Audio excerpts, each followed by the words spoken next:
haven't found the one. I never knew what others do. I hope and yet again,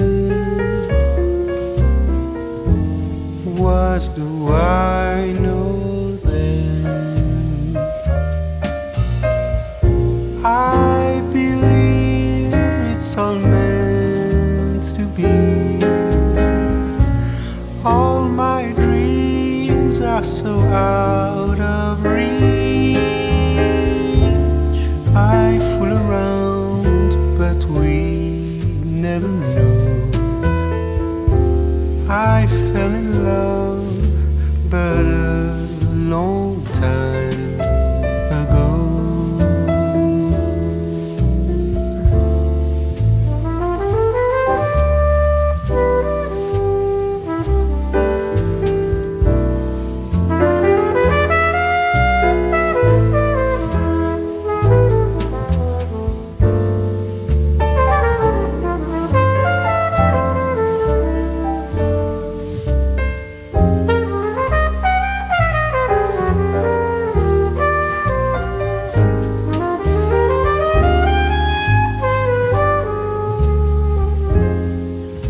I sing the same old song, been going on for far too long. I hope and yet again, what do I know then? I believe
'Cause when we dance to the music, you know that's what it's all about. Yeah, yeah. Hey, girl, shake that body, shake it to the left and to the right. Yeah, girl, shake that body. We're gonna shake it all night. We're going down to the nightclub in my stretch SUV.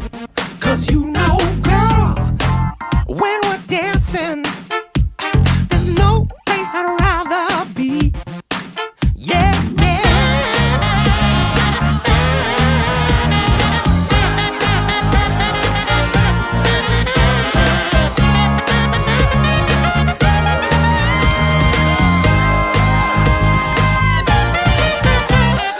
Girl, shake that body. Ooh, girl, shake that body. Yeah. Ooh, ooh, ooh, don't be late to the party.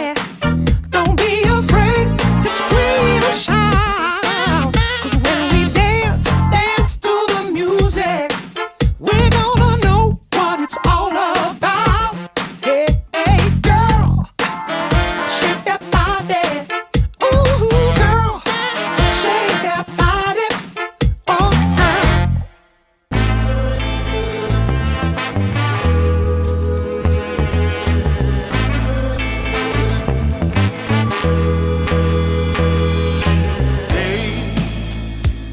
I've had days of struggle, nothing quite as rough as today.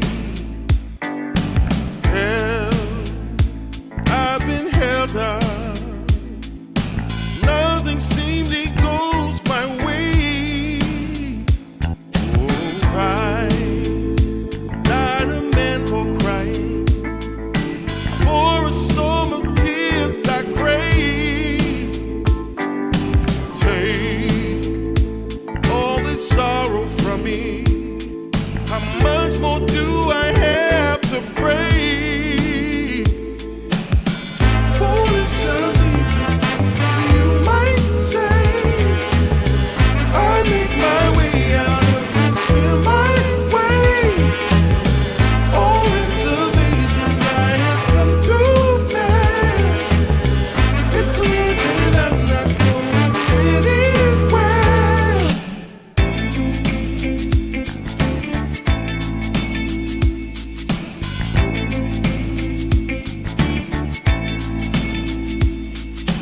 Hey, I've had days of struggle, nothing quite as rough as today.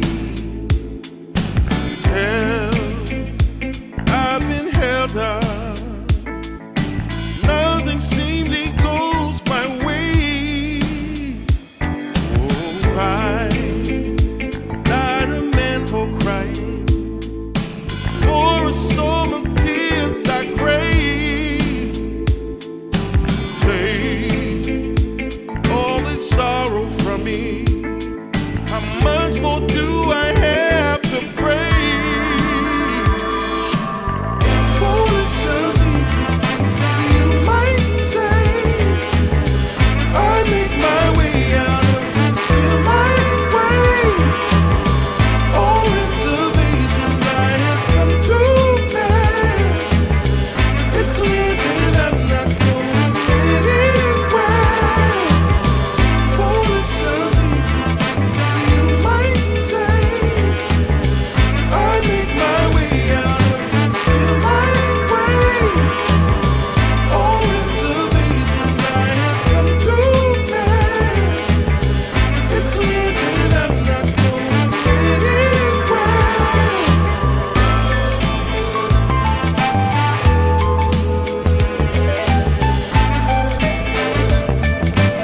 just longing for a glance from you. Yeah. A chance to look in those big brown eyes. No telling what my heart would do. Hey, when we met, I sure knew it felt as good as it could be. In that moment, though it felt so good, I wondered why you noticed me. If you gave me just a little time, it would sure ease my troubled mind. Don't tell me that you don't feel the same inside. Don't tell me who. These are feelings that I ought to hide. I don't care where you came from, just tell me where you wanna go. If there's a chance to be together, that's all I really need to know. Is it real or make believe that keeps me thinking of you? If you've got time to walk with me, I'll show you how my heart is true. And here I stand waiting for you. Tell me, baby, what I gotta do. Don't tell me that you don't feel the same inside. Don't tell me who. These are feelings that I ought to hide.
bag of bud, my camels and jack. Go ahead and take them all, I don't want them back. Those nasty things mean really nothing to me, 'cause lately it's so plain to see. All I want is you, honey, is so true. Give it to me, baby, all I need is you. Yeah, yeah, yeah. Come on, you can take away my mint Cadillac, take my Harley too, I don't need them back.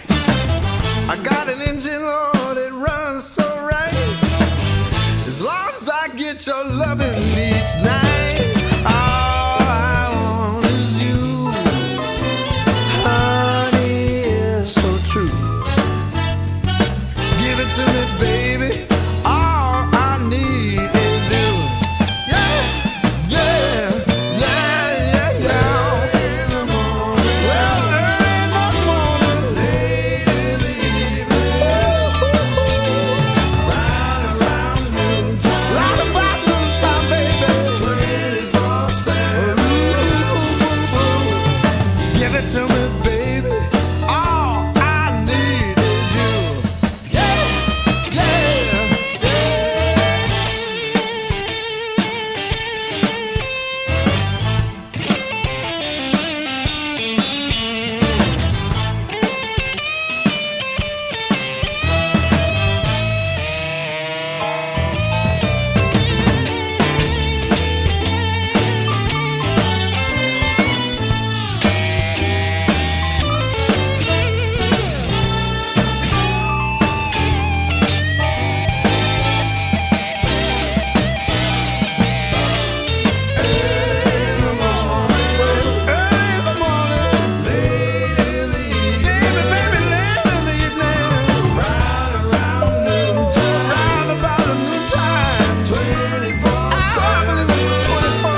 welcome to season number 4 of Dream League Division 2. Your boy KC is back here on the cast today, joined by my man Ajarath. How are you doing today, friend? I'm doing fantastic. Thank you guys for having me. And what about you, my friend? You doing good right there? We got some Dota 2 action coming up, so I'm doing as good as can be. We've got some fresh games on our hands today. 2 whole series fast on this stream for me, South and Ajarath. And the first game will be Namega up against Team Modus. We've had a lot of time to watch Team Modus here on our streams, Ajarath. But yesterday was the first time we got to see Namega for me as well during Dream League Division 2. And they really impressed me. They played very, what's the word? I would say very disciplined Dota. No matter how far they were behind in the games, they didn't take unnecessary risks. And they made also very brave moves, making smoke movements and stuff. So I was very impressed with them, and I'm excited to see them again this morning as well. Yep, I'm looking forward to see them playing as well. I mean, regarding the score of both teams, Nemiga, they are currently like 1 victory in front ahead of Modus. So it's like 4 wins and 2 losses for Nemiga, while Modus, they are 3-3 in the score. So this match here, this series, it's very important for both teams, considering that like it's not really do or die situation, but I mean, Nemiga are definitely going to be classified for the next part of the tournament if they win this series. So, and the same goes for Modus. I mean, if they tie with Nemiga, maybe they have a chance, like regarding mathematics, to go to the next part of the tournament as well. So yeah, I'm very eager to see this match here, this series, and that's pretty much it, my friend. It should be quite an interesting clash of ideas as well once the game gets going, because Bottega, we've seen him play kind of active carries as like the Tiny and such, but a lot of times Team Modus, they're happy to pick these like big scaling cores like the Moita, etc., and they do very good on that. On the side of Namega, Self-Hate, he's a very active carry in the terms of the way he plays, but he's also, he likes to play the late game heroes. We see him play Terrorblade, he would play some Faceless Void, he plays these like ultra, hyper carries and goes to the late game, but he doesn't mind contributing with his team anyway, so it's quite funny to see. And I think we could see a bit of a clash of style. I'm actually surprised to see the Moita not actually banned out here to start the game, because I saw a lot of Moita bans up against Bottega yesterday, and even the Maker Gaming, it got taken out against them a few times as well. Yeah, I mean, Modus, they've played Muerta. I have the stats here. They played Muerta like 4 times. So yeah, I mean, you have to respect the heroes that they are most comfortable with. Like, that's one reason that they actually ban out the Lone Druid as well. But at least for Modus, they've got the Slardar ult, which is one of the heroes that they have most used in this tournament as well. They've used him like 5 times. And they have like quite a nice margin of success with it. So yeah, I mean, very good choice there, starting the draft with Slardar. But Nemiga, they actually answer with Queen of Pain, which is, a very annoying hero to deal. Especially because, she can blink away and try to avoid some of these like Slardar's pressure. Yeah, I saw this move get made yesterday where Namega, Young G, unfortunately for him, up against Team Lynx, they banned out out of the 6 bans, at least 4 bans were mid heroes. The one draft, I would argue, you could even say 5 bans was on target on mid heroes. So for game 3, they resorted to this first pick, Queen of Pain. And although they ended up winning the game up against Team Lynx in game number 3, Queen of Pain, of course, scales very well to the later portions and starts to look kind of broken there. I do think this Queen of Pain first pick can kind of be exposed, because it's not like she can really get directly lane counted, but if an enemy team has a fast pace, like the way the supports can rotate and stuff, like Queen of Pain can fall behind, and I feel like it's quite difficult for her to play from that position. I don't know how you feel about this, Ajarath. Yeah, I think I kind of agree with you. Like, if Queen of Pain is not like having a good game, especially regarding rune controlling, even if the player decides to go with that like Soul Ring item build route, the game can be quite problematic for the Queen of Pain to actually deal some nice damage, and it's essentially what the hero does. Like, you want to blink in, soak some of the damage, because she might be an intelligence hero but somewhat tanky. Yeah, so you want to blink in, deliver the damage out, and if somehow the supports are countering, the game's not flowing accordingly, you will probably have a hard time for your team. 100%. see, you mentioned the starter already been one of the signature heroes of this tournament. I did actually, unfortunately, watch this hero lose for the first time, I think in 2 games yesterday. But on the other side, we have 10 the seconds Phoenix. remaining. Starter still strong on the other hand, regardless of losses or not. And this Phoenix is also a 5 hero that's really seconds risen in remaining. stocks right now. It's getting picked up by almost all the teams. And it looks good in almost every game as well. It just gives so much for your team. The constant sustain from the Sunray, the magic, like, annoyance and spamming the lane, the late game team fight to the Supernova. So already in the Mega Gaming, you have a lot of team fight between Dire the Queen of team Pain and picked. Phoenix already. Yeah, it's a very interesting approach that Nemega are bringing here, especially because Phoenix with Fire Spirits can, you know, diminish some of Slarder's attack speed, which is very important for him to deliver the damage out. But now they kind of like paired up and 10 overcame some of the seconds remaining. difficulties here regarding the attack speed, because when you have Io by your side, 5 you are seconds supposed to have a remaining. little extra attack speed with overcharge. So I feel like it's a nice pair, and if I'm not mistaken, like Modus, they actually use this combo like on the best series that they play or something. But yeah, I mean, it's an interesting combo right there, and I Radiant feel like team picked. the teams, like the captains, are trying to answer things quite nicely. You know, they are answering the picks and trying to overcome some of the problems that they are watching and facing right now. 100%. I think this IO pick, one of the weaknesses of IO is that, you know, it 10 doesn't have any seconds lockdown or remaining. as like a support, no stuns, no slows, anything like that. But when you have this 5 duo of a seconds Slaughter remaining. and a Void Spirit, you have enough CC, you have enough crowd control, you have enough to lock people down. So it's more about keeping your heroes alive and sustaining in the fights. I also like that they have no cooldowns really on Modus either, so they can just go once they get the ball rolling. For Side Omega, on the other hand, I do think they need to pick an off lane that does kind of have some form of stun or lockdown, because the damage is there from the Queen of Pain and the Phoenix, but keeping heroes in place to be able to put it all out is kind of lacking at the moment. I would say if Mars was in the meta at the moment, would be perfect here, like that arena combo with the Supernova. But maybe we could see like a Tyrant or something, just like Radiant that team counter picked. initiation, that tanky frontliner, and actually go back to the Moita themselves here. They go for Muerta and Tusk. I mean, it's a nice pair as well and a nice combo to have. You can try to dominate the lane with the Ice Shards, maybe an offensive like Snowball with Tag Team. And I feel like if they manage to find this 10 like Io seconds in the lane, remaining. which apparently Modus, they want to set up like Slardar and Io seconds against, you know, Muerta and Tusk at first glimpse here. Dire But team yeah, back. I mean, yeah, this combo can be quite strong overall, so I really like it. Modus, they just went for the Life Stealer, which, you know, it's a right clicker that can deal damage, especially under the Supernova from like the Phoenix ultimate. So yeah, I feel like 10 it's a solid seconds pick. remaining. They have a very aggressive play style right now. And you 5 were kind of like seconds mentioning remaining. the offlaners for an Amiga, which apparently they, you know, they decided to go for the last pick with this decision here.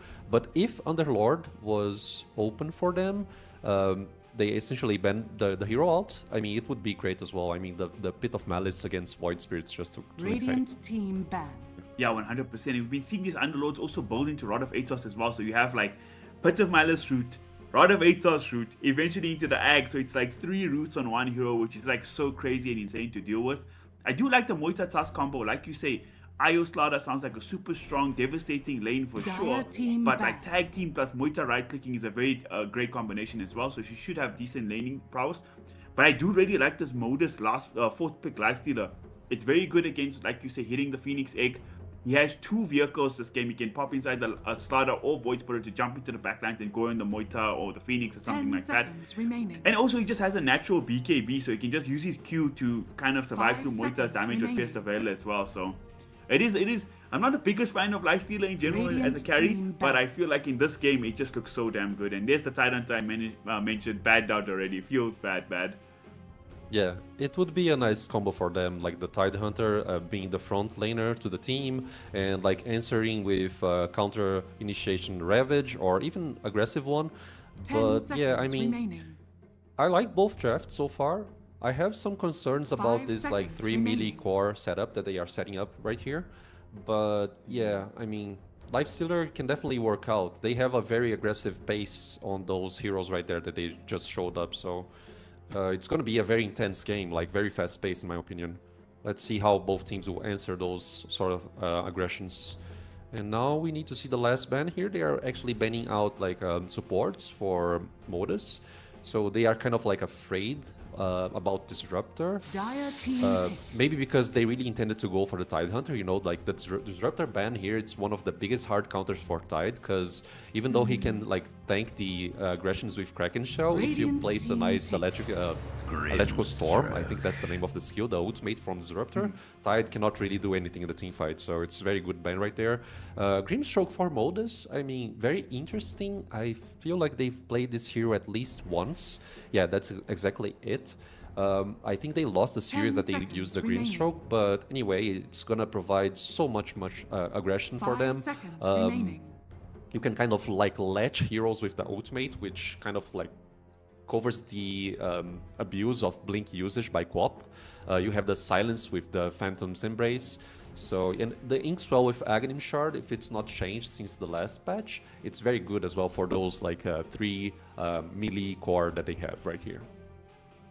100%. We see this Grimstroke hero slowly but surely coming back into the meta. It also kind of dissuades the Pangolier pick, because even once you're in Rolling Thunder, if you latch onto somebody with a Soulbind ultimate, you can't go anyway. So it's almost like a hard counter to Pango, and I think that's one of the few good offlaners left here for Omega.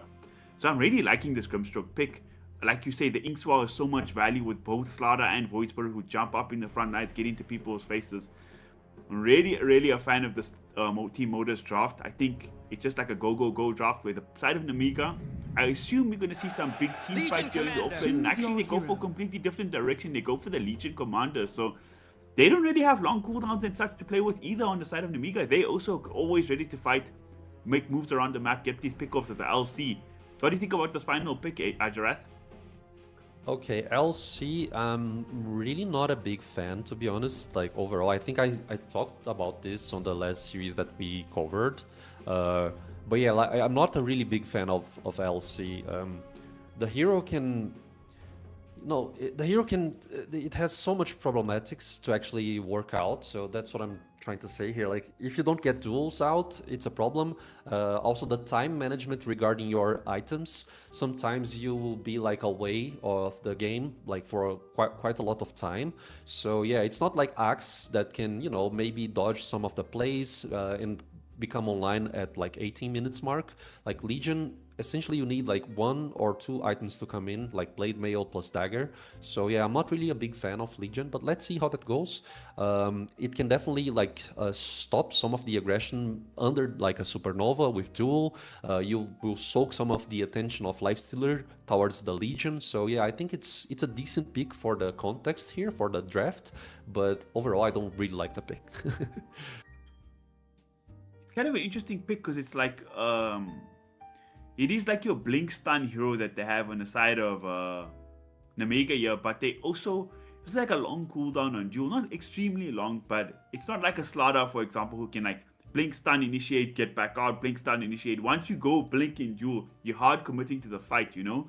So these kind of skirmishes gonna look a bit different for the side of Omega, whereas again, side of Modus, they can just go in and out these fights at all times. So kind of questioning the Legion pick myself here. But at the same time, you know, we haven't seen a Legion Commander for a long time. It's the first LC I'm seeing during DreamLeague Division 2 here. So I'm kind of hyped to see it. Let's see what it does. Could be fun. The Dispel is also very good this game up against the Slaughter. Gross of Haze. You can save people. I don't know if it actually works against the Grimstroke Silence because Phantom Wave Base is a bit of a weird ability. I don't think you can dispel it like that. But still, always a valuable thing to do towards the press attack there. Yeah, I mean, let's see how the execution goes. Like, theory crafting is something, like, but the game needs to be decided while you try to execute the Dota. So both teams are going for late smokes here. This way you can, you know, perceive if there's anyone near the Fog of War, even though it's like 9 time. So Io gonna, you know, she knows that someone is on the high ground right there. And it's a very, you know, elusive hero, sort of, with the first usage of skill right there, the Tether. So she can easily escape. I mean, they don't have, like, enough controls to actually kill the Io right there. So he was just moving around, trying to find wards. And now we're gonna see both teams seeking for the bounty rooms. I'm gonna sneak the safe bounty rune on the Radiant side. So it could be a 2 for 3, sorry, 1 for 3 exchange. Does look like a 2 for 2 for now. Even get the tip out to start the game. Don't know if we're going to see any creep cutting. It doesn't look like it for the moment, so nobody's using the Chinese strat right now. And yeah, what do you say about this Quap versus Void Spirit lane? I feel like the last time I saw it, the Quap's kind of skipped out the dagger and maxed out the Scream of Pain because there's so many ways he can dodge it on the Void, right? Yeah, that's exactly it. So he's gonna prioritize the Scream of Pain. And yeah, I mean, Void can just use the second skill right there and dodge the dagger. He has like nice attack speed and attack animation to actually deal denies and, you know, fetch the last hits as well.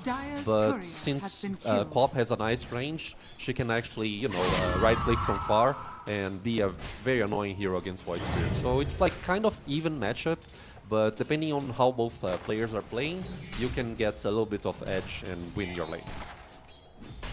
100%. I feel usually the counter to the melee heroes is to just spam out the dagger on Quap. So you think it's like a nice counter, oh, you have a way to dodge it and things. But then again, if she doesn't have to use mana on dagger, she can just spam out the screams and then you don't have to level the dagger so the scream gets leveled higher so you can farm faster. Not a bad place to be if you're Queen of Pain. I usually like to play with the greedier build, you know. Down bottom, we are seeing the Slaughter and Io lane up against the Hood, sorry, the Moita and the Phoenix. So they actually put the Tusker and Pulse 4 up top. What do you think about this move? So Tusk and Legion playing. Since it's like a dual melee setup, it doesn't really surprise me that Tusk is going for the creeps keep kind of like thing right there. He left the base with boots. No, he's essentially working with like regeneration. So he's like soaking some of the damage that Dreamstroke can actually harass by, you know, by a distance. But yeah, I mean, he has enough like ways of dealing and trying to creeps keep as much as he can. So this way it's interesting because like both cores should have like a free farm kind of situation if the creeps keep are being executed non-stop. So yeah, I mean it's interesting that they are playing this way because, you know, like if you try to set up this and try to creep skip with Phoenix, it doesn't work out. So and Lifestealer can handle the pressure of like the fire spirits and whatnot. Okay. Yeah, that makes sense. Lifestealer has a way to dispel the fire spirits, so if you're not going to be playing the lane anyway, so you might as well put your stronger hero in the bottom lane, and then just keep as much as you can to get the Legion Commanders on farm. My glory. Yes. And she needs down bottom, items, right? Yeah, for sure, for sure. So interesting. So you say the build is you go for. So is it kind of like Axe where you go for that blade mail build first before the blink dagger to keep your farm up and. Radiant's courier has been yeah, regarding items, I think Blade Mail first item is definitely the thing. Bottega is just knighting 2 couriers right here. That's insane. And they are going for Grim actually. They're really going to push for this. They threw the shots out earlier already, but they don't care. Under the creep wave, almost under the tier 1 tower, they're giving problems a hard time here up top. Quite interesting to see them play so aggressive. And I guess that's what Legion does. If you're under the creep wave and she gets her Q off, it just does so much damn damage. Yeah, it's a lot of damage. And like they didn't get the Q essentially because Ice Shard was on CD. Because if Tusk had the Ice Shards right there, the Green would probably be the first blood for Nemega right there. But anyway, I mean the game is just flowing right now. Regarding last hits, Lifestealer is having a blast, but you know Legion is not really far apart in middle lane. Oh, that's insane. Oh my god, Young G was playing with fire there, so low HP in the mid lane, thinking he could juke and jive to keep himself alive, but XD gets the outplay, and I feel like a solo kill, Void Spirit onto Queen of Pain is a huge move. And it's not just that, he's even dominating the CS department here as well, 19 and 10, 15 and 7 on the clock. So that's a huge one, and down bottom, Phoenix getting pressured as well here. Gonna get the dive away, so he's okay for now. Yeah, he's okay for now, but yeah, I mean, just as we mentioned, like, depends really on execution right here. Quap can definitely maintain this matchup like 1 against 1, tied, but you know, like, Void Spear right there, the execution of X and E, just too insane. Like, he even like killed the Quap beneath her tower, which usually grants her a little bit of extra armor. Down there, we get to see a kill on Dreamstroke. I mean, on Phoenix. Everyone trying to get the return play here, but it's actually 3 heroes stacked up here in the bottom lane. They want to press the Moita, but they got set up for 2 supports. That's not a wasted rotation by any means. They're going to find Tusker as well. Oh boy, he came in to help his friend and it cost him his life too. And this is I've been seeing these moves against like Moitas, Lunas, etc. And it makes a lot of sense because these heroes, they want to be farming, especially in the early games in the lane. You can't really run away to go jungle like a Terrorblade or something. So keep up the pressure with 3 heroes and see what you can do against Moita. Yeah, exactly, like using the portal on your advantage. And overall, like this 3-0 score here already shows us like 2k net worth lead for Modus.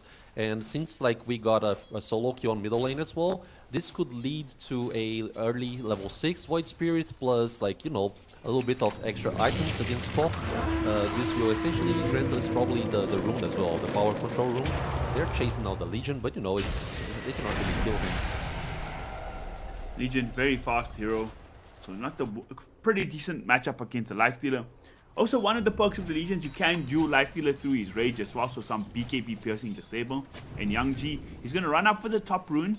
Is he going to be lucky? Like you said, he doesn't have his level 6 of Void Spirit. He has to worry about that threat. He would like to see if the rune goes bottom, but the IO is guarding it there for his mid laner. Doesn't really matter. IO is just going to steal up the rune. So at the very least, XD doesn't get it on the Void Spirit because that could be looking for like another dive territory. Yeah, maybe another dive, maybe like a nice TP reaction with a shield rune, which is very important for this Void Spirit. But like regarding mana states, like Quop is currently half mana. She has like 2 bottle charges left. And like the same goes for Void Spirit, not exactly. He needs to fetch a bounty down there. What if they want to make the move on the Moita? They use the blood grenade and everything. Phoenix will be there to heal South Fate up, so it should be okay. But XD, he's coming through as well. He's got the Astral Step too. They're going to get South Fate there on the Moita. Huge rotation there. Killing the Moita without much fuss either. Dire's middle tower. Yeah, great rotation by the Void Spirit. Not really necessary considering that they have enough sustain for this larder with IO playing with this hero right there. So it's like very good execution from Morals, I think that's it, like MRLS and also Elmo. So they are doing very great right now, fetching XP outpost. And like our Slaughter has so much armor, you know, so if they don't have the damage to actually shove his aggression under the tower, he's just gonna seek and try to, you know, stomp you up. 100%. This hero is just such a menace here in the laning phase. So tanky, does so much damage, has so much lockdown, but they're gonna bring 3 heroes over now. Ariel gonna TP over. This will be a big kill if they get Elmo, but he's so damn fast on the start, and once he's in the river, makes his kills even harder, and the shot's gonna be off the mark. So another wasted rotation from Ariel coming down bottom, not finding anything. Yeah, not finding anything for the second time, and it's very important that he can actually land some aggressions and kills, because, you know, it's 4-0 in the score, the net worth lead is ramping up a little bit, and now they're contesting the power rune in Quop and Tusk. They didn't have the luck, so Void Spirit is gonna fill his bottle up, and it's a haste rune. Like, it's one of the best runes that he can actually obtain right here. 100%. This guy's been making moves around the map without runes. Once he has haste, definitely be looking to do something aggressive. Like probably going for that Urn of Shadows up next as well, so even more damage and annoyance for his pickoffs once he gets that. Yesterday, Kips and I cast the game of Void Spirit was 3-0 in the mid lane Atarat. He got the Urn of Shadows, couldn't get a single charge. He finished his Vessel, still doing very well in the game, and he just couldn't get a charge on it. It was very sad to see. He got all the kills before he got the Vessel. Oh, bad. But this time around, probably going to be a very different situation. Yeah, I think so. Void Spirit, he is currently getting the urn for himself, and they are rotating here. I mean, Tusk should probably be dead, right? That's a big deal. They got the haste, they can get the Phantom Embrace off. There's the Hypnotize out with the Remnant. They brought 4 heroes over. I don't think it's even necessary. XD now on that killing spree. He's got 3 kills already. They want to dive for the Phoenix here. Even Bottega made the move through the portal. He's going to end up going back to his lane. I wouldn't be surprised if they commit to try to bring down this tower. South Fate's already regulated to the jungle. Don't think Moita wants to be farming in that position so early on. Would love to be in the lane and carrying on farming, but this doesn't seem to be an option right now. Yeah, I don't think he has any other option currently. And this is actually one of the problems regarding Legion that I don't really enjoy. I mean, they're made for the duel. I'll talk about this later. They don't have the level 6 on the Tusker, and there we go. Lifestealer just jumps into the creep and runs the hell away. So, nowhere near enough damage to kill Bottega just yet. Yeah, but Radiant I mean, structures are since fortified. Muerta is already Radiant's bottom tower is on under this attack. necessity of leaving the Dire's lane top so tower early is on, under attack. Legion gonna Dire take quite a are while, scanning. you know, to actually do things. So that's the part of the game Radiant's that bottom I'm tower concerned, is you under know, like attack. Legion is not gonna open Dire's up top map tower space for is this under Muerta to attack. farm. Right. Makes a lot of sense. Where did Bottega go? I don't see the lifesteal anyways. He's still hiding in a creep or something. So up top, Young G's gonna show you. Radiant's bottom Not gonna wait tower for the has lifesteal to come fallen. back. He's just gonna show on the lane and try actually trade out some creeps. Dire's Oh, he top actually went tower bottom is to clean up under the tower attack. there. Just to be, it looks to be a tier 1 for tier 1 trade right now. structures are But in the meantime, fortified. while they're doing this up top here for an Omega, Modus, XD and Co, they're pushing in the mid lane too. I think the Siege Dragon is still alive here, and actually Radiant's not even going to middle fully tower commit for the is top under tower. Sorry, attack. for the mid tower. They're going to pop the smoke and they're going to go test him up top. XD is going to TP in. He gets the hitting tries off onto the Legion Commander, but a beautiful smoke was saving for a moment and actually turn it around. They burst down Void Spirit. Sonic Wave comes out onto 3. Did a lot, but not enough to bring anybody down. So now the sustain from the IO paying Radiant's dividends. middle Aaron in the tower backline is just under getting attack. chased down here by Bottega. The fight started great for Omega, blowing up the Void Spirit before the fight even began, but the rest of the team just coming to clean up anyways. Radiant's middle tower is under attack. Exactly, nice rotation there. They are, you know, securing some scores here and there. Killing Void Spirit is just great because, you know, they are struggling right now. So, yeah, I mean, 7-1 on the score here on the board. 2k net worth lead, very stable for Modus. Yeah, I mean, they already took like 2 towers. I mean, 1 tower on the bottom side and the other tower on the top side as well. They mirror this siege effect. But yeah, I mean, the game is flowing quite nicely. And they're going for Tusk on middle lane, but no follow-up on that one. And you know that weakness you're talking about with this Legion Commander, right? Like the hero takes a long time to come online. If you look at his counterpart, Almo almost has a blink dagger already, like 2 creeps off it. He's gonna have a blink dagger at basically the 12-minute mark, has an IO with him. They're gonna be so mobile around the map looking to make plays, and I'm struggling to see where the counterplay is coming from for an Omega. You know, Tyrant, if he can TPD and Ravage, he can break up any type of engagement if they went for something like that. But the Legion does have the Dispel, does have a duel, but Are scanning. to actually effectively use the stuff, you're gonna need a little bit more farm and items, it seems like. Yeah, I agree with you, like totally. Slaughter had a nice lane, he's gonna have like ways of initiating right now. And Legion, it's exactly what I said, like it takes so much time to actually do something. When she gets the Blade Mail, okay, you can actually try to answer some of the aggressions, especially on the tower, with Duel and Blade Mail, but it's gonna take a while for her to become online, and I don't feel like 18 minutes in, she will be online for this like sort of like initiation plays, while Zlarda is just gonna ramp up on the farm, keep getting items, and you know, getting stronger here and there. Queen of Pain going for this Bloodstone straight up bolt. So feeling like she needs to be that front liner for a team to tank up as much as possible. Blade Mail does finally come out here for Legion Commander, so she will have extra farming speed and survivability for herself, but still going to be quite a while before the Blink Dagger joins the fray. Yeah, I mean, Bob needs some time to actually get stronger. I like how all players seem to be like executing this Veil plus Soul Ring build, right? We saw this once this week already, and I really like it. But you know, for this game right here, it feels like she's playing one step back. You know, like she needs to recover some of the potential by killing heroes. Essentially, that's pretty much it. 100%. One of the perks though for the side of Omega, we're talking about the strengths of Modus, how fast they can play, etc. But the late game scale coming out from Omega is absolutely insane. Just even these two supports, like Phoenix and Tusker, are great in the late game. Legion Commander, okay, obviously she has a good game, she can snowball through, but both Motor and Quap are absolutely insane late game beasts. So if the game is stable like this, you can be trading farm to only a 2k net worth lead at 15 minutes. I don't think you're too upset if you're in Omega. Game plan is still going accordingly at least. It is, it is. I mean, they are fighting farm. The network chart, it's not very unbalanced right now, so I totally agree with you. And they have like a strong high ground situation as well with like Duel plus Supernova. So yeah, it's good. I agree. Now we see one of the first big timings of the game, Arjarath. Bottega got a Radiance 14 minutes up completed. I wonder if we're looking to make moves at his team with this, or we're going to maybe use the range to accelerate his farm even more and go out with the next item. It'll be interesting to see.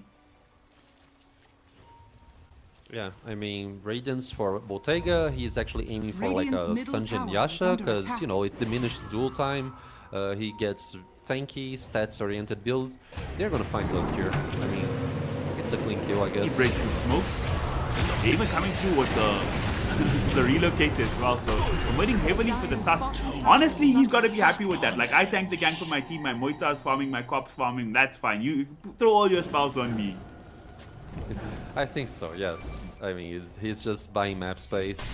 Yeah, another pick off here for Modus. Regarding times right now, like 5 minutes in, we're gonna see the Tormentor. I don't think like Amiga will actually do some movements, especially towards Roshan.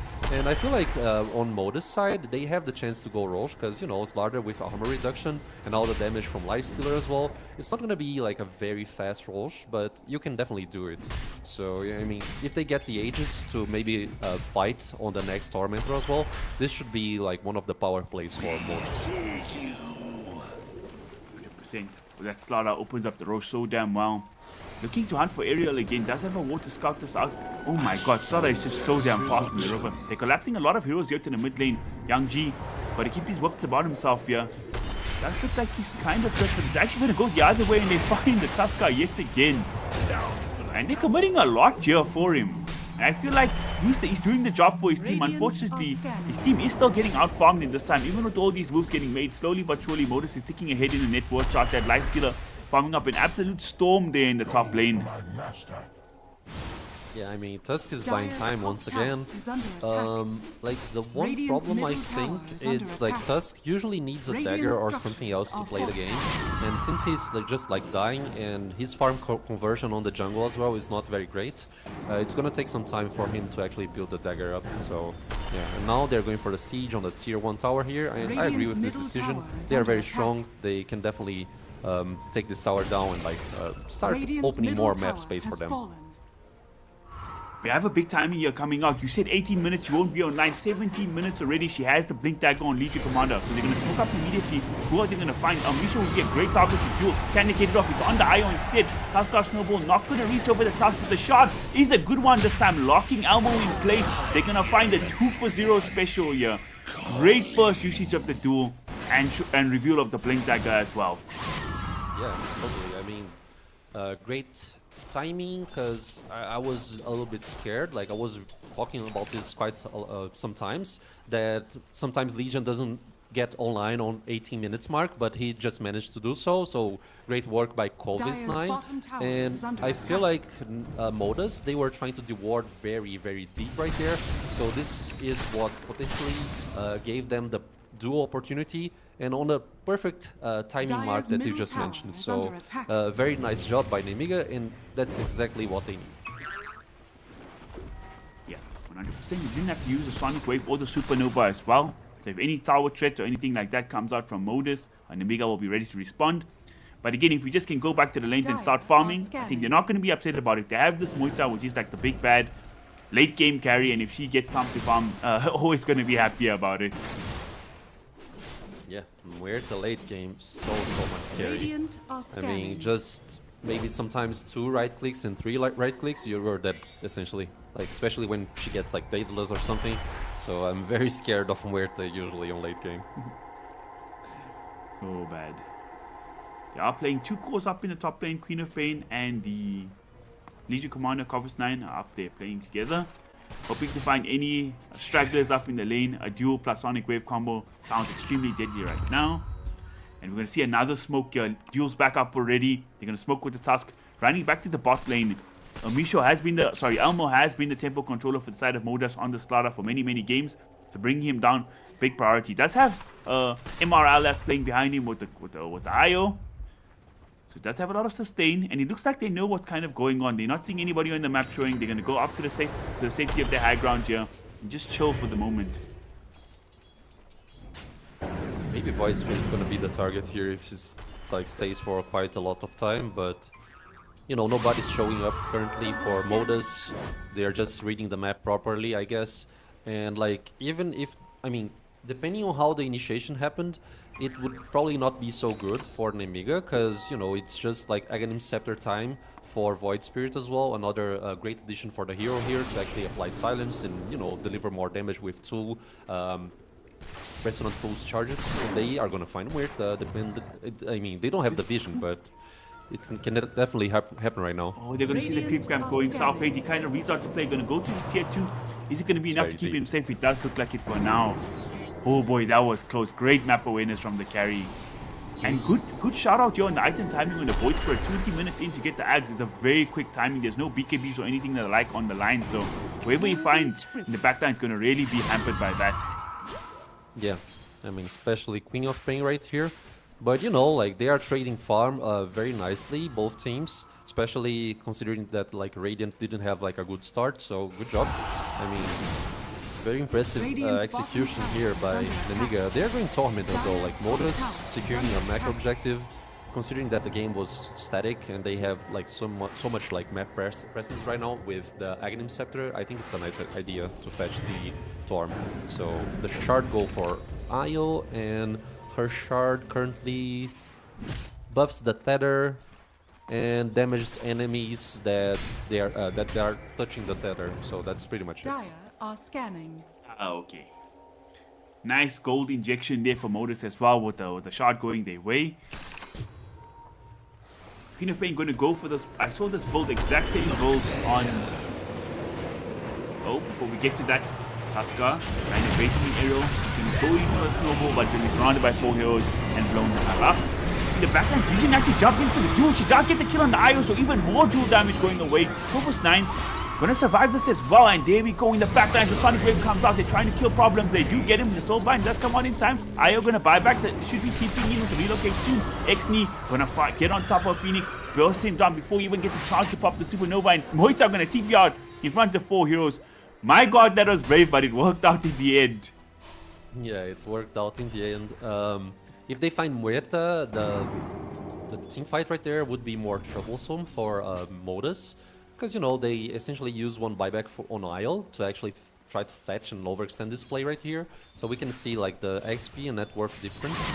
It's, you know, it's better for Nemiga, I guess, especially because the buyback was used. So, yeah, I mean, if they find Io on the next fight, and if the team fight overextends, they are gonna essentially play like a 5v4 scenario. So, yeah, let's see how that goes. And I saw Young God go for this exact same build yesterday. He went for the Bloodstone into this Aghanim. So once he has that, just 500 gold away, I feel like the team fight prowess of the side of Omega is just all that much stronger. These daggers on daggers being spammed is just going to be so annoying for them to deal with. They do have a lot of sustain with the IO. You do have a Dispel with the Lifestealer, but the rest of the team going to really suffer. And I do think it's not too bad that she doesn't go BKB this game either, right? Because you have the press the attack from the Legion, you have the save from the Tusker with the Snowball, and of course the healing from the Phoenix as well. So they got a lot of things to keep her going. And down bottom, a nice pick off here for the side of Modus, getting on top of Kovastan and bursting him down with this DD plus the Slaughter to combo up. Yeah, they're just moving the game all around, like trying to fetch kills. But yeah, like regarding saving co-op, not the real necessity of having BKB on this game, I kind of agree with you. He just needs to watch out with the Phantom's Embrace, because, you know, that's one of the few skills that won't actually be dispelled by, you know, by the press of attack. And they are actually going in. Can they find someone? I don't know. I mean, they are moving aggressively because, you know, Legion is dead. And this also could mean, like, Roche time, but they're trying to work out more pickoffs instead. On the bright side, they do manage to establish some control into this area. They're going to get a sentry down and a very deep observer ward there on the high ground. So they will feel what this vision confident to go into Roche. I don't think Omega, I mean, I would assume they should know what's going on playing up against the Slaughter, but I don't think they look like they're interested in contesting whatsoever. They're just going to give up the first Aegis for free. And I can't say I blame them right now. Radiant's top tower is under attack. Yeah, I mean, it's expectable. You're playing with Muerta on your side, you're already kind of like losing map control here and there, so it's nowhere near, like, you know, right for us to blame them. Radiant's top tower They is need to under play attack. more defensively. Farming under the ward here. So they're going to show on the tier 1 tower, so it'll be very hard to dive her for now, but if she sticks around with Radiant's Mina top alive, tower they're going to has actually get the fallen. hell out of dodge. So they're going to give up the tier 1, they gave up the Roche. Tier 2 doesn't look like, again, Namega are interested in defending the Zajarath. Radiant structures are falling. Yeah, I mean, just wait till the Roche comes down, comes offline. Middle tower is under And attack. by this, like Moda's just Radiant's top scrapping tower towers, is they are under gonna attack. fetch a little bit more of net worth, which should probably transcribe to maybe like Dire's 2k bottom net worth tower lead is or under something. attack. It's currently 4k, but it's gonna be probably at like 6k, 7k when they probably fetch all the towers right there. So yeah, there's that. And now like Lifestealer, he just finished the Linking Sphere, which is a very great decision to have against Legion, because you know like there are plenty of skills to actually you know, dispel the Lincolns, but you're already gonna make the dual decision more difficult for this Legion commander right here. Yeah, I mean, not that many single target abilities. You have like the Tuskar Snowball and the Legion Duel, two very important spells to Dire's dispel. You could bottom be using the tower Snowball is just to under get out of dodge. And the Tuskar, that could be dispelled, so that can go off. And then now you have the Legion Commander Duel, the big one. So I thought to have a way to dispel that. He's not really going to be a target for these duels anymore. I do think they will be mostly trying to find the IO, but even then, Lifestealer can get cheeky, can put the linkage on his IO to save him. So very clutch itemization coming out from Bottega. Yeah, I agree. I mean, trying to save IO gonna be hard with Lincolns, but that can definitely happen. So Nemiga are trying to Radiant's answer middle this. tower This is is like a good idea. Let's see. They're going to jump forward. They want to take the Aegis away. Actually, they put the Aegis on the wood, but so like he's going to be forced to tuck in and run. He gets the ulti off beautifully. And look at that. Soulbind is beautiful. They're all trapped into place. Young G just doesn't have the survivability for this. Supernova's going to come up, but it's not going to be enough. Lifestealer's still going to charge on through to bring down South Haste. He's still experienced the bell keeping him alive for the moment, but not long enough. Cobra-Stein jumping through. The duel gets blocked out. This is what we were talking about. And now he's trying to man fight up, but just doesn't have the TPS. Actually, I think that he fights through two heroes, gets a triple kill on the Legion. But they are going to lose 5 in the end. All things considered, actually, Phoenix also makes it out. Down in Aegis, straight 3 for 4. Not the worst defense ever, to be honest. Yeah, not the worst defense for sure.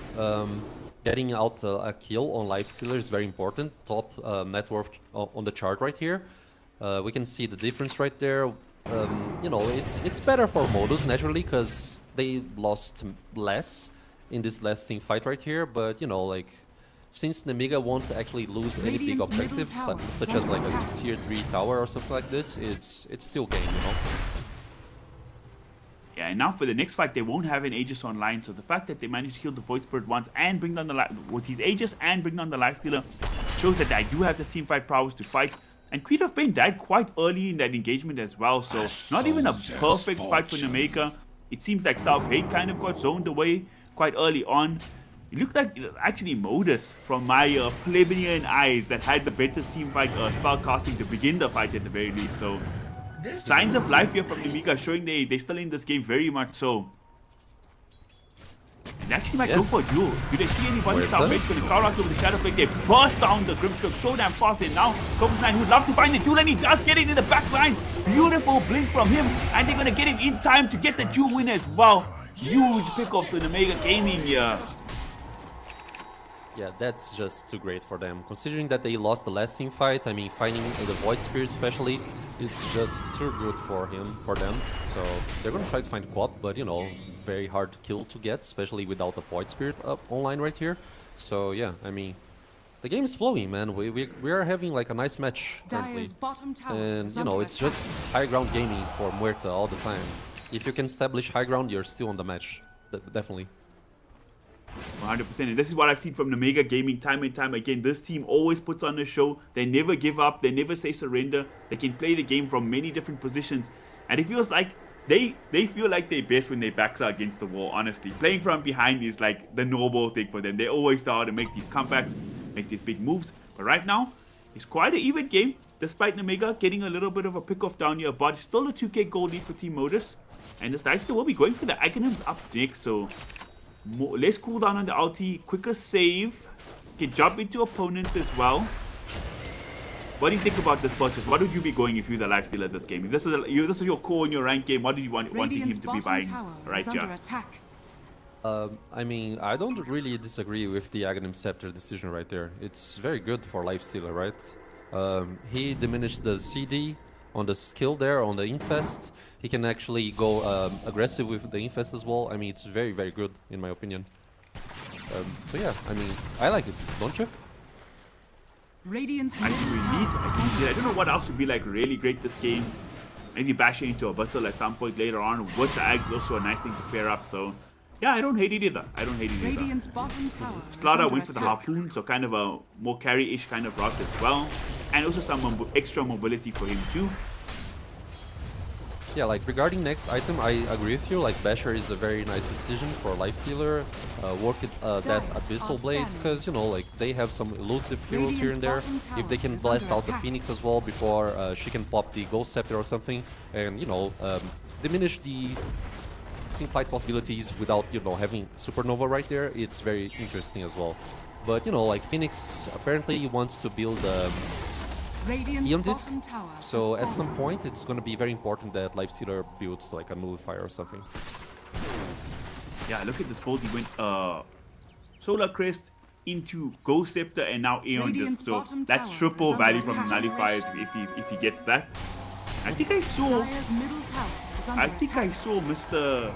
Mr. Vanelli play this Phoenix yesterday and go for a similar build, picking up the Radiant's Aeon bottom Disc. tower is under Paid attack. its dividends there because, like you say, you Dire's have these top big tower like is burst under attack. potential and lockdown. So you get that spell off, that get that invulnerability for a second, you can get off all your abilities, making a huge difference in the team fights. I agree. And the shard that they just gained right now on the Twarm execution right there, it went for the Grimstroke.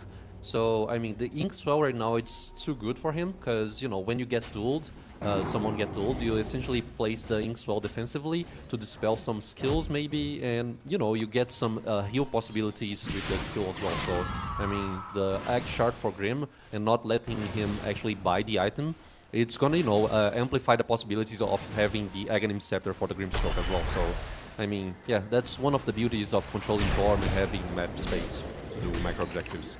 It's so much net worth, Ty. It's so much money. 100%. I mean, from the first one, they got about 1.6. They've actually got over 3,000 gold just from the shards alone value, and then the extra gold they get too. More like 4 or 5k for all these heroes total. Down bottom, Moita's going to show. Young G picked himself up a full-on Shiva's Guardian, and he went for a Ghost Scepter as well. So I think Nullifiers definitely needs to be on the board for the side of Modus Gaming. Yeah, I don't see Starter have one queued up. I don't see Void Spirit have one queued up. I don't see the Lifestealer has one either. So these Ghost Scepters are just so damn valuable right now. They are. I agree. Radiant's courier Totally. has been killed. Not really sure if they are gonna go for the upgrades for the Ghost Scepter, which should be the Krellis Crozier and also Radiant's the middle Imperial Blade. tower is under attack. But Dire let's see are if the game scattered. gets to that point anyway. Right now, just trying to survive against this like Rosa base plus Radiant's middle Lifestealer hitting tower on you has combos. fallen. They are going to finally lose their tier 2 tower in the mid lane. And doesn't look like they too much of in a rush to come back and take this fight here. Kind of split pushing bot. They do have a nice Dire's road and bottom Peace Wave down, so they is might under have seen the attack. Void Spirit make this move. XD trying to find stragglers. He is by himself right now, so if they wanted to turn on him, actually, I say that Io's coming through, has Almo next to him. They're going to find the Legion Commander. That's a perfect pickup. No chance for a duel. Get out here. Pops the BKB, has the Blade Mail, but the Basher from Lifestealer is already on deck. Can't even BKB TP out. Yes, the Starter would have helped with that too, but on the backside, they bring Almo back. They're trying to blow up the IO to start the fight. They do, so it's a 1-for-1 exchange so far. Can they chase for more? Tuskar's Blink Dagger already used, so no additional lockdown after that. Without the Blink Dagger duel, they can't hold anybody in place, it seems like. Yeah, I think so. I mean, it was good for Nemiga that they actually waited for the Relocate to come back and fetch a pickoff or Lifestealer. Ooh. He got brought is very far here, and now he's a bit away from his team. This would be a huge pickup if they find him. And oh my god, that was a huge misplay. Jumping into the Queen of Pain. Young G recognizing the situation perfectly, flicking him back into his entire team. Botega's now dead. This could mean trouble. Quap doesn't have too much mana, but he will try chase where he can. Taking down problems in the backline, doing some damage in the front line. So Ariel taking so much, but actually he brings out the Starter first in Void Bird. He just gets melted by Moita. It's a full 5-man wipe. How did this happen? They started off with them picking up the Legion Commander, and then misplays on misplays lead to them getting completely wiped out here. That's a disaster. I mean, we can see the net worth and also gold swing right there, and it's also like Roche time. I mean, the Legion kickoff was great, just as you mentioned, because the Roche was about to respawn, so like having Io dead right there, it's okay, because, you know, it would be still like waiting for Legion to come back so he can establish some like triangle vision and whatnot, but since like Lifestealer, he decided to go for that like offensive like infest on Queen of Pain. It was just too bad. I mean, he was so out of position, he got silenced by the second skill of Muerta. I mean, it's just like a downward spiral scenario for the Modus team right now, and they are gonna suffer the consequences most likely. Even without the Daedalus, South8, we haven't got to speak about him too much this game, but he's actually just farmed an absolute storm so far. 5-2-7, over 400 last hits, and now top of the net worth chart with an Aegis to boot. We just saw in that last fight, no Daedalus even needed. He did so much damage to bring down that Lifestealer. Radiant Now, are Namega, I scanning. told you, man, this team playing with their backs against the wall, that's where they're most comfortable. They've made the comeback now. They're going to be in the driver's seat. It's up to Modus to respond here. They're fighting up against the Aegis. They're going to smoke up confidently here. Can they actually take a full-on team fight? There is no Supernova for Namega, so one big team fight ulti will be down.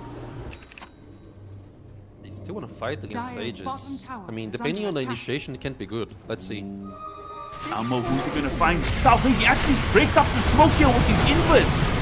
And now he's going to sit in man fight. Slowbine comes out of the two heroes. Ariel will fall to start off. They're trying to burst out the Supernova. Can he kill the egg in time? They're trying their best. They do, but look at that Sonic Wave hitting onto 3 heroes. They all crumble away. Looked like a decent start, but man, oh man, the damage from Namega is just overwhelming at this point. It's very overwhelming. I mean, Muerta wasn't Dire's dead bottom a tower single is time. under I attack. mean, just popping the ulti right there, delivering the damage out. As you mentioned, the Sonic Wave was just too great as well, hitting like 3 heroes that were trying to deal with the Supernova. So it's kind of easy, you know, to calculate the phone damage that you're gonna apply with Sonic Wave this way. So yeah, I mean, great positioning by all heroes here in the Mega, especially the Muerta, you know, popping the smoke by Silver Edge's invisibility. And they are essentially gonna farm and, you know, pressure this tier 3 tower right here, try to force some buybacks, but even if Modus buybacks right now, they don't have the BKBs available, so I mean, it's just great execution here by Nemiga. Dire's middle Sensational tower stuff, is and this under Moita, attack. she's got to critical mass territory now. 8.7k damage he did in that last fight, Adorat. That is just astronomical amounts of damage. They get the whole set of racks bottom. They're going to push out this tier 2 now as well. Dire's middle And they tower still is have the fallen. Aegis. They can go home, they can regen up, wait for their spouse to come back online, and then they can be in prime shape to just go again if they want to. Yeah, I agree. I mean, Hex's advantage as well, the side lane is going to be very pushed, so Modus is going to have to deal with some of these annoyances applied by the creeps. Yeah, and I mean, net worth difference right now, it's currently getting way too intense to deal with too, so Satanic being bought here for the carry on Nemiga, Worthy self-hate. tribute. He's gonna be very much tanky on the next like team fight. He's gonna be able to withstand some of the damage that they apply on his head, so it's gonna be very hard to win the next team fight, in my opinion. 100%. He's got an Aegis, he's got a BKB, and now even the Satanic to turn around this fight, turn around these engagements with the man fight. They're gonna smoke up now in Amiga, looking for some pickoffs. I think Lifestealer might actually show in the lane trying to kill the Queen of Pain Illusions. That wouldn't be a bad guy to initiate on. You'll need to coordinate well to bait him out with the Tusker and then get the duel out afterwards once the Lincolns is down. Ortega though, playing safe, going back to his base. He knows they could be on the hunt, looking for him. Dota will show they're gonna get that harpoon back up to the high ground. Queen of Pain trying to hunt for somebody with the Shiva's Guard vision. Dire's middle tower is under Nobody attack. giving an opportunity here for now. Mr. Void Spirit will show on the wave, pushing out down bottom. XD trying to make some space for his team. And actually, Ortega, he's far out. I don't think Queen of Pain knows what's going on. They do have a nice vision on Dire's side, so pretty safe place for Lifestealer to be right now to get his farm. I wonder if we're going to see a high ground siege here coming out of the side of Dire's Namega. top Lanes tower aren't too is under pushed out, attack. so easier said than done, and Lifestealer should be able to skip the next wave as Dire's well. top tower has fallen. Oh, there was still a tier 2 there, my bad. They do actually have a creep wave. So Lifestealer will skip out one wave, but they do have the wave to break through backdoor protection now to start anyways. They have Roche will be the one banner, to right? get the high Dire's ground. top tower They is do under indeed. attack. They do indeed. very hard to bring on this creep wave. Safari just gonna park himself up on the high ground. They don't have any like repositioning, so even they kill the Moita once, they'll still be Dire's top tower right there where a has team is fallen. playing behind the Covers 9, waiting in the background. First guy to show, gonna really get punished there. And they're gonna have to respond to this quickly. Moita does so much damage to this real estate. Bringing on these towers like a demolition bulldozer. Covers 9 still supposed to break, he's gonna jump forward. Moita trying to burst her, but the Pierce the Bell comes on and there's the Satanic. She's just gonna heal right back up. But the creep wave does eventually die. So they might be forced off the barracks for now at least. So Botega's play, keeping up the creep wave earlier, really coming to pay off here. Radiant Keeping are their scared. mini barracks alive. Yeah, I mean, they kept their barracks alive, but at what cost, you know? Now they want to smoke because they know, like, Muerta doesn't have BKB. But it's still, like, a struggle to actually win this fight. Dire's top barracks are It's under attack. kind of like do or die scenario for this last team fight if it erupts. Let's see. Depends on, like, if you get a nice pick-off initiation, you can definitely withstand and, you know, overextend the team fight. But currently, as I mentioned, like prior, the net worth difference, it's actually huge between both teams, so it's gonna be a problem for Modus. Let's see, the play here. Oh, smoke breaks. Already know. Almo gets scouted out. Gonna jump forward in the fight. Here in the backline, TD Commander tries to hop him. The snowball does come out, up onto the high ground now. Young G, he jumps forward, feeling confident with this BKB. Plus a double damage room going. They're trying to bring down the Isle to start off the fight. It's the big pick of the jet.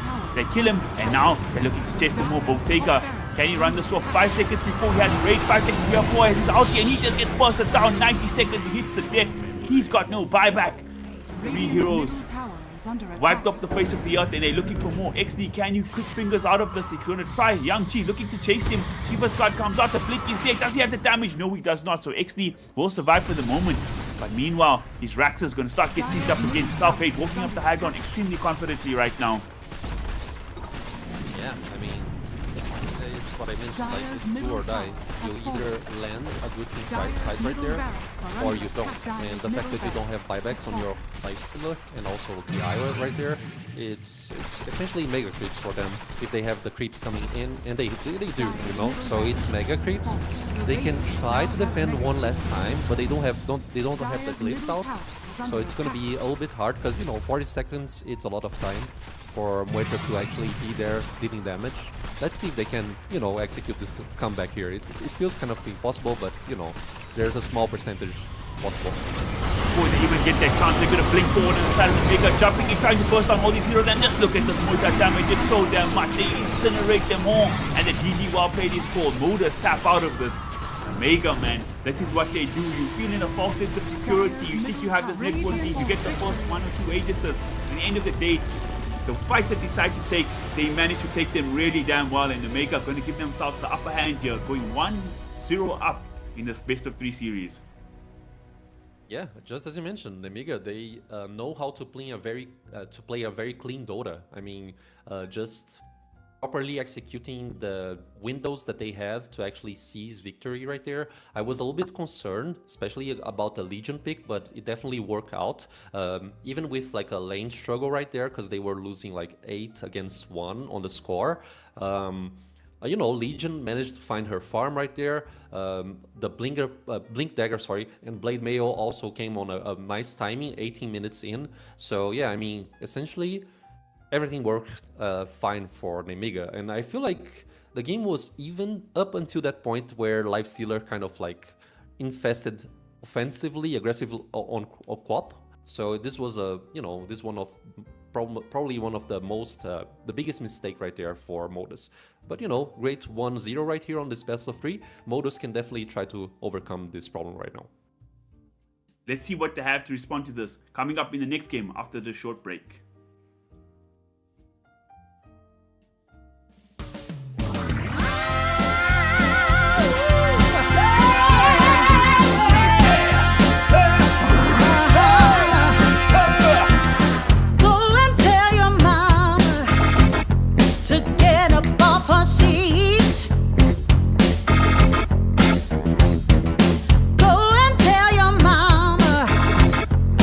Come out in the street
If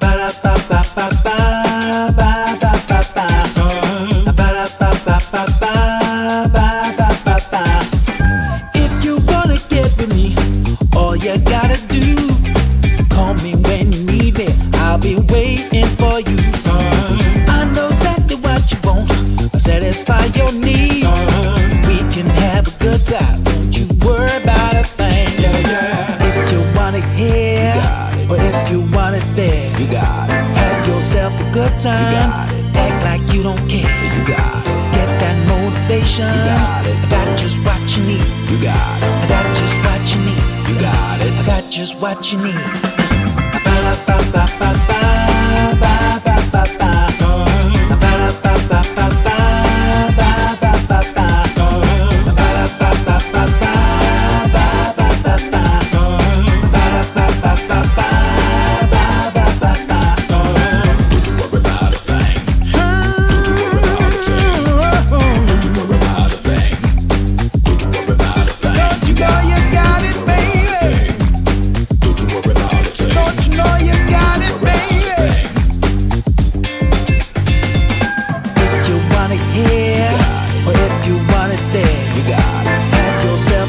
Act like you don't care. You got it. Get that motivation. You got it. I got just what you need. You got it. I got just what you need. You got it. I got just what you need.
Now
Welcome back to Season 4 of Dream League Division 2. Namiga Gaming showing up once again here, Ajarath, with a great performance here in game number 1. Again, it looks like they're down in games, but they know exactly what they're doing. They got you right where they want you, and they snatched that victory in the end. This is your first time casting them this Dream League Division 2. What do you think about this team so far? Yeah, very sharp and clean execution, just as you mentioned. Very impressed how they managed to deal with the pressures of the early mid-game situations right there, because, they need to build time for Muerta and all those, greedy cores, per se, such as Quap, such as Legion Commander as well, and they just managed to do it, very nicely. So, trying to farm without dying when you're losing so much map space, it's always a problem. So, yeah, props for them, Nemiga. Seizing victory here, and I mean, if they win the series, they are gonna go for the upper bracket of the tournament, right? And if Modus loses this one, I don't think they're actually gonna be disqualified, but they should be on the lower bracket or something. But it's definitely good for Modus if they can bring the comeback and maybe get a nicer spot on the upper bracket right there. Well, yesterday, Mr. Ajarath, Kips, and I we had to earn our paychecks here for ESL Division 2. We had 2 best of 3s. Our final game ended at 6:30 at night, 1.5 hours before the final series was supposed to start, and that was the middle series of the day. So if I have another day like that filled with Dota, I'm not going to complain, but I don't know if Namiga will give that chance over. They are actually immediately going to ban out the Muerta themselves, seeing the strength of the hero in their own gameplay, and going to ban it out here too. Yeah, removing Muerta from their possibilities here, it's interesting to see and try to understand, because what they are thinking about, are they going to open the draft with Slardar or something, because they have the first pick. And on the other game, on the first match here that we witnessed, they didn't actually have the first pick on their side, so maybe they have different strategies to go accordingly, and they just keep up with the Queen of Pain essentially. Very solid pick right there to establish a nice middle lane, I guess. Even losing mid, Quap managed to recover farm and be very impactful on the game, so yeah, it feels nice for Nemiga right here to have this pick. Oh, but now we get to see one of the specialties from Modus. This hero, man, it's sort of come back, and he's come back taking the scene by a storm here. This bear just seems so damn strong. Once he comes online, you get that Mjolnir plus the axe. You just run around the map creating absolute havoc. Yeah, Lone Druid, I mean, that's definitely one of the heroes that can try to withstand this matchup here in the middle lane, against Quap. You get Entangle charges, and then 10 seconds not really remaining. charges, but the stacks, which leads to the entanglement. 5 I mean, seconds Quap remaining. definitely gonna be on a strange Radiant scenario, team trying back. to seize last hits on the lane as well, if it's a LD against Quap, because you have two heroes against one, essentially trying to deny you and get last hits. So yeah, I mean, this matchup here, if it's this, what they are setting up over the middle lane, can be a problem for Quap, essentially. 10 seconds I wonder, remaining. has Modus played this? I think they have played this 5 Lone Druid seconds previously. remaining. I'm trying to find the games, They see if it was a did. mid Druid or was it a carry Druid, because I think most of the guys are playing Lone Druid on the carry at the moment. Let's see, that was Nigma who picked it up last time against them. Up against Raw Gaming, they did not play the Druid. Don't know if I've seen them play the Druid yet. They did once. I can find a game for us real quick. Just a second. my Gaming friend. they didn't. And No, Team not- Lynx. So they played Maybe against not in this Ivory. tournament. Ivory. Ah, okay.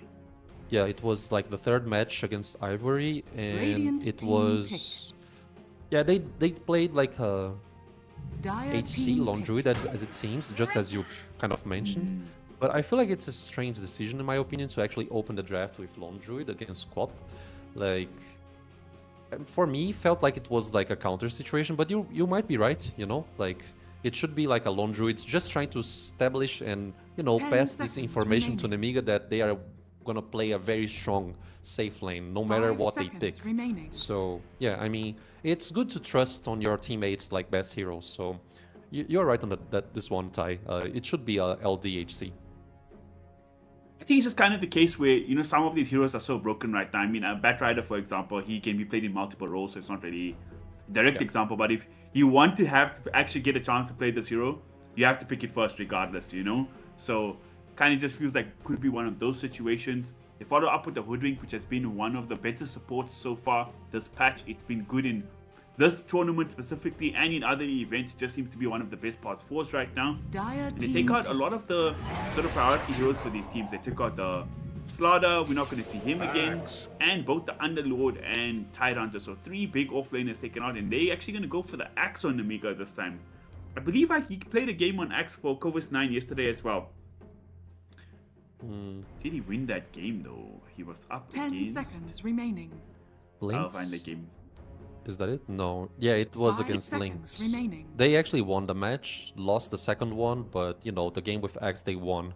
So yeah, I mean, Axe against LD, it can be very troublesome at some points, because if you land like a nice dagger blink before he actually uses the ultimate, you can actually try to burst this LD ult, but like regarding laning stage, it should probably be a very nice matchup for Lone Druid to actually handle. So I'm not really sure what Axe it's going to do here. So yeah, let's see on the execution. And they just brought Phoenix and now Ember Spirit. You know, a nice dual fire combo right there. And yeah, Ember against Quap, I guess it's one of the classic matchups. You get like Searing Chains to actually, you know, enable, like disable Quap on movements, like disable her blink possibilities. So yeah, so far, like both drafts are very interesting to see. Liking what Modus are going for here. Like you say, you have that hard lockdown from the Ember Spirit kiting up these heroes. You have some magic damage from him as well. And then you have like this big team fight ultimate with the Phoenix for themselves this time around. Because that's something it feels like you need to counter out for an Omega. They kind of plan for these late game team fight situations. So to have some of that team fight on your own team makes a big difference. Also a nice heal for potentially like the Lone Druid Bear Sieges later on.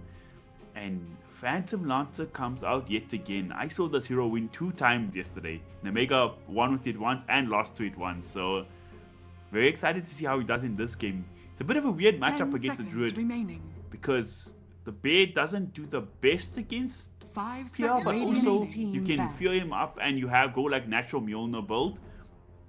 But PR also doesn't really chase the Bear around the map, right? He can just like split push the game when he gets that Ags as well. So what do you think about this pick? I think it's interesting that there are some people saying that PL should probably be one of the best HCs in the meta right now.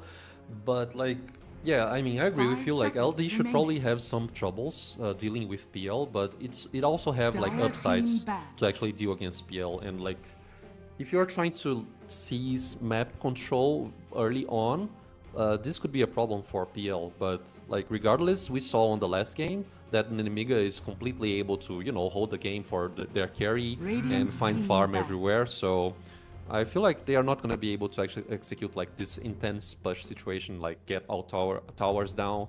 You know, like the meta doesn't really work this way. So yeah, I mean, there will be like this straight farm scenario, and let's see how the heroes will interact between themselves right there. But overall, I like it. Do you like it, Sai? Like, you had some doubts here and there, but you know, do you like it or not? I think on actually the flip side, I kind of like what Modus are doing, because I feel like last game they had this very high tempo gameplay where they had all these heroes that could like blink in, stun, initiate, look for team fights and skirmish, but they don't really have great tower siege. I mean, you guess you can go with the Lifestealer, press rage and hit the towers, but that doesn't seem like the best strategy anymore. Where the Lone Druid actually gives them a chance to push down towers with the advantage they can create. Granted, the lanes from Nemega are not weak by any stretch of the mean, but if they can win out in their own lanes on the side of Modus, I think this PL hero, like you say, a lot of people are kind of rating it, and obviously I've seen the strength of this hero myself. Like once he gets to like after 35 minutes, he has 3 or 4 items. He does look like that big bad late game beast he used to be. But it takes quite a long time to get there. So maybe Modus, if they can play fast enough this time around, they can kind of counter up this greedy duo. I would actually say even maybe greedy trio of Phantom Lancer, Axe, and Queen of Pain. 3 heroes that need a lot of farm to play the game very well. Yeah, I agree. I mean, it's gonna depend on execution. Like, he's gonna need that farm, so we need to see the game flowing, essentially. And now they need to pick like a less support for Nemiga right here. what they are gonna choose. I mean, Jakiro seems to be the support 10 5 for the seconds team. remaining. And that's why like Modus ban out the Rubik 5 and also the seconds Shadow Demon remaining. right there. So what do we have like available for them that can actually help PL on the lane, or you know, maybe Axe? They'll actually be playing up against like a Phoenix Lone Druid lane. That's a very difficult lane. How do you help him out to get some CS? Maybe they'll pick like something like a Tuskar again to maybe just drag the waves away, but you don't have to play fair Dota up against the Lone Druid, right? I guess, but like the Searing Chains against Tusk, it's very annoying. Like it's one of Radiant the worst team skills to actually deal with, and they actually go for Shadow Shaman. So I mean, Wow. yeah, they have so much push potential with the Shaman's ultimate plus Jakiro's presence, like Liquid Fire skill. So I mean, they are trying to, you know, maybe establish 10 team fight seconds presence and remaining. maybe, you know, enhancing push potential. That's what I think they are doing here. 5 seconds remaining. Man, the team fight is absolutely insane from the Mega. Also, just like your defense, you have this long range Shadow Shaman wards you can put on to defend your towers. You have like the Macro Pyre, Sonic Wave from the low ground. Even Phantom Lancer's not bad at spamming out the Lancers, and then Axe for the counterplay. That's just what he does. So Modus, this last pick for their offlane, is going to have to do a lot of work. A lot of these offlaners are taking out Beastmaster's gone, Bristle's gone, Underlord's gone, Tyrant gone, Pango's even gone. I don't even know what's left in the pool. They actually find the Sand King. So maybe a way to deal with the PL illusions as well, the Sand King. I think so, yes. They are gonna play... So, Problems is the support 4, right? If I'm not mistaken. He is the 5. The 5. So it's gonna be Hoodwink and Sand King working on the offlane. I think it's a very strong combo overall. I mean, great stun lock potential, damage as well. I mean, PL would be somewhat good against Phoenix because he can actually dispel the fire spirits. So I think it's good. You know, like team fight, counter initiation wise, Sand King will be there trying to apply the epicenter and try to execute some initiations for himself as well. So I mean, I like the pick. I like the pick. It's not bad. It's good. Yeah, especially considering what was left in the pool. A hero that can sort of be your blink stun hero, your initiation hero, give you some team fight control, and give you magic damage to kind of deal with the PL illusions and such. I think it does that job very well. Also gives them some tower defense for themselves. They can put down like the Sandstorm. Sand King can kind of disrupt the early game pushes. If Nemega go for it. There's a lot to do on this hero. I think his like biggest job, just like theory crafting in this game, is kind of protecting the Phoenix Supernova, because the Supernova can disrupt the Axe goes, right? Can disrupt the PL illusions, all that burn damage. Even Queen of Pain, if she's not paying attention, can get caught by that egg at the end with the stun. Can be a very big deal. So I do think Modus have a good draft and has a lot of potential, but I feel like Nemega's draft is just that much easier to execute, right? You can just counterplay with the Axe. To siege towers, you just got to put down the Shaman Ward and the Jakiro spam. Your late game is kind of secured having Queen of Pain and Phantom Lancer, so you just have to keep the game going on long enough to get to like 30 or 40 minutes, and you might be in a good shape for Nemega. How do you feel? I think so. Yeah, I feel the same. Like, it's easier to execute, in my opinion. You really need to open map space for PL, and that's essentially it. And you mentioned the Jakiro's presence, the Macro Pyre, but you also get like a nice Ice Path that can deal easily with the LD's Bear and whatnot. So I mean, Ice Path gonna be very crucial for this game. They have so much presence on the team fight. I really like it. Like, I'd say like regarding advantage, maybe 6-4 for Nemega or something. Like, yeah. I can get behind that. From what we saw, how they performed in the last game to how we like their draft. And the Ice Path, now that you mentioned it, it's actually so good this game. Ember's Bird, while he's slighting the first thing, you can kind of put your Ice Path down to catch him out like that. Sand King, you can be sitting in the Sandstorm in like a big AoE, so the Ice Path can catch him too. Extremely valuable spell. He can also late over like the Axe Core. If he catches 2 heroes, you just throw it out. You don't even have to land a skill shot or anything like that. So, yeah, Jakiro, not often we were really hyping up the past 5 hero that much to have an impact on the game, but right now, it's looking kind of juicy. It is. Let's see the movements here. The Bounties are being battle fetched. begins. Woodwink actually exposing herself quite a lot, but you know, Morales is gonna be just fine right there. And the TP. I mean, the recall for the bear, just essentially 2 runes for each team. Is that right? It is. So just a stable initiation here for the game. So do you think the Axe and the Shaman are going to try to play this lane straight up, or do you think they're going to...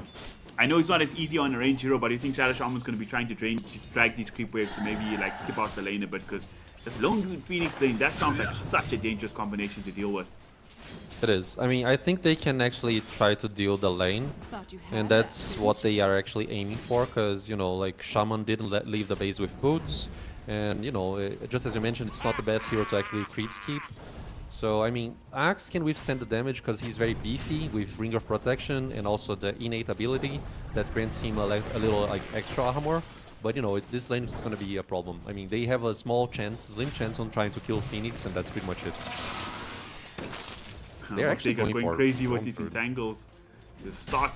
Battle Hunger comes out. Level 1 is when this guy's most vulnerable. Can they bring him down? He's so squishy on the Druid, but he's really trading up with the Bear there on the Shaman in the backlines. Corvus 9. 5 seconds before he has another Battle Hunger. I do quite like what they're doing. Pressure the lone Druid early before this Bear gets too strong and attack. And actually he's going to go back in. He's going to get another Battle Hunger on him. He pops the Fairy Fire. Is it going to be enough to keep him alive? They're trying to get him stacked up with the entangles. And here we go. Aerial coming through with the Aether Shock. Getting the first blood. So they made a bold decision to play the lane, and it's worked out perfectly for them so far, Ajarat. Exactly. Extremely risky though. Like, the play was very calculated on both sides, I'd say. I mean, especially on Shaman, because he was on a nick of like HP there to actually die. So I mean, it was a bold and courageous decision, but, you know, very risky. It was intense first blood. And once again, Lone Druid, although he has the Bear at the start, it's nice to have 2 heroes, but your base hero is really weak, so punishing it level 1 feels really good. As you level up, the Bear gets stronger and stronger, so nice move for them over there. And I think the good thing, like, this is the time to play the lane early, right? Like, you threaten them while you can, because later on, Axe can just go creep skip himself if he wants to. Like, Phoenix can't really pressure him too much. He can go fetch creep waves, allow Shaman to play around the map. So, really, that's the lane to watch for sure. Up top, we got Elmo and Mr. LS, or MRLS, or Merrills. I'm not 100% sure how to say his name, so I'm just going to go whatever feels right now. I think it's throw a Blood Grenade onto Elmo here. PL, not usually aggressive hero in the laning stage, but they can get on top of somebody, they can find a kill, it would be good. But Elmo, he's fine. Just took a decent amount of harass.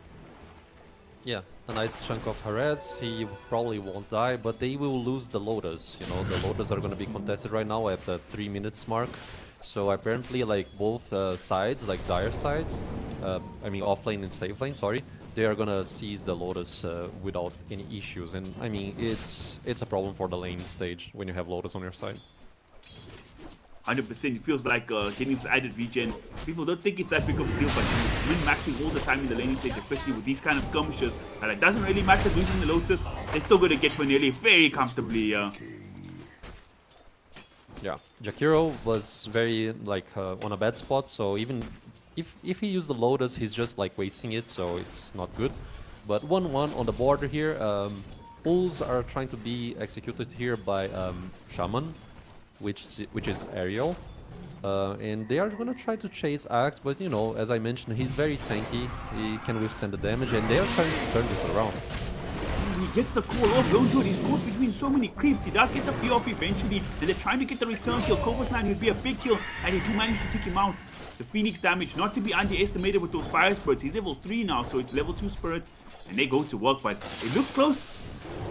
Playing the margins here, like you say, both teams are being very brave, and it is risky. And now they're trying to get the Shaman as well. I think they're actually going to get the double here. Aerial, he's going to fall. Surely, the Bear versus the Chicken. Who's going to win out? It does seem to be the Bear, but it might cost Boteka. He gets battle hungered out, forced to run away, and he loses his Bear. He does have another resummon available, and he's likely to get brought down, but they're actually going to get caught with the call. Corvus 9 kills off the Druid. So, end of the day, it's a 2 for 2, actually 2 for 1 trade, but they get the Druid, which is the big one.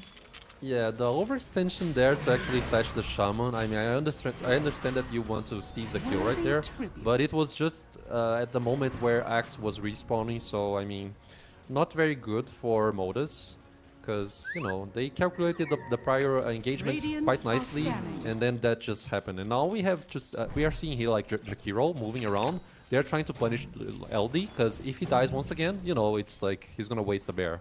So it's very smart decision by Nemiga to actually try to seize the kill here.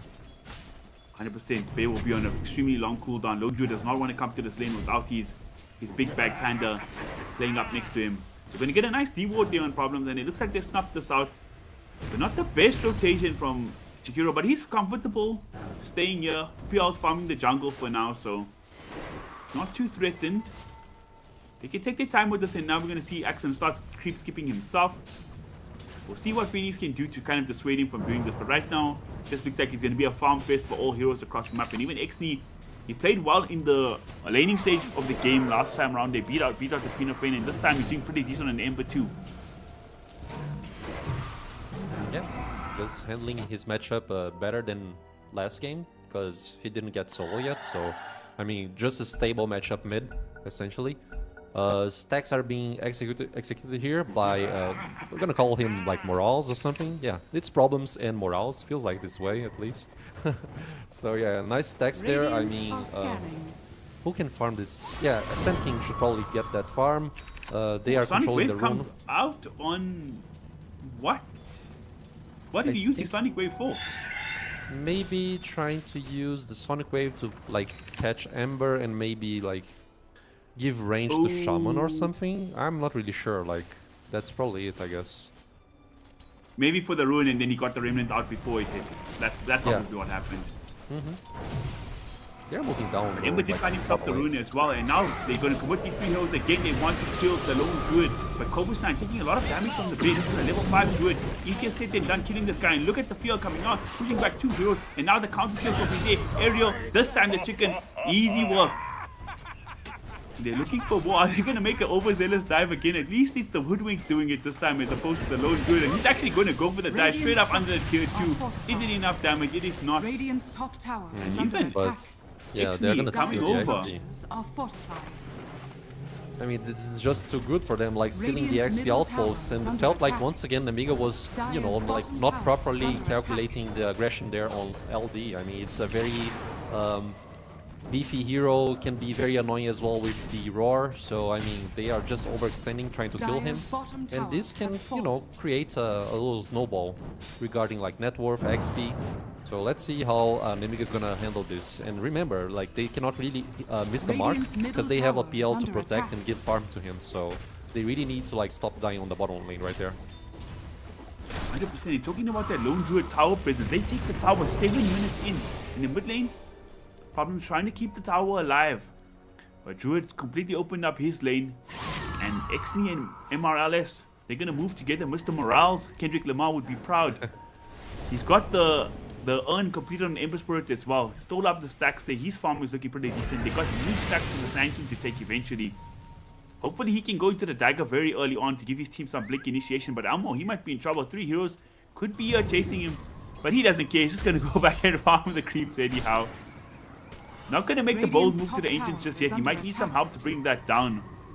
We'll see when he does, but that's going to be a huge net worth injection for him there. It'll probably basically be 3/4 way to the Blink Dagger once he gets that. Yeah, but feels like Sand King is actually aiming for a Gleipnir or something, because he was marking a Chasm Stone on his like quick buy. Let's see. Mid lane, they're going to make the move. They tried to catch the Queen of Pain in the chains. He didn't get that luck, but they managed to find Vanelli the easier kill. And look at that pushback from the sidelines. He actually gets the Queen of Pain. And Ariel about to go down 2. Oh my god, they just got 3 heroes for free here in the mid lane. The Mega way overestimating their skills to go up the high ground. The prowess of their heroes just not strong enough to do that yet. Exactly. Dire's middle tower is They are under attack. miscalculating so much on the engagements, and that's naturally a problem because, you know, Axe gonna take the long route regarding the items that he wants to get. So, like, essentially he wants the phase boots, he already went for the Vanguard, Radiant's top and it's gonna tower take a is while under for him to attack. actually get a dagger out. So, I mean, it's more net worth, more XP towards Modus, and once again, this can lead to a snowball, like, where you actually need to protect PL, and you're losing so much. Yeah, and it's one of those cases where, you know the criticism you had of LC last game where you feel like at 18 minutes, is she really going to hit her timing with like Blink and Blade Mail, etc. This is my issue with this Axe hero as well. Usually your Blink Dagger Dire's initiating middle heroes tower just is need under Blink. Like attack. you have one item on a starter, for example, which is the Blink, maybe Phase Boots and a Bracer or whatever, you're ready to go. For Axe, he needs to have a farming item or a sustaining item first, and then he needs to go for the Radiant Blink are Dagger. scanning. And it doesn't feel like you offlaners are allowed to play that slowly right now. You know what I'm saying? Not the blink initiation ones. If you like go underlord or something, you get to like have this insane presence on the map. You farm super fast. Maybe you can scale super well. But I feel like Axe right now, Hero in a bit of a rough place for competitive Dota at least. Yeah, I think so. Yeah, I kind of I agree with you on your points. So yeah, like early movements for offlaners usually can lead to more opportunities. I understand, especially when you need to open map space, and that's exactly the case. Because right now, they kind of got a very greedy triple core lineup. No hero really wants to be making space for anybody else. Right, they're all just waiting for their first set of items. Albo going to get caught up top. The sentry wards out there, but they're actually trying to turn this around. They're trying to bring on Hero. I think with the Phoenix coming through, they will get a 1-for-1 trade. So at least it's just not in vain. On the one bright side for Nemega though, is that PL is getting to farm this lane pretty freely. He's just sitting there top of net worth, picking up as much farm as possible. But the rest of his team really suffering right now. Queen of Pain falling behind the Ember Spirit. The mid tower gets brought down. Bottom tower was taken at least 4 minutes ago already. So pressure starting to mount here for Nemega. I did say they like to play from behind, but it's looking scary this time round. Yes, it is. Let's see if they can execute the comeback just as they did on the first game. But this game here, even though like we stick with Nemega's draft, currently not looking real good. And I feel like the Ember Spirit hero as well. Sorry. Dire's top tower is under Go for attack. it first, my friend. Yeah, Shaman wants to get a dagger out. I mean, it's gonna take a while. Like, just as you mentioned, like, who's going to initiate for the team? I mean, they really need to play a counter initiation style right now. And like having too many heroes on your face is always a problem, especially because, you know, Shackles can be kind of like disrupted by the Bushwhack and also maybe Sand King's presence. So it's going to be hard for the supports to actually, you know, create space and help on counter initiation scenarios as well. Trying to push Coverstein off the Ancients there. I thought there might be a chance to go on him with the Satyr rooting him up, and this Emperor, look at how fearless he's playing. He's just standing in front of them on their own side of the map, on the high ground, just like making heroes, forcing them to react him. He's got his Remnant for safety if he needs to get out though. He does expire, gonna put another one down. And this is the problem, like, yeah, he did well on the Void Spirit last game, but I honestly feel this Ember Spirit a lot scarier with this level of farm. And now he's gonna go forward, he's just gonna kill a hero under the tier 2, comboed up there with the Hoodwink. And he's not done, he's gonna chase Vanilla here too. This is a level 5 Jakiro, he's got a full Spirit Vessel completed. PL doesn't even want to come through to help. They get the chains off and then he's gonna kill Jackie. This is insane.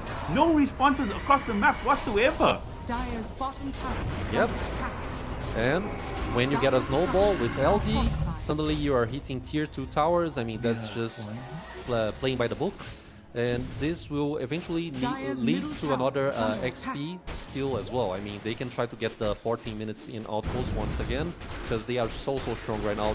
This like 4k lead plus the XP difference, it's very high for Nemiga to actually deal with. You know, Shaman managed to get the ulti right now, but it's still like not enough. Like Jakiro doesn't have like Macropyre to use, so it's hard, man. The game is it's hard to do reads and like execute right now for Nemiga. I kind of see why Nemega made a big emphasis on banning out XD's Ember Spirit in the last game. I believe it was the 4th ban of the draft. Because man, oh man, this guy's so confident, the hero. Absolutely styling right now. So is the rest of the team. Besides Mr. Almo, he hasn't had to do too much. He's got his Blink Dagger. Hasn't even needed to use it just yet. And he's got the Chasm Stone as well. So AoE damage, or presence at least, is really amplified. He's going to tank one kill for his team here. Do they have the dust? They do. So they will claim that kill. But in the meantime, they're looking to make a return kill onto the opposing offlane at the bottom lane. They're going to get the chains up, they get the Vessel there too, and again, he's got no way to dispel the Vessel. It's so damn good against his tanky strength course. Reducing the healing, percentage-based damage, and Axe is going to get melted down there too. Yeah, just as you mentioned, too much damage. Like the Urn, the Vessel, plus Phoenix damage as well. I mean, he cannot withstand the damage. And the dagger, it's... I mean, we can still see a dagger coming online on 18 minutes mark. So, I mean, the game is still happening. They can try to execute comebacks when the dagger of Axe comes out, but they need to really secure the big team fight play right there when it happens, because otherwise it's just going to be a strong snowball. 100%. Oh, it's... This time again. Sand King, he actually went for a casual Chasm Stone, so It's a new item, right? It gives like a plus area of effect on his skills, and that's pretty much it. So Dire's let's see middle if he tower is progresses under it to towards the Gleipnir. I'm not really sure if he's gonna do it. Like, you know, it could be Shiva's guard later as well. But it's quite cool that we have an item that you can just buy raw and it's like pretty good again, you know, like the effect is just so damn good. Yeah, it's interesting for sure, but it's quite an expensive item, so yeah. I mean, it's probably gonna lead to a Shiva's like a late game scenario, because he is actually going for the Veil of Discord. So yeah, it's not really a Gleipnir. He actually wants to go Shiva's with that. He's setting up on both teams here. We've got the pass 4 and pass 5 for Omega teamed up together, looking for something in the top lane. Meanwhile, Almo has the Hoodwink sitting behind him this time. So if any moves get made onto the Sand King, there will be a counterplay. Young God, if he shows to this wave, it could be a bit of a dangerous situation, but his teammates are behind him, so they could be waiting for something. Sand King, are they going to make a move onto him? Hoodwink is there to back him up this time. Every set that comes out in the return play is just too good. They bounce down the Shadow Shaman. Problem's just going to have to TP the hell out there. Sorry, that wasn't problem. He's in the mid lane, annoying up this axe for now. Yeah. Morale is right there. Hoodwink helping the Sand King. Can they get the kill on top? They don't have the damage. Oh, they do. They have the chains. XP is here. 1G. Oh, you stepped out too far, my friend. That's a sad death. 8,000 net worth lead now. 16 minutes in. This game is starting to look dire. It is not a good scenario for Nemiga for sure, and we favor them on drafts. I mean, just as we like, I say this quite often. Theory crafting one thing, but executing it's totally other way. You know, like, and it all happened because Axe needs time, and they were trying to see skills on that LD. Top. This Ember just playing absolutely fearlessly right now, getting yet another kill on the support under the tier 2. He's just going to Remnant out and TP the Halo, and even leaves a Remnant for him to come back to if he wants to in that area. So, extremely confident in XD right now. He's not fearing anything. Beasting on this Ember, and even finds himself a DD ruin now too. Very deep ward here for the side of the Radiant 2 on this on the dire high ground. And they got the Lone Druid playing this area. If they want to maybe go for a tier 2, they could, but I think they're very happy with the amount of space they're having to farm on the map, all these pickoffs they're getting, so they don't feel like, you know, like they need to rush and push super fast or anything like that. But they're going to bring the 2 supports up with Elmo. Looking, maybe they might go for a smoke play, I'm not 100% sure. Dire's middle tower is under attack. They can do that for sure. I mean, they have like Epicenter coming online in 7 seconds. So maybe getting a pick off and then going to Arm afterwards. But I really like how you pointed out that they are not really trying to seek and, you know, try to destroy tier 2 towers. Because if they get like lots of farm on the LD can probably try to carry this, especially because they know that they are on a network advantage. So it's very interesting that they are seeking the network route instead of like trying to go and commit unnecessary mistakes trying to, you know, siege tier 2 towers. Deceptive rune of invisibility. Yeah, I think you made a good point that Dota's kind of different to the old days before. If you like, you know, Kuroki, Team Liquid and such, you play games super fast, you gather up to push towers and things. But right now, those kind of strats are not the best. And XD, he's just starting out 5 heroes. He does get tortured. The sentry was going to be there, but he's still surviving somehow. But the burst damage from the Sonic Wave is enough. Kovasny going to pick up a 5 streak over onto the Ember Spirit. But they do get return kills. Look at the epicenter going absolutely ham. Phoenix coming through with the triple kill. Popping Supernova now. Might get brought down, but the Bushwhack's there, keeping his co-support alive. Is Mr. LS here. And now Young G is going to be forced to tuck his tail and run. Oh, but the Yosef is there. What a play, Young G. He wasted his blink. He gets brought down too. The one time I think Mr. XD, he overplays his hand. His team is there to clean up for him. 4 heroes wiped out. And talking about the tier 2 push, Protega, he's not worried about all that crap. He's just taking the tower by himself. He's lonesome. Yeah, I mean, he was essentially 30 seconds alone, all by himself right there, so it's plenty of time to actually go for the tier 2 tower. But, you know, it felt like PL ditching the play right there, trying to, you know, he was scared for his life. He didn't help Pop hit the egg. It was a very, like, miscommunication kind of thing happening on the Nemiga's side, because if PL tried to, you know, hit the egg with Pops, probably they would have damage, and, no, Ember cannot die right here once again. I mean, nice push That would back be a from the big Hoodwink. one. You know what's crazy about that fight, Ajarath? Even though it was a 2-for-4 exchange, they're so far behind in Amiga. They actually had a little bit of a net worth and XP lead from that fight. That is crazy, killing just the Ember and Santi. Makes sense with how farmed this Ember is, though. Yeah, I mean, net worth and the time progresses in Dota, the kills are very valuable, so it's essentially the comeback factor. Like, if we didn't have this on the game's economy, like, establishing comebacks would be essentially impossible. So, I mean, you cannot really give out opportunities to your opponents. The more cleaner you play, the better, you know? You have to trade things accordingly. 100%. Looks like they Dire are scanning. just trying to control this area for now. They have a lot of vision in this dire jungle. They don't want to give PL a lot of space to farm. Does Lone Druid have his Aghanims completed? It does look like the bear is doing his Dire's absolute middle own tower thing right is under now. attack. He does have the axe completed as well, so the map presence is going to be even scarier for Nemiga to deal with. This bear, he's split push, he's killing potential. It becomes crazy as the game scales on, and now they're just trying to kill this bear. But the backup is there. XD, he's going after the high ground. A bit of overzealous play once again. He's getting hit up there. The follow-up stun from Manelli looking pretty damn good, but XD, he's tanky. They'll walk it off for now. Very tanky. Ember Spirit right there. Not enough controls and damage to actually kill the Ember. And like, just as you mentioned, like with LD's Aghanim Scepter right now, he will essentially right-click any side of the jungle and farm. But wait up, Cop. Not Cop, sorry. Yeah, I thought Cop was getting harassed right there, but no, it's not happening. Well, they have smoked the supports. I think you're right. You were just right a little too early, you know. They're running over. Almost got the big tag already as well, so we could still see them make a move in the combo, and they are at the risk. The pushback comes out. The epicenter's there. Burrow strike to follow, and Young G, he just gets busted the hell down.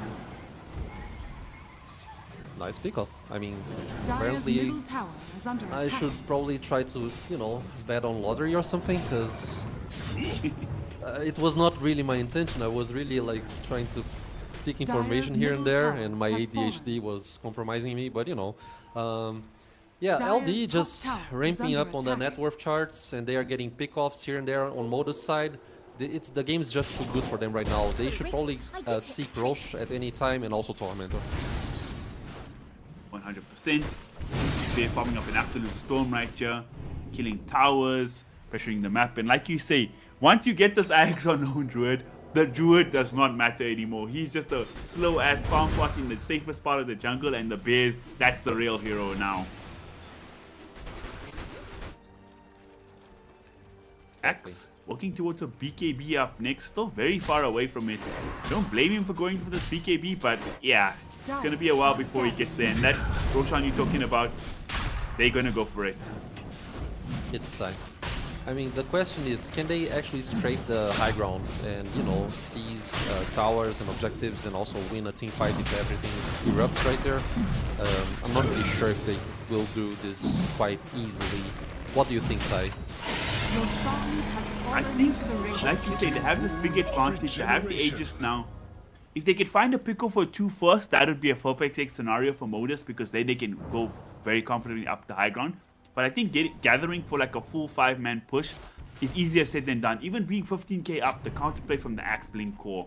You have this PL spamming Lancers. If you get caught in like a 2 or 3-man ice pass, like you can get very fishy very fast. Like you don't want to like maybe bleed 2 or 3 kills when you really shouldn't. Like you said, the comeback factor, the comeback goal factor in Dota is so damn strong. So if you make a mistake up the high ground, it can be really costly.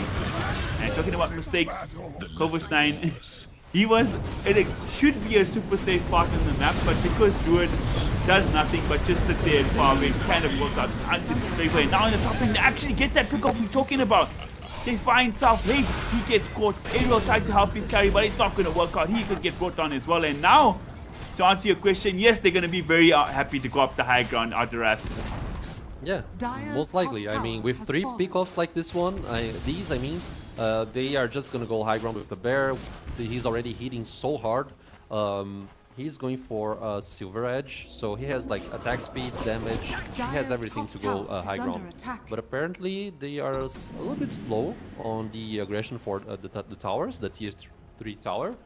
And yeah, now the heroes are respawning, so it's just like fast respawn timer for Nemiga's heroes right now.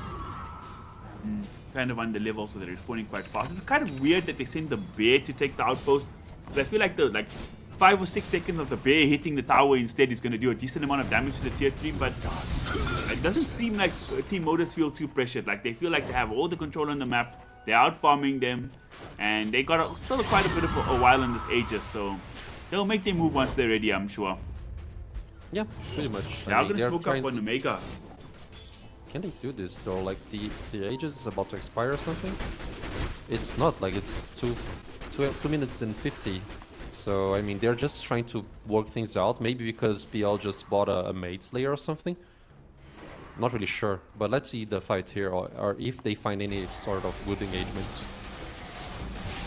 Looks like the side of Modus, they're going to be all together for once, taking up the 2 meter. They will see that they in this area. Once the 2 meter goes down, they'll know for sure the scan's going to come out, spouting woodwinking their own jungle, so they're going to know there's somebody not there with them. But they don't have any vision in the area. They're not going to be confident enough to walk down any staircases or anything like that, so they'll give up in the smoke attempt for now. Yeah, just retreating here and there, seek more farm, I guess. The age is expired at least, so Nemiga can try to answer on the next team fight if possible. They're gonna make a move onto the bear, but it's missed. This bear got his shadow blade and he's gonna look to reinitiate himself. He finds it secure. That'll be a huge pickup in the back line. Uh-oh! Bottega! He's found once again. Sorry, they find the PL. PL? Did he make it out? Does he have the inverse? South 8. He's dead too.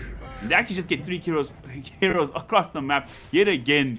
Just out of nowhere, they pick up this kill so damn fast. And now surely they're going to be hitting up the high ground. They're right next to the base. They're going to put the big bad bear up here. And they're going to smack down this tier 3. There is still a gift available. But still a long time before heroes are back and ready to fight here. I believe they will have one chance to fight up the high ground. I'm not sure if Modus are going to give it to them. We're going to show respect once this axe starts to respawn, once the PL starts to come back. Yeah, I thought the Aegis had this expire, but no, it was the smoke like covering the Aegis, so yeah, it's gonna be hard for them to actually defend here. I'm really like losing hopes for Nemiga's game though. Like it feels like the game is very much hard to actually come back from. Beautiful kill. That's a nice way to start if you catch the Ember plus the bear. Ember does still have that Aegis though, and now the Aegis come out doing so much that damage. The AoE is huge, and 3 heroes melt yet again. The axe gonna buy back immediately.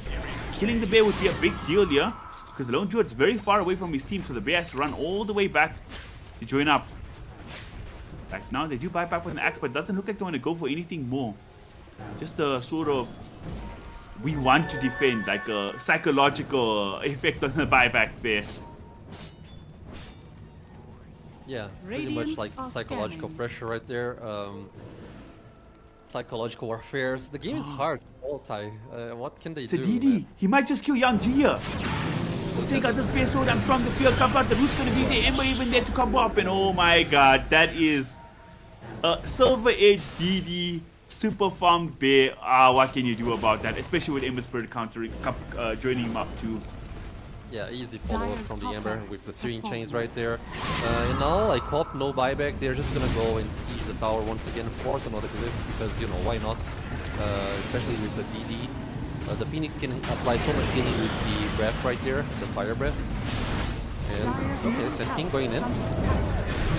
This man playing with absolutely no fear. They charge up the sharpshooter and come up very nicely. And Almo, he's going to get punished for his overzealous plays. He does have buyback and he do have the outpost if you want to come in if Nemiga commit heavily for a fight. And they look like they want to break them out here. They're going to send the bear right back in, trying to irritate this PL.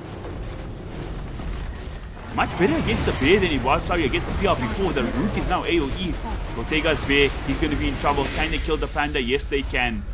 Should have the summon coming out relatively soon, and he actually has it already, so going to use that and buy a BKB now for the bear as well, so he's going to be more confident sieging up with that panda. And I've seen the story many times before. Shadow Shaman just gets picked off. Yeah, very hard game to play as support. I mean, especially Shaman that needs to do things showing himself, you know, like it's not like he can just throw things and survive. But yeah, BKB as you mentioned, and apparently they want also Dyer's Butterfly middle for this bear barracks right are here. under attack. I mean, feels like checkmate. I mean, how can you actually come back from this? You need so much like presence and, you know, returns from Axe, calls and whatnot. EL managed to find a Butterfly right now, but it's still not enough for them to actually come back from, I guess. Let's see. I mean, Oh no, BKB, they're trying to bait here. If they kill the bear, it would be a huge deal. They just resummoned it. But there's the bushwhack coming out, doing so much damage, comboed up with Echo Shot. The Queen of Spain ulti does a bit, but nowhere near enough. And look at this bear plus his Ember go. It's an absolute rampage right now. They get another root out, roots on roots on roots, and they're gonna tap out. The Mega's like, oh boy, this hole we couldn't climb ourselves out of. And it's going to be a game number 3, Ajarath, and in dominating fashion coming out from Modus here. I don't think we're going to be seeing this lone druid again through these drafts. I agree with you. We won't be seeing like LD once again. They are gonna probably respect the pick just as they did on the first match that we saw.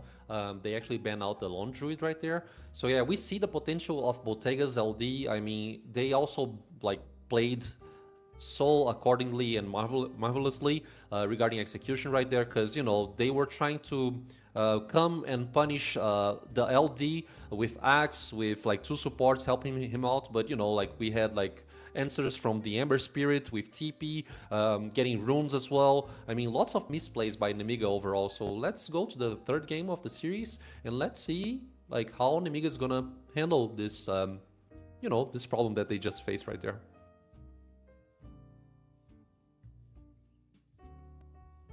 After this short break.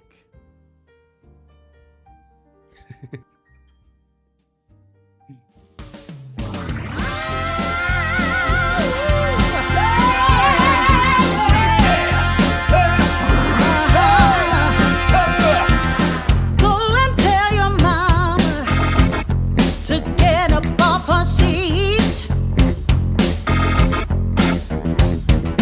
Go and tell your mama to come out in the street.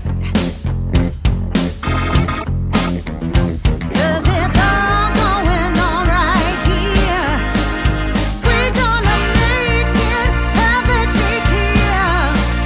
When you hear our voices ringing in your ear. Yeah, yeah, yeah, yeah. Go and tell your mama she better come around. Yeah.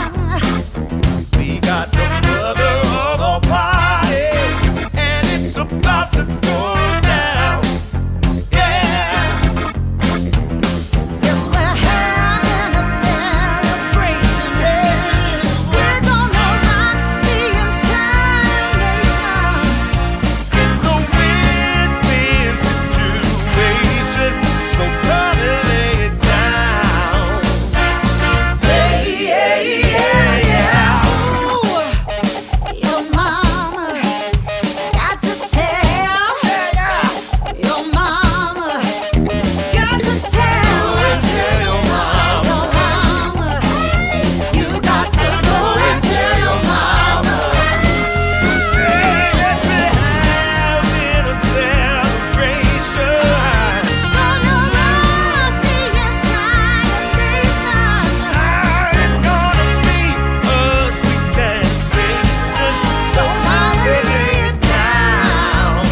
Go and tell your mama. get up on your feet. Go and tell your mama. Tell your mama, yeah. Go and tell your mama. Tell your mama, yeah.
satisfy your needs. We can have a good time, don't you worry about a thing. If you want it here, or if you want it there, you got it. Have yourself a good time, act like you don't care. You got it. Get that motivation, you got it. I got just what you need. You got it. I got just what you need. You got it. I got just what you need.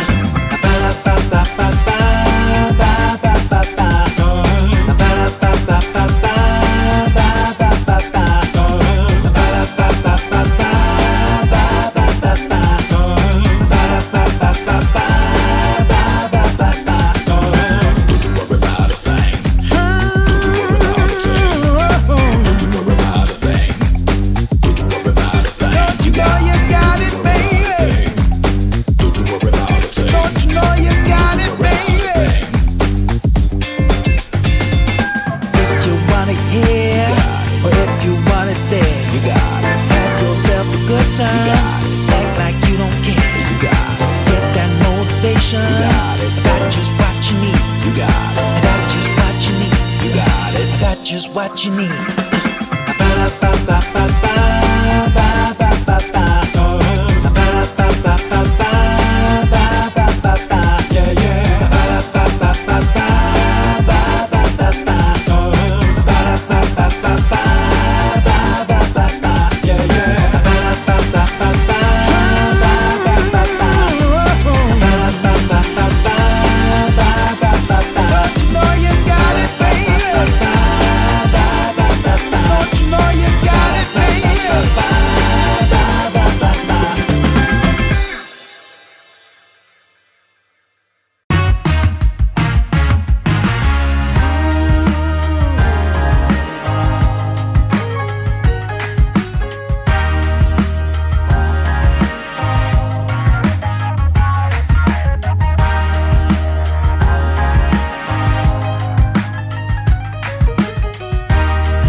Wanna know, can I spend the night?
we are back with some fresh Dota 2 action here at DreamLeague Division 2. We have a game number 3 in our hand, Ajarath. How are you feeling going into this? A second, okay. My soundboard just clipped once again, but yeah, I'm eager to see the third game here. So let's see how that game goes, especially if they're gonna ban out the Bottega's Lone Druid. I mean, the game was just beasting out everything. So yeah, I'm ready for the game 3. Let's see, Ty. I mean, it's banned here in the first phase, right? Third ban. I almost feel like it's disrespectful that they waited to ban number 3 to take it out, because god damn was it a problem last game. He smashed through the laning phase like it was no issue. The transition into the mid game was super swift. Like he just, once the ball started got rolling with that lone druid, there was just no stopping him. That bear was like untouchable at the end of it. But it wasn't only the lone druid show. I think that was the catalyst, but the rest of the heroes, X-Neon, Ember played really well. The supports rotated super good. Elmo didn't even have to do much for most of the game on Sand King for them to win the game. So extremely dominant performance coming out of Modus there in game number 2. And we'll see if they can continue this momentum up here in game number 3 as well. We've got 2 very strong heroes in the meta coming out, your Ajarath, Pangolier, and the Beastmaster. Yeah, exactly. Beastmaster has a direct answer to Pangolier. I mean, you roar him out when he's like using Rolling Thunder, so he's just like stuck and cannot really move anywhere. So it's very good. I mean, Beastmaster also, regardless if he's going to counter Pangolier or not, I mean, he scales up very nicely. He can get like an early Aghanim Scepter, become like a very high damage dealing hero, so I really like it. The same kind of goes for Pango. I mean, not really regarding like item states, but it's a very strong hero. I mean, the DPS controls that Pango can actually deal in the game justifies the picks right here essentially. So yeah, I like it. Both openings here very solid. Yeah, most definitely. I mean, these heroes, they just feel like such good heroes all around. Yeah, you can kite up the Rolling Thunder, but the Swashbuckle alone is doing so much damage here. The lanes, it feels like Pangolier can play through almost any lane in the mid lane. You can also swap him to the off lane if you feel like he's too countered out during this game. So, very happy with the opener for both teams. Even this Beastmaster can be flexed to all 3 core roles. It can be carry, it can be mid, it can be off lane as well.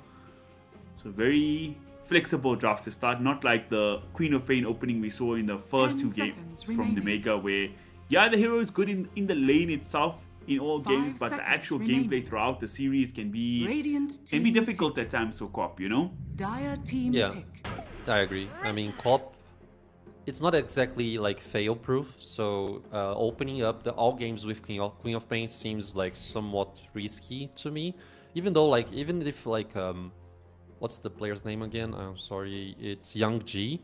Even if he plays like a very good pop, the game can go sideways. So I respect the decision of like trying not to go and seek that first pick every time. Hoodwink now for Modus, second pick. I mean, a nice addition to actually help the Pangolier to play. But now, I mean, Nemiga's answers like Rubik, that can steal the Rolling Thunder, and also he can actually steal like a nice Bushwhack and maybe the Hoodwink's ulti as well. I mean, it's just very, very big right here. Also a meta hero, right side? 10 seconds remaining.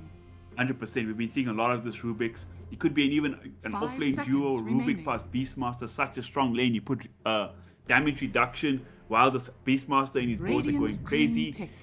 I really like what you see from both teams. And this is a hero that sort of kind of picked up popularity yesterday already. Nemega went for the Silencer twice. I don't know. I mean, feel like in certain games it's good, but I feel like the hero does have weaknesses in its own right. Yeah, I mean, Silencer has some weaknesses here and there, but I really like the hero. Like, I'm a big fan myself of Silencer. Even like the sound that he applies when using ulti, it's just so impactful, right? I really love it. So, but yeah, regarding laning stage, the hero can definitely be zoned out, but depending on the lane you're actually facing as well, I mean, the glaives are so strong to actually harass and print damage, shove the enemies out.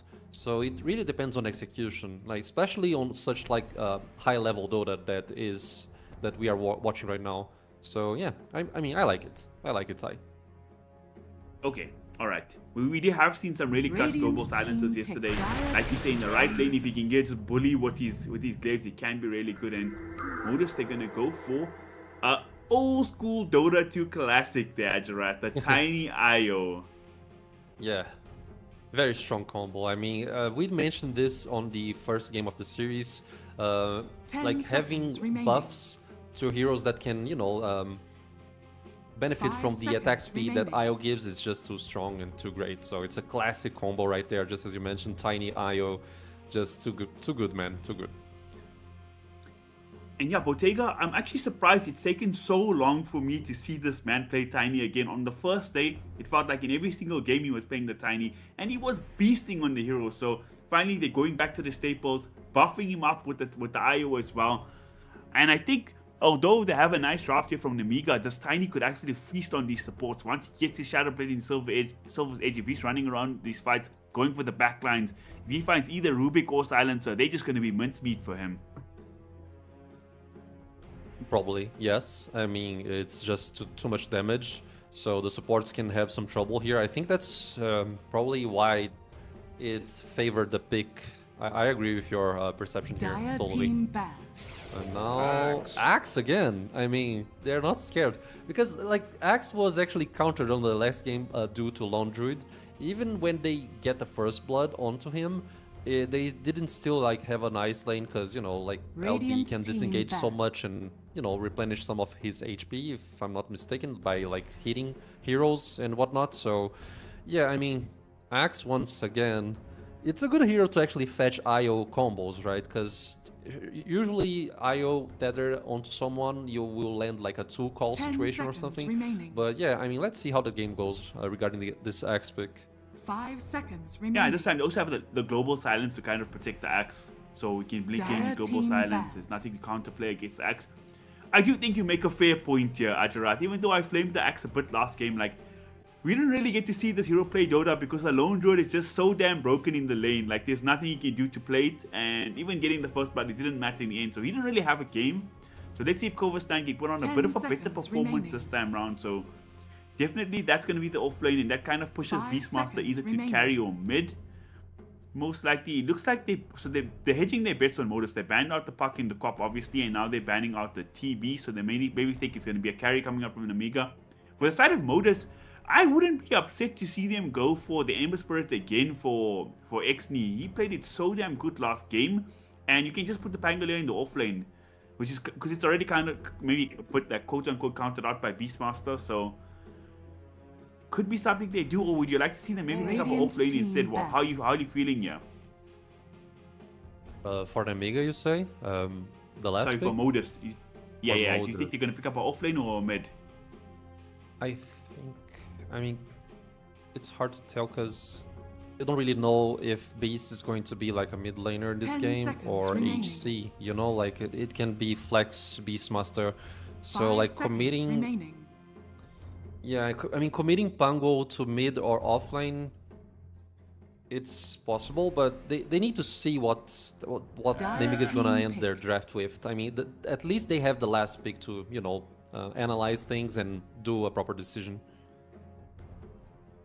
They ban out the Storm Spirit here, so again, kind of mixed bans. They take out the TB in case they go for the carry, and they're going to take out Storm in case they need a mid. So, be interested to see what Nemiga does. Is there any Radiant sort of team hero that you think they're going to... Okay, question answered. They're going to go for the Lifestealer again.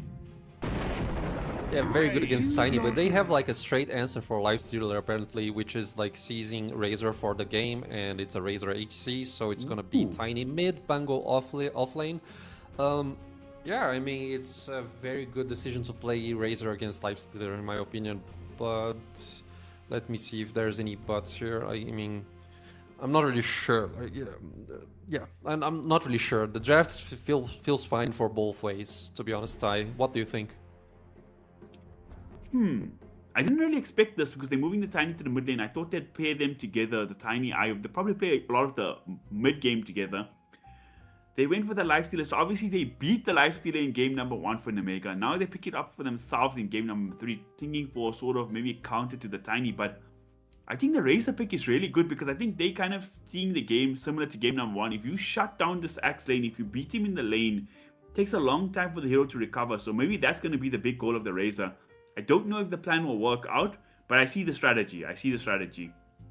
I guess so, yes. I wonder if he is going for like consecrated reps kind of thing, like trying to protect himself against magical damage first, and then trying to, you know, land on more stats plus damage-oriented items. I'm not really sure, but I mean, consecrated reps can be a good item for Raisin in my opinion, but not really sure if it's gonna be that way. I might be wrong, but I'm pretty sure I watched the game just the other day where I saw a Razor with consecrated wraps. It feels like any hero can buy that item these days, so I wouldn't be too surprised seeing it. Yeah. So I'm going to throw that question back at you. Do you have any predictions? If you have to look at these two drafts right off the top of your dome, who do you think has a stronger draft? Yeah, so it's Tiny on off lane. No, it's Tiny mid, right? I'm really confused. I need to check right now. Just a Tiny second. mid, Razor carry, pos 5 IO, offlane Pango, and in the pos 4 Hoodwink, of course. I mean, I prefer Modus draft a little bit better, I guess. I mean, they just need to watch out with the globals, and I mean, Rubik can also steal great skills, so they need to watch this one out as well. But on a long run, overextended plays, the IO granting so much sustains and whatnot can be very decisive. Yeah, I'm not really sure, 30 man. Like, it seconds will to depend battle. on execution. It's maybe it's very tight. It's hard to, you know, pick a decision here, make a decision. Nah, I get you. Sorry for putting you on the spot like that. It is a very tightly contested draft. I'll actually And we're put quite- you on. Let's think who's gonna win. Elmo getting found here before we get to that. They're going to throw out a blood grenade. This could be a nice first blood. Who's going to pick it up? They want it on Young G. He's not going to be the one to get it, but Axe, after getting absolutely demolished in the first game, he's going to get the first blood this game. I did feel like he got first blood in the last game onto the Druid anyway, so Yeah. if that's a sign to things to come, it's going to be pretty bad. On the spot, I will say... Ooh, I think the mid lane's really... I think, actually, I'm going to stick with my prediction from the draft. If they shut down this Axe really hard in the off lane, I think they'll win the game on the side of Modus. But I think if Corvus9 has a good game, Omega kind of got this. Because Beastmaster, how do you really stop him from having a good game? Almost impossible. He's going to farm anyways. And even if the lane's not good, which it should be, he'll still farm the jungle. And Lifestealer, I don't see him having any issues really on the top lane either. He'll just farm. So it's up to Axe. Is he gonna beast this game, or is he gonna get shut down once again? Yeah. Let's see. I agree with you. Like, if X has a bad game, then I mean, it should be very decisive. But so far so good. I mean, Axe, Cove is 9. He's just doing fine right now. Just getting less hits here and there. Rubik's also covering him. So, and like with the first blood, he gets a bracer. So he should have like lots of stats and like HP regen for himself. Funny, usually when you see this IO parents, you usually think about like the melee heroes, like the Tiny, you know, back in the old days with Loader, it was like CK and stuff. But it kind of makes sense with Razor too, right? He's a hero that likes to get up in your face. He doesn't have his own natural sustain, which IO can provide. And then the movement speed buff really is helpful for like running people down with your link chase and stuff too. So it's quite nice. It's quite nice. Let's see how this lane goes. Up top, we're gonna have Self-Hate and Vanilli, Lifesteal and Silencer up against Mr. Alice, Morales, and Elmo with the Pangolier there as well. Shouldn't be the easiest lane for Pango, but I feel like if Vanali steps out of position here, they can really burst him and kill him with this combo of Hoodwink plus Pango. Yeah, for sure. I mean, they have the damage. They just need levels essentially. It's Bot not lane? even my birthday. Making a move over onto Corvus9, and this is the... Curious to see, a lot of these carry races aren't really maxing out static range. And actually talking about carry races, that's going to be another kill here for the side of Corvus9. I think it will be. That's the second kill of the game. They might have to trade out the Rubik aerial. Going to fight successfully this time. There's no lone druid to counterplay this Axe lane. So maybe this is how it's supposed to look. You're supposed to bully these guys. You're supposed to get a lot of kills. And it's starting off well so far. This is the guy we said all the pressure's on, and he's delivering so far. Yeah, he is. He's delivering there. He has like a nice amounts of less hits as well. I mean, so with this, he's gonna get very strong regarding net worth. So I mean, kills, net worth, it's all he wants and needs. So I wonder how Bottega's gonna level, because usually these carry racers, they go a bit more greedy and max out the Q, but playing up against a melee lane who's gonna be up in your face all the time, do you think he maybe takes a second point in static link here? I think so, yes. I mean, just securing kills with Plasma Field, you would need to have like a more magical burst situations like on your support 5. They're going for Silencer, I think you mentioned this like prior. So yeah, it's an easy kill if he missteps a little bit. One more hit and he One should be more dead, hit will but they need. Swashbuckle, Can they not have sure the that? cooldown. And I'm shocked he actually made it out of that. They used the blood grenade and everything, but he's fine. yeah. Space He's fine. created for his carry, I guess. Look at how Southgate is actually farming 24 and 3. Getting almost every single last hit, it seems, right now. Yeah, and that's a bad scenario, right? Because Axe winning offlane and also the HC here farming freely, it's too good for Lifestealer. And now Axe seems to be interested in like cutting creeps. Because, well, I mean, can IO die right here? I don't think so. Yeah, and he wasn't actually able to, you know, cut the creep wave. But like cutting creeps, you actually optimize your net worth by quite a lot when you farm neutral creeps as well. So I understand Axe's decision here. And like if anything bad happens, he Radiant's just TPs bottom off. tower is under attack. 100%. They don't have any stuns in that lane, so he's much more protected this time around than the last one. I mean, Lone Dude had 2 ways to cancel TPs. He's actually going to go to the jungle, so he doesn't even give them a chance to counterplay. He's going to optimize his farm there.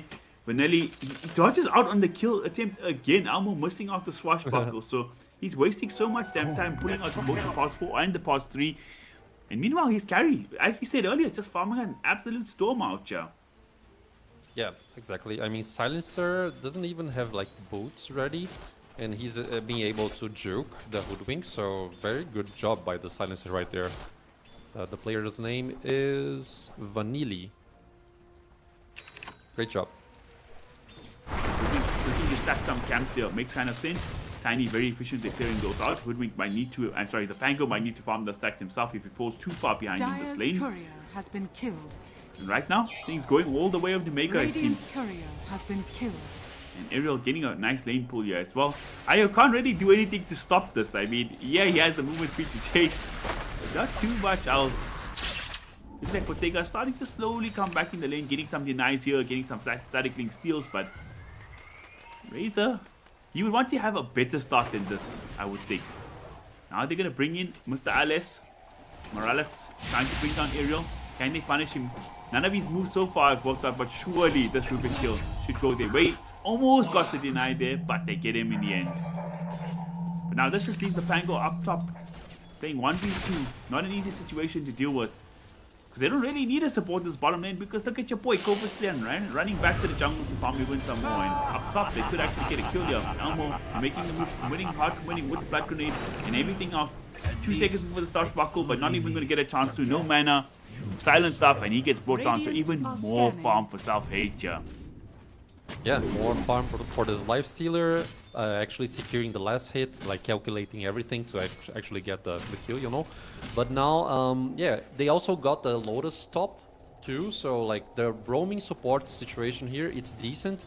But like Axe is just reading the map properly, just farming the jungle, and they cannot really overextend the position and try to fetch the Axe farming the jungle right there. So he's currently just fine. The creep wave is pushing under tower. I'm not really sure if they want to dive this, because you know it's like 4 range creeps right there, and they have like a glyph to use as well. But no, nice pull here from Morales.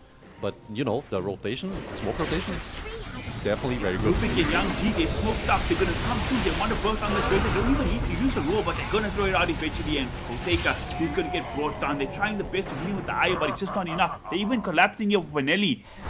Trying to get a return kill, but Mr. Alice, not in the building. Radiant are scanning. He's alright, he's fine. He might actually try to turn around here. And they brought the Tiny over, but it was too little too late. They already killed the Razor, and again, this is a hero who needs to dominate his lane. His flash farm is not the best, not equivalent to other carries. Yeah. Very tough time for them, and I don't really understand why they're putting so much emphasis in keeping both the supports here to shut down the Axe when he's not really playing in the lane at all. Yeah, I agree with you, totally. I mean, they just baited the play out also. They want the Ruby. I mean, Ruby should be dead. It's just too much damage. They are trying to protect the siege creep. Yeah, they are trying to protect the siege creep to actually try to go and kill this tower here, the tier 1 tower. But yeah, I mean, this movement to kill the tower justifies kind of like the support's presence that you were asking about.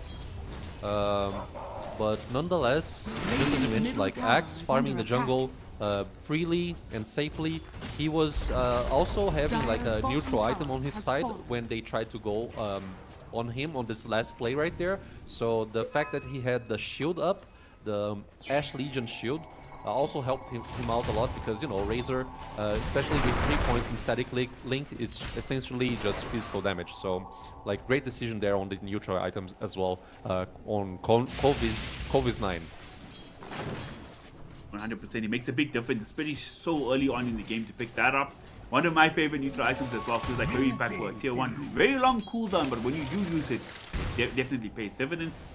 Up top, I don't know if their stacks ever got scouted out here, or it's still maintained. Not the biggest stats ever from the stacks from Hoodwink ever, but he's actually going to make it a triple stack on both the camps. So I don't know if it's Tiny going to go over to farm that, or it's going to be the Pangolier to try catch up this game, but it's definitely going to help them quite a bit in stabilizing this net worth battle. Not sure if it was scouted either. Max has to make this move yet again. They have the BTC to comp off this time. He's going to try for the TP. They don't have a second teleport cancel, but the damage is going to be enough in the end. Bottega finally something going his way, picking up that kill. Yeah, nice rotation with Morales right there, just seeking the kills. So, I mean, great movements, and not really sure, like raindrop right here, I don't think it would actually help Axe on this scenario. He just needs to position himself a little bit better. And he wasted the TP, so he's gonna need to walk towards the lane or towards the jungle as well. Yeah, Lifestealer very close to buying his Sacred Relic, right, Ty? And now they scout the triangle as well. Oh, he's stuck! Oh! Jump into the creep there, like you said, he got supposed to be stuck. The roll comes out, trying to bring down XP with the Tiny. This is a tanky boy, but they have that damage with Lifestealer coming through. They should be able to get this Tiny kill. It's a big one. And they get the middle tower as well. So very good rotation here from Southhead, getting a lot of value out of it. Now Elmo, beautiful push right attacking 2 heroes. The Rolling Thunder blocking it coming out. Actually going to try Rage and TP out. At the end of the day, that looks very pretty, but it's only going to net them 1 kill. But they're both over the Razor now, so they're going to try and make a play onto the tower of their own. Don't know if they can do it though. Guess there is no roll available onto the Beastmaster, so they might not secret, and they're gonna tiny over bottom. Get a tiny over bottom. They don't have relocate available, and actually the relocate was already used, so they're gonna bring Bottega back to the lane. And now Corpus 9. We spoke about his positioning earlier, Mr. Arjurat, and this time it looks like he made a mistake yet again and going to get punished for it. Yeah, he wasn't really accounting the relocate, to be honest, because, like, aside that, if the rel wasn't up, I totally agree with the position right there, because just Axe, I mean, not Axe, sorry, just Tiny wouldn't be enough to actually kill him. So yeah, if he had accounted that, I mean, he should have backed up. But regardless, the Nemiga is just applying so much pressure. And I'm saying this like regarding Axe positioning because he was trying to protect the siege creep from minute 10 as well to actually siege the tier 1 tower. So, I mean, it's smart decisions here and there. Yeah, it's one of those cases where like he took the relocate into account but didn't take the relocate coming back. You know, he doesn't make all the fancy noises and stuff. So he might have just made a mistake there. Yeah, I don't know if you saw that in the jungle. They tried to steal all the creeps with the Beastmaster. They waited there with the axes, and MRLS got to get his pushback off right there in the last second with the Acorn shot, and he managed to steal all the creeps for himself. So at the end of the day, he managed to stack the creeps, and he got to farm them too. Pretty much. Razor, I mean, he went for the Falcon Blade that we were talking about the probable like itemization that he could go for, but I mean, Falcon Blade into Maelstrom apparently to Flash Farm that you just mentioned. He lacks some of this potential, so going Maelstrom makes a lot of sense, and then he's going for Sanjay and Yasha. Man, don't blame me for sort of recommending the concentrated wraps, because remember in the last patch, even carry Razors were going for like that Vanguard into even full Crimson Guard and a Razor. So these kind of like tanky items first, not too rare. But then again, that was Crystallis doing that. He's more of a team player than most carry players. And now they're gonna smoke up here on Modus. They're gonna go up top. Young G reads us out. He's making the move through 2. They can stun up Almo to start the fight. That would be a huge one for the side of the Omega, but the Boar scouting out XD in the backline to make them feel some respect. But look at MRLS go. They got the relocate coming in, but Razor, he's going to get rolled up. Io doing his best to heal him here, but is he going to be enough? The Avalanche is pretty good on the team, but it's not going to be enough to keep Razor going. But now, Elmo, he comes through with the rolling cannon, stuns up 4 heroes. They have the CC, but they just don't have the damage here. It's going to cost them heavily. Razor is dead, and Pango should be able to be fine. So it cost them the Razor, it cost them the Io.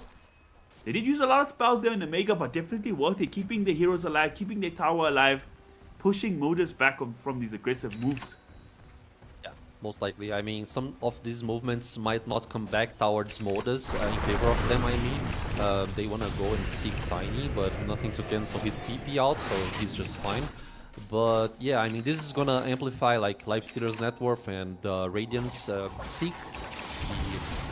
The attempt on building and buying the item. Also, Aghanim Scepter coming online for Beastmaster. I mean, it's everything going good for the Nemiga's team right now. And like, I just mentioned this. Like, you really need to account the global silence, because the overextension right there, they kind of initiated firstly on Silencer with the Bushwhack, but it wasn't really enough. And you have to account the global silence and really position itself.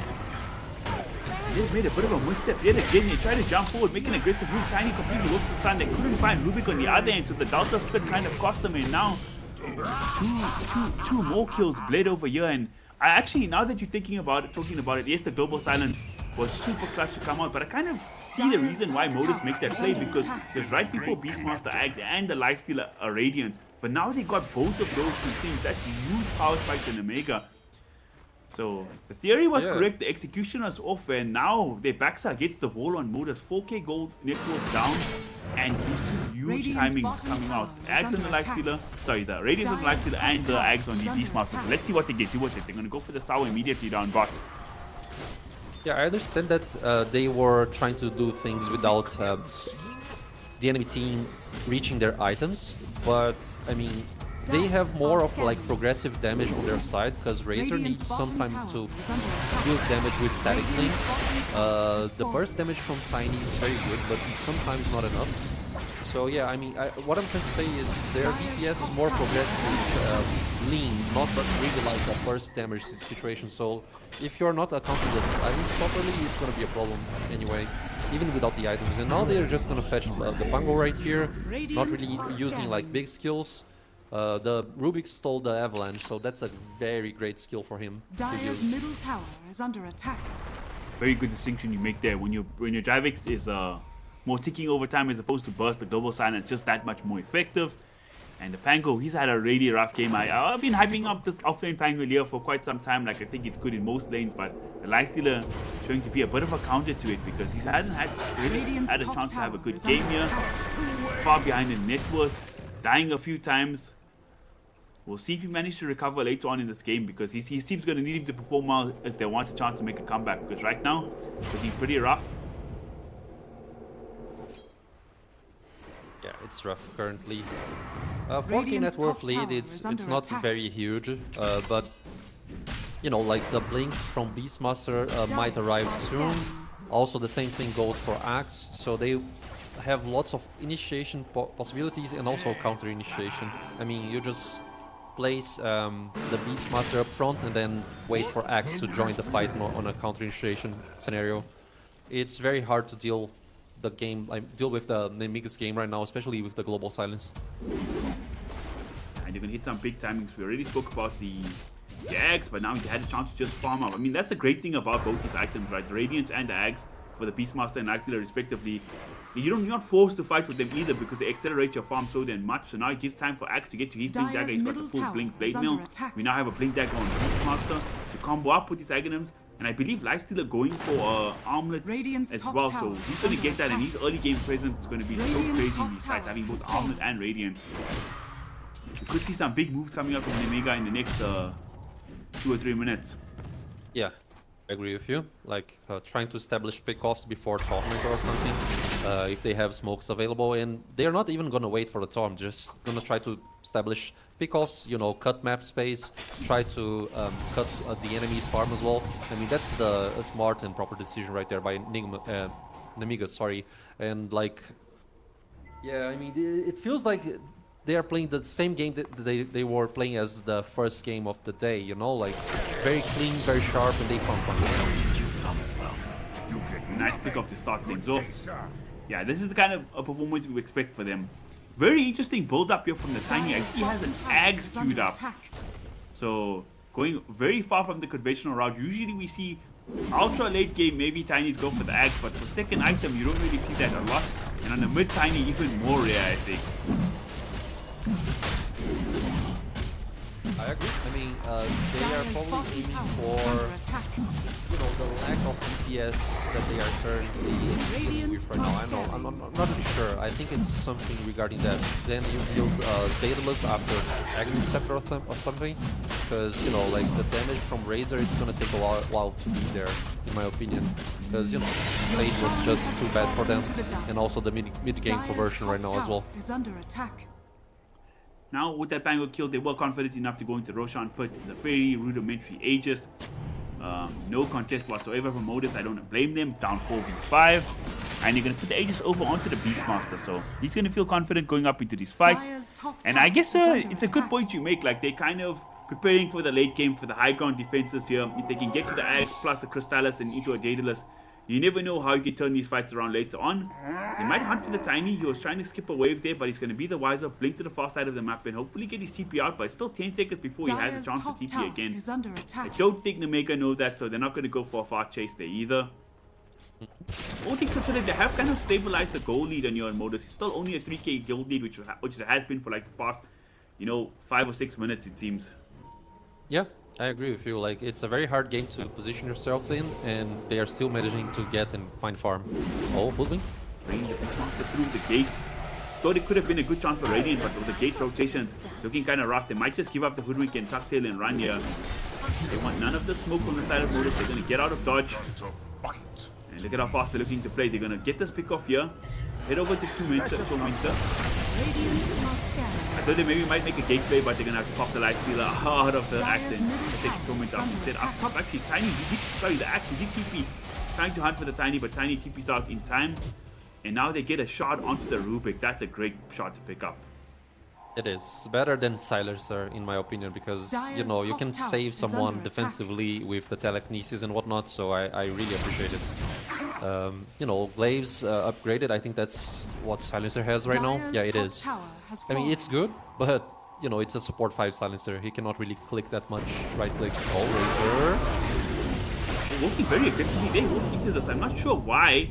They're thinking they can take the fight here. Boteka doing pretty good up against the Beastmaster, but does have an Aegis, so you get the Beastmaster, but what it costs? They thought he could get saved by the Io, but the Io, he gets zoned in by the Axe, so in the back lines, they're going to lose another hero. It feels like these 2 hero pairings, every time they try to make these moves around the map, they're getting punished for it so damn heavily. It's the 3rd time in a row 2 heroes get picked off here for the side of Modus. Yeah, I mean, clean pickoffs, the usage of global silence as well, trying to counter the relocate if necessary. So they don't have global now, so they need to watch out just a little bit, especially because they lost Aegis too. So Beastmaster is not really, you know, he's tanky, he can withstand damage, but they need to watch out regardless, because if he dies right now or if they lose a big team fight, it's going to be a very huge net worth swing at XP as well. Very good point. You get Aegis down. He's working towards a BKB. Once he finds that, he's going to feel really strong. They don't have much that goes to BKB or anything at all, so feeling kind of immortal with that, but they're hoping the physical damage is going to start to tick up. They got that Axe, the 3 volley on the Tiny. Now Razor starting to get to his timings here, with his full SNY completed along with the Mjolnir. Going up the high ground. Looking for a pick off. I'm looking for a kill here. Kind of unexpected, but it's very hard once they still have this tier 1 tower in the mid lane to cut across this map. TPs can come out at any point. So maybe they'll bait the Razor to try siege the tier 1 instead. Like you say, there's no global silence, so the IO can actually save this time. But Radiant, they're going to respond. They got the life stealer up in the axe. The smoke on smoke engagement here. They're going to bait the Razor first. They're going to show the IO as well. This could get sticky. Beastmaster's going to be they're going to jump in the back. They're going to go on the IO first. Perfect targeting. And now Razor, he's going to get rolled up and burst down immediately with no help from that IO. They're going to try rolling down to keep this thing going, but they can't find any targets. They get completely split up and picked off here. 3 heroes dead. It's going to be a 4th. XP surely going to be found here as well. He's going to run in a Tiny, but he's dead. Gonna be inevitable at the end. So many spells thrown out. He's gonna start the chief volley, trying to get some return kills, but it's not gonna be enough in the end. He gets brought down too. It's a 4-man wipe. That's a disaster for the side of Modus. They made that, took the initiation to make the initiative, sorry, to make that move, and they get punished for it so damn heavily. What targeting from Axe there? Yeah, great targeting, like fetching the IO first, like you just impede the usage of the relocate first, and now the global silence is back on. So I mean, it's gonna be a very hard game for Modus. Like the snowball is just right there, and they are gonna have all their resources back online again. I mean, the global is already there. The roar is not a big CD skill as well. The game is getting closer to a checkmate status. If it keeps like this, because you know, like Razor net worth, it's not so bad right now. But yeah, Tiny is getting, you know, weak because he's not being able to secure kills. Beastmaster just farms a lot and gets lots of money as well. I mean, the 3-core scenario right there is just too good for Amigos. Oh, he actually left the bank where he went for the big kill up top. He's trying to position on the Razor this time. Rolling down, going to come out. Beautiful deal from the IO, but look at the damage of Beastmaster just ripping through Bottega there, through his PKP, through the IO heals. It doesn't even matter. And now they might get a second kill. They are finding the hoodwink as well. Man, oh man, every move Modus makes on the map, they just get punished for so heavily. Looks like they were ready to protect the Razor, because they had 2 heroes. The IO was there, as well as the Pangolier. The Rolling Thunder was on the ready as well, but it didn't matter. And now they're going to chase for more. They're going to zone in on XD. XD trying with the keep volley. It doesn't even tickle this life stealer, and he gets busted too.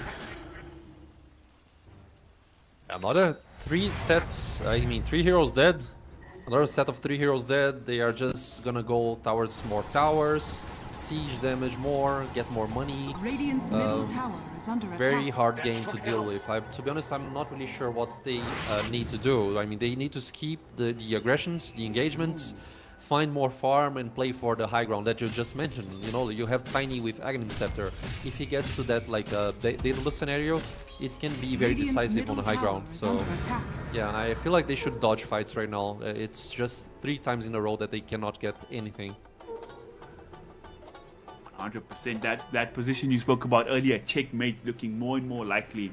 Razor will be working towards a Satanic up next, so my mistake, he did not have a BKP earlier. Trusting the IO to be the one to save him. Trying for the Satanic to have extra sustain in these fights, and talking about IO, he's going to get found, problems, he's just going to get dunked down by Mr. Axe. Somehow, the Lifestealer was the one to get that kill. But the dunk's not on cooldown, that's very weird. Maybe he didn't hit in time, and now they're going to jump forward, trying to pick up the Rubik. Global Silence comes out in response. They're going to kite up Young G for a moment with the Dual Scepter. He's going to be fine. They're going to try chasing down here with Bottega, but look at that in the backline. The damage is just too damn much. Razor, he gets mowed through. And now XD. We've seen the story before. Slow demise, getting chased down. He's going to try for some return plays here, but he just doesn't have the damage. He doesn't have the sustain. He's going to get brought down. 4 heroes dead. Oh man, I wouldn't be surprised to see a GG after one more teamfight wipe like Radiant's this. top tower is under Yeah. attack. I agree, totally. I mean, I just said it, they need to ditch fights. They should not be fighting right now. I mean, I know it's hard to position yourself in the map, especially because, you know, the snowball is just right there to actually deal with. But you need to, you know, vanish from the map if possible and try to secure a farm Radiant's middle tower and just is play under high ground. attack. But yeah, I mean, they're just gonna wait out the Roche if necessary on the Migas side, and also Radiant's middle the tower Torm as has well. fallen. So they can Radiant's play the bottom slow route tower as well. is I under mean, they are attack. just controlling all the game in every way possible. 100%. Up 20k goal lead. The Roshan will be back up in 50 seconds. I do believe once they get that second Aegis with the Roshan's banner, I believe they will be confident to go up the high ground. They have so much pressure to go up there. They can put the Lifestealer bait in. If they Radiant's make any top moves on him, tower you is have the under Axe attack. counter to follow up. You have the Global Silence to save. You have the Beastmaster jumping in with his Blink and Roll. And Modus is not going to listen to you. They're not going to try farm. They're seeing the writing on the wall, and they're trying to make a Hail Mary play. Maybe if they can get 1 or 2 pickoffs before the Roshan comes online, they could maybe sneak that, take it for themselves, and maybe try get themselves in a position to turn this game around. Radiant Can they find are anybody? scanning. Kovas 9 is going to break the smoke, but they don't see him. They have no way to find the vision on him. He still has his big dagger up. He has a PKP. It's going to be so hard to kill him, but they're going to try. They're going to all in on his axe. He has no friends around him. This could be the pickup they're looking for, and they're going to find it. Clovis 9 out of the play, 70 seconds, but his team, they're feeling confident to fight without him. They're going to smoke up 4 man. They're going to try go in here, Lifestealer, he's shadow bladed up. They're going to get Scarlet out eventually, but look at the damage. The burst is onto the Razor. He just melts away. Io can't do anything to keep him alive. The global silence is there now. The last right take from the silence are going to be enough to kill the Io there as well. Mind flows to me. So pick up or not, they still don't have what it takes to even try for these team fights. I don't think they expected that smoke at all. They looked like they were just standing around in the high ground. They didn't expect it to come out in that fashion at least. So fast and so effective. And now a DD sitting right outside of the Rotron but to make that big guy get killed even faster, Ajarath. Yeah, I don't feel like they expect the display too. I mean, Lifestealer was just right there giving vision with Shadow Blade. So, I mean, Nemig is just one step Dire's ahead, top essentially. tower is under And, attack. I mean, the pickoff on Axe, great. But, you know, it's hard to read the map when you are playing so far behind. Like, they don't have much vision anywhere. So, this is essentially like a dire side merit, you know. And now Roche, they have the damage. Lifestealer a little bit low on HP. But he can, you know, just pass someone and he will regain that life back. Now Tiny top, I think he's dead, right, Sai? Oh man, definitely. They have 2 heroes around him. They are trying to put pressure. He's trying to put pressure on Ariel, but his death is going to be certainty as he falls. And what a better situation is this? You get the Aegis and you get the pick off to go up high ground as well. Now they're going to go forward once again and notice they're showing some fighting spirit. Young Key would be a great pickup to start. He doesn't have a BKB and they do get the Beastmaster. So signs of life here. Back to the South He's here all by himself, but they don't have any protection here for his Shadow Blade. Does have the silencer behind him and he's just gonna actually go and show on the wave. Oh, sorry, he's just farming the creep camp. They don't really know what's going on the side of Modus, so they're gonna accept their 1-for-1 trade here. Definitely worth it for them. Tiny, much less farmed than this Beastmaster, who's actually the most farmed hero in this game right now. So that's a big pickup for them to find. Yeah. Mid for mid scenario right there on pickoffs, so it's good for Modus side. Still not enough to actually, you know, construct a comeback, but I mean, let's see how the game is gonna evolve from this. They want to execute a pickoff right here. They have the potential, right? Yusuf trying to keep himself alive, most definitely. It'd be very tempting for them to make a move while this Beastmaster is still alive, but up against Aegis, all of them clumped up together as 4. It's tougher, easier said than done, but they're actually going to be brave. They're going to go for this. 20 seconds, no Beastmaster. He's been a big thorn in their side, so if they can get somebody on the backlines, hopefully one of these supports, it could be a huge Radiant's deal. top tower is under attack. Positioning is key here. Vision is key here. Radiant Making the are long scanning. wraparound. They're taking their time, but it feels like Dire know what's up. They're gonna retreat to the high ground. Maybe try escape through the gate, but if they can find them while this gate move is going on, it will be huge. Avalanche comes on, he catches all 3, the push right on 3. It's a huge move. There's the tree falling, there's the razor damage. They're gonna try to be out and light it up. He should be okay to get out, but Cobus 9 can't say the same for you, my friend. He gets brought down. Oh boy. They were just fast enough to react to that. They had to be so decisive there, but it worked out for them. Fortune favoring the bold here, Ajarath. I agree with you. Like, being lucky and, you know, it's something that should probably help the champions right here. So, yeah, great movements. I mean, the Bosch rack right there, the connection on the stun, blind, kind of blind execution on the stun right there. Just, you know, great map awareness by Modus. And this is exactly what they need to actually establish the comeback. So, very, very well done from them. Tanko, he's got an axe completed going to a basher up next, so once he gets that, his damage capability will be quite good. The unfortunate thing for them, it was a 5k gold swing, all these moves starting to pay off, but they're still so damn far behind. And X-Knee, he's a silver edge fully completed on Lifestealer. He's just going to get caught, and does he have the way to get it out of this? He's going to try for the TP out. It does work out, Ajarath. That's a huge one. I was just trying to say is that he went for this axe, but since he's got that, he hasn't got any other items since. He's fallen so far behind in the net worth. They need to find a way to get this man some gold, because they're going to need him if they want to make the need him to be online to mount the full comeback eventually. Yeah, for sure. I mean, Tiny just one click away of dying right there. They still have the Aegis benefit on Nemiga's side. Are they gonna go and try to siege? How many time available? Let me check real quick. Dire are It's like scanning. 1 minute, so they can definitely try to go for this last creep wave here on the bottom side of the map and force the glyph at least. but not really sure if they are gonna, you know, sustain a big long fight because age is about to expire, so it's risky. Radiant's Topside, they bottom only tower show Tiny is on the under wave. attack. Roshan's banner is planted. There's no minus armor on the light stealer, but just with his raw damage alone, doing so much damage to the tier Dire's 3. top tower Gonna fall is very under shortly attack. if there's no response. The Glyph's Radiant's gonna come bottom out. tower is under attack. The rage was used as well. So 10 seconds no rage. Glyph is down. The tier 3 should be inevitable. Are they gonna come back to try to defend the racks? Is the question. Right now, you're playing like they want to give up the racks. The range rack's gonna fall. Dire's top tower is under Melee racks attack. now in trouble. If they want to Radiant's defend, they have to bottom come barracks are immediately under because attack. it's going down with no response whatsoever. So it looks like they've made the call at Rat to just drop the racks. They don't feel like they can take the full 5v5 even you're in their base. With the 26 seconds left up in Aegis, there's no reason to take that chance. I agree, Dire's top to be tower honest. Like, is under attack. they have to buy time, get a little bit more items if possible, because with the ages expiring, they are not gonna, you know, sustain the push that I just mentioned. So they are just gonna retreat, and let's see if there's any big items coming for anyone. I mean, Razor wants a butterfly, but it's gonna take a while for him to get it. Io actually trying to go for a consecrated reps, apparently. Pango wants a Assault Cuirass. It's gonna take a lot of time to actually get it at this item, but yeah, I mean, they need time, but they don't have much time available. We'll smoke some smokes. This could be like last team Dire fight. are scanning. Let's see the buyback status on everyone. I mean, just Silencer and Io that has buybacks available. It will be a decisive one. The last team fight for the game. If Team Modus lose this one, they'll be knocked out. Well, they'll lose the series, but Nemega could be the turning point if they lose it. So pressure for both teams. They're gonna go smoke to the absolute other side of the map here on the side of Team Modus. They know that high ground is not safe for them. They have a ward there, but it's kind of, it could be bait, you know, with the smoke up. They're gonna get dewatered there as well. So I like that they made that decision not to go up the high ground, ward or not. If you don't have that positioning, it's very, very dangerous. They did get the Basher completed on the Pangolier in the meantime, so that was the one item that sort of came their way. Radiant are scanning. Yeah, just buying time, doing things here and there.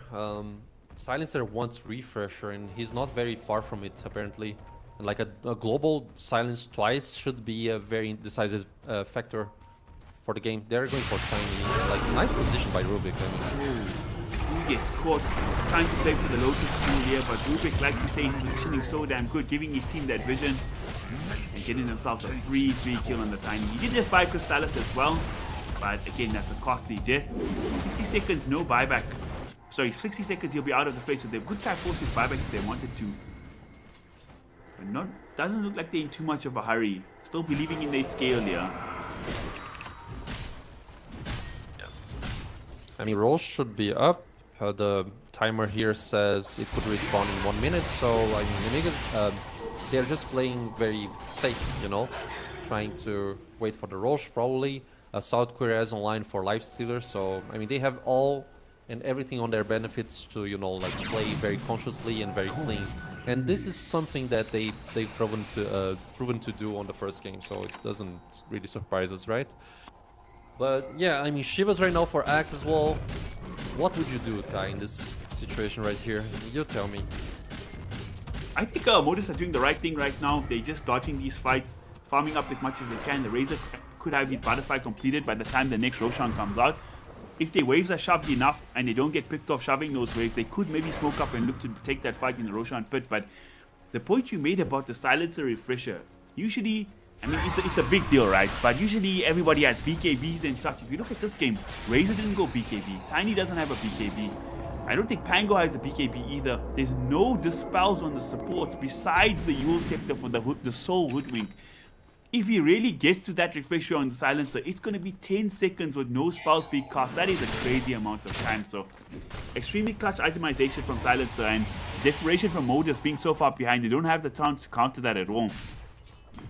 I don't know. I think they have to kind of fight for this Aegis because it's going to be Aegis, Cheese, Banner.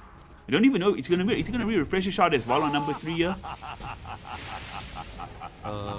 Yeah. Yes, pretty much. So they could lend the refresher shard for Beastmaster, I guess.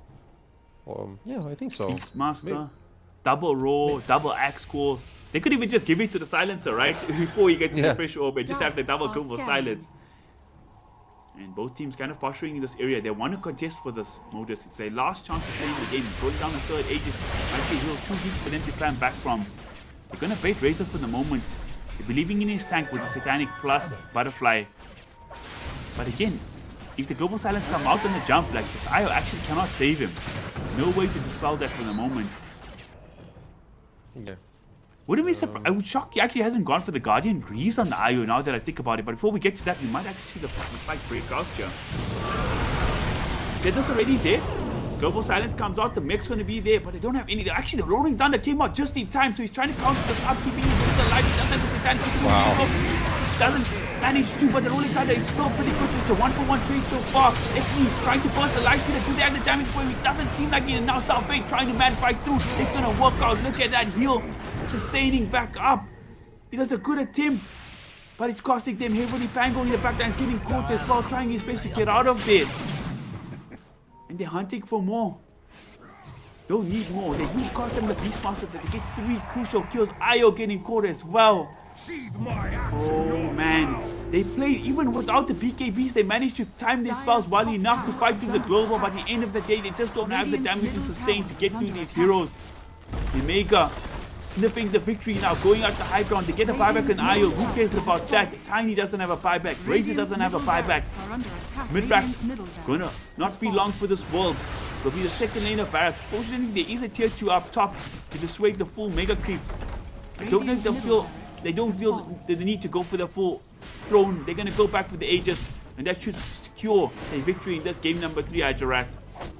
Yeah, it should probably. I mean, great execution there by the Rubik. Ariel just fetching the Rolling Thunder right there. It was very decisive to actually control, like apply an extra layer of control onto the Razor, and simply due to that, the Razor wasn't capable of using the Satanic properly and hitting and getting the life back to actually stay alive in the fight. So yeah, I mean, great execution there by the Rubik. Roche available, the Shard is right there, just as you mentioned. They could have like Global Silence, maybe Double Call as well. I mean, let's see who's gonna take the Shard right there. Apparently Silencer. And yeah, man, I mean, the execution right there by Nemiga is just insane execution. Very, very good. We haven't got I didn't really speak about the boy Ariel that much this game, but he's having a monstrous performance on the Rubik. Like you say, stealing his such cloud spells. He's 4-2 and 22. 22 assists for his team is absolutely crazy. Having huge impact, both these supports are. It's very easy to get caught by the cores, but the spell usage from these guys, the plays that they've made, the differences they made in the lanes to get into this position has been absolutely fantastic. And now, they're in that position. It's check. We're waiting for the mate now. How will Team Modus respond? That fight looked as good as it could get. Getting off the heals from the IO and the tether in time before the Global Silence. Getting off the Rolling Thunder before he gets silenced up on the Pangolier. But even with all that going their way, still didn't work out. And now they're actually going to be on the low ground. They're not in their base. And they're going to get caught. Hoodwink going to get found and bursted immediately beyond godlike now. Self-hate on the flag to that. I haven't managed to kill him a single time here this game at Giraffe. Having an immortal game so far. And I think it's going to stay that way right till the end, because he's going to walk up the high ground with his Aegis. Not a fear in this world. P-volley coming out, not doing too much. XD almost getting caught by the Rubik there, but he gets the blink out there in the end. Buyback comes out now from Hoodwink. Trying their best to stay in this game. It's their last hurrah. Right now, they're going to smoke up. Can they get a toss back or anything of the like? But while they look for this pickoff, the tier 3 tower is gone, their range rack is gone, a soul melee rack stands in it. The backlines, they're going to go for it. They're trying to pick off the silence at the start of the fight. They have the chase up, they do have the chase up, but the burst is not there. And now Razor, he walks forward. His BKB finally comes out, but the BKB doesn't matter. The physical damage is too much. He's dead. 75 seconds. No buyback. Io about to follow. He wasted his buyback earlier. He's dead for 95. Hoodwink gonna get caught. He's already just used his buyback. The Global Silence gets used from the port back silencer just to flex on them. And GG well played is called. The Mega prevailed through.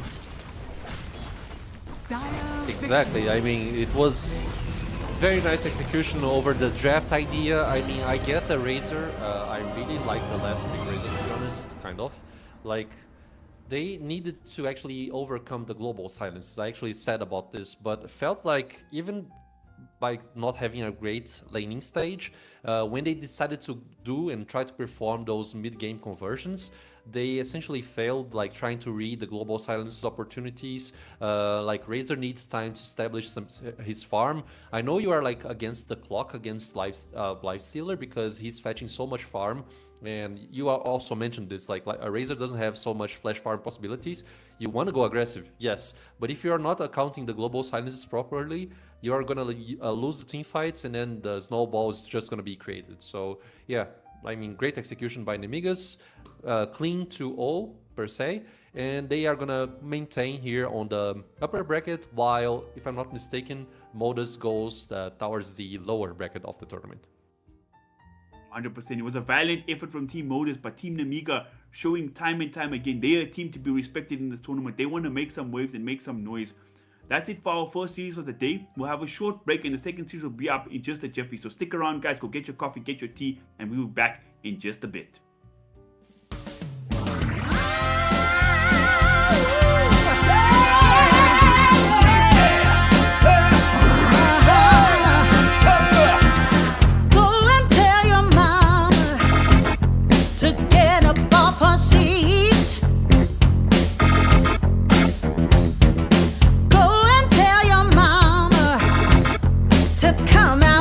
Street.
If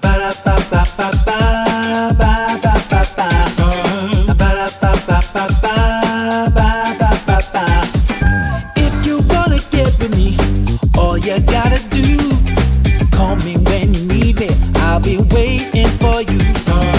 I know exactly what you want, satisfy your need. We can have a good time, don't you worry about a thing.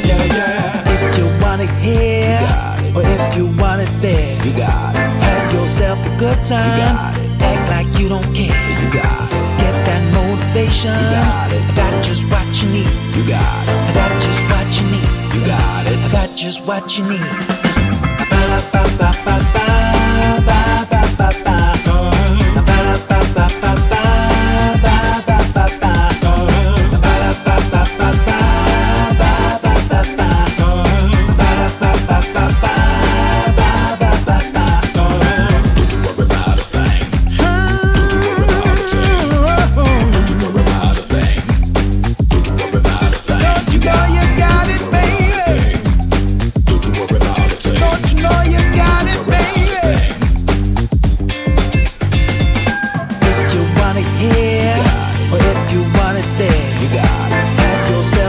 Act like you don't care. You got it. Get that motivation. You got it. I got just what you need. You got it. I got just what you need. You got it. I got just what you need.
Just ask yourself, am I ready for you?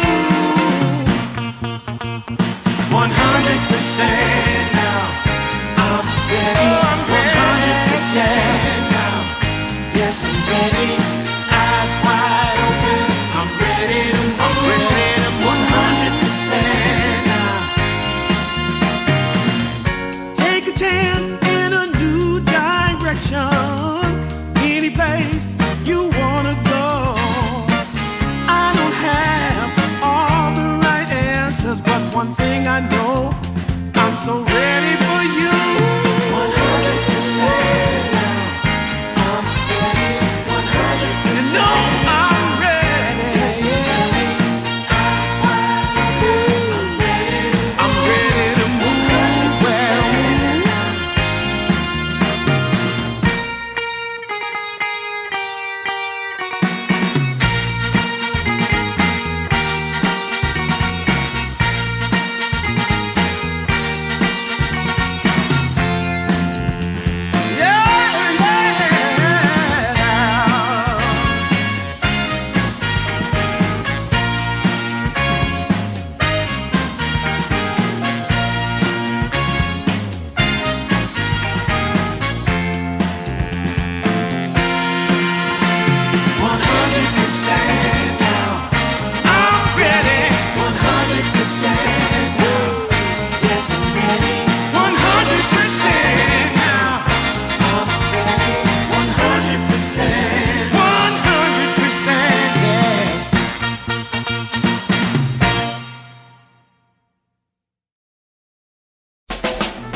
second series of the day here in Season 2 of Dream League. Sorry, Division 2 of Dream League, Season number 4.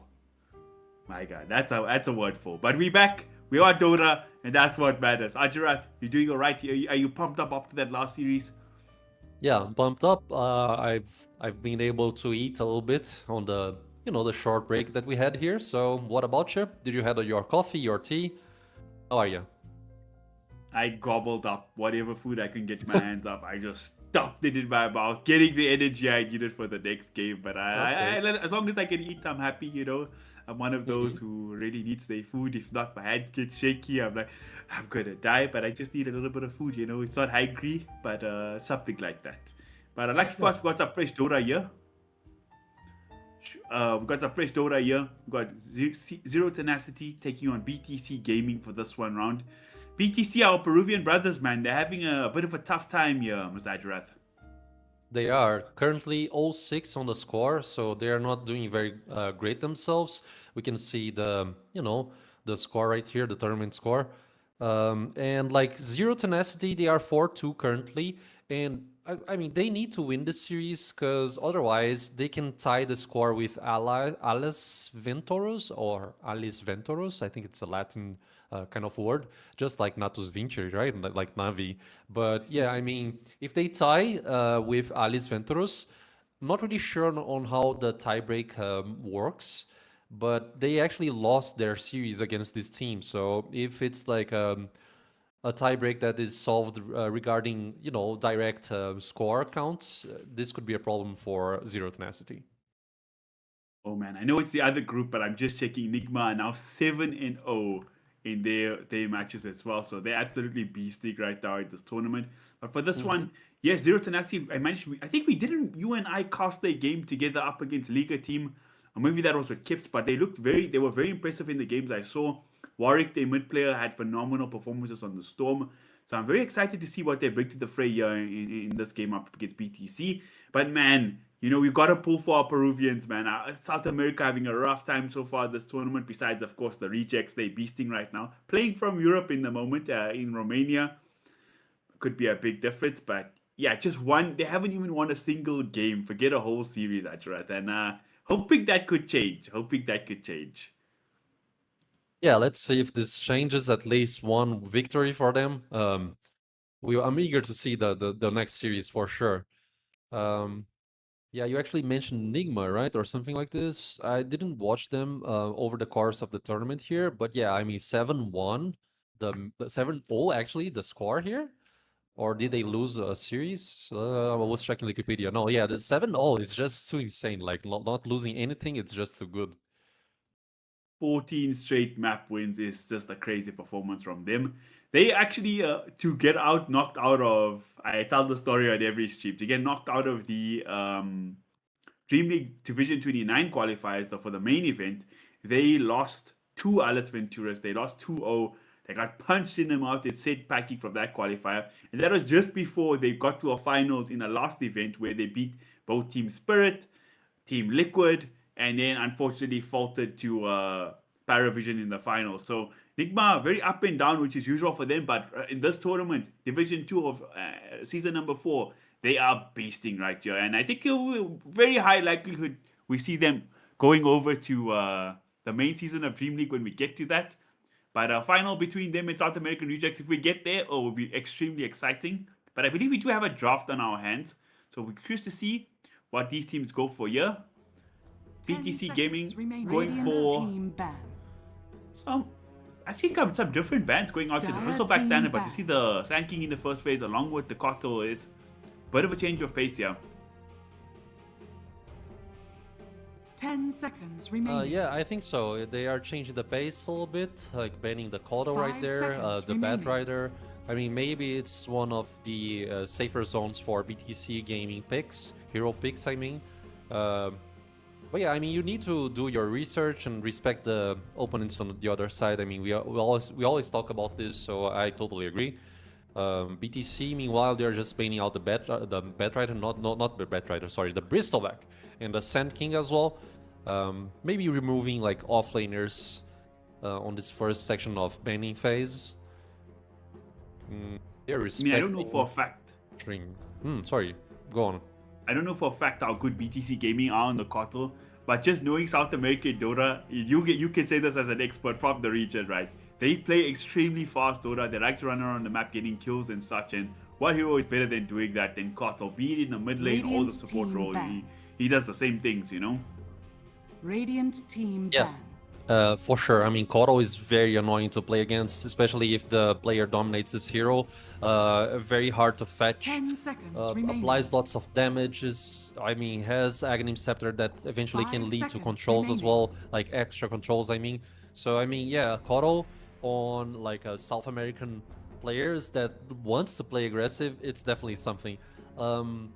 And like we have to consider that Peruvian players, they play on high ping on this server right here. So like Koro should be one of the most like straightforward Dire heroes team as well to Radiant actually play the team game, because you know you have to calculate things naturally on on a high level of status, which is professional Dota.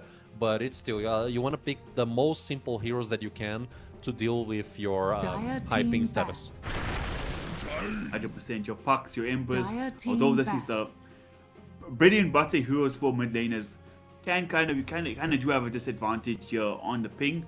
But we'll see. You know, I've seen BTC Gaming, even though they lost the last series that cost of them 2-0, they still put on a very fun game in performance. Like, they always play to give themselves a chance to win. They always 10 give themselves a seconds fighting chance. remaining. And they first pick here the Phoenix, one of those heroes that 5 does that. seconds Great team remaining. fight, heal up for the team. Tiny, again, is the heroes we've been seeing Radiant commonly in this team tournament, back. and for good reason. They strong picks in this current meta.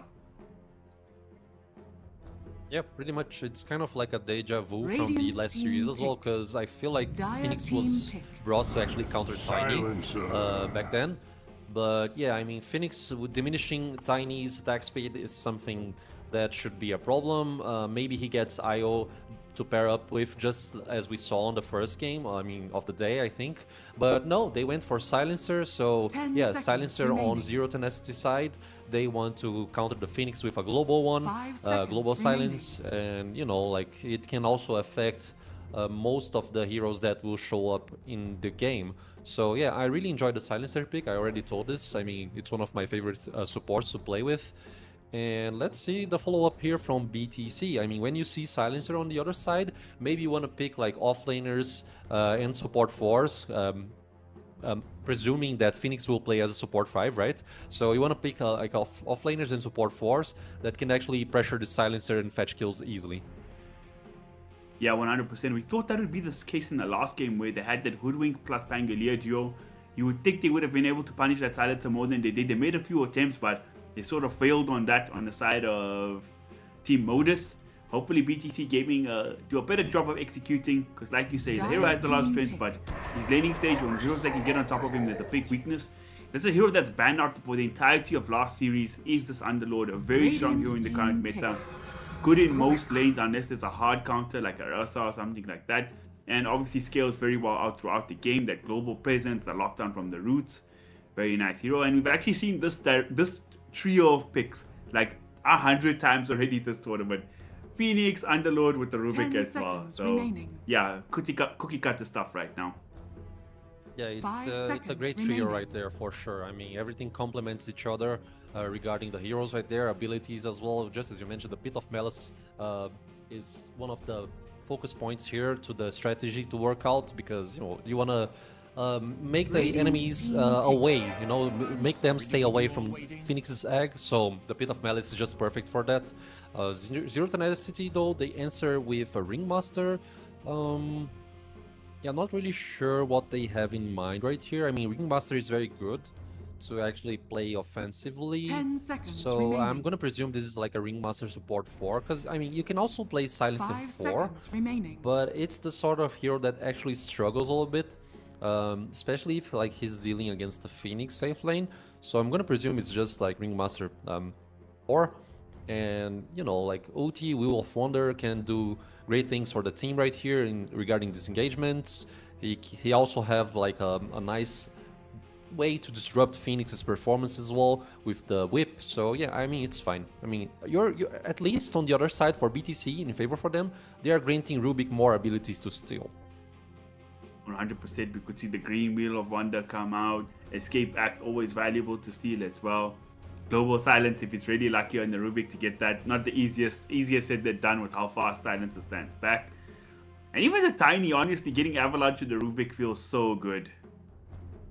Yeah, for sure, man. Like Avalanche, one of the biggest skills there to steal. We saw that on the last series as well.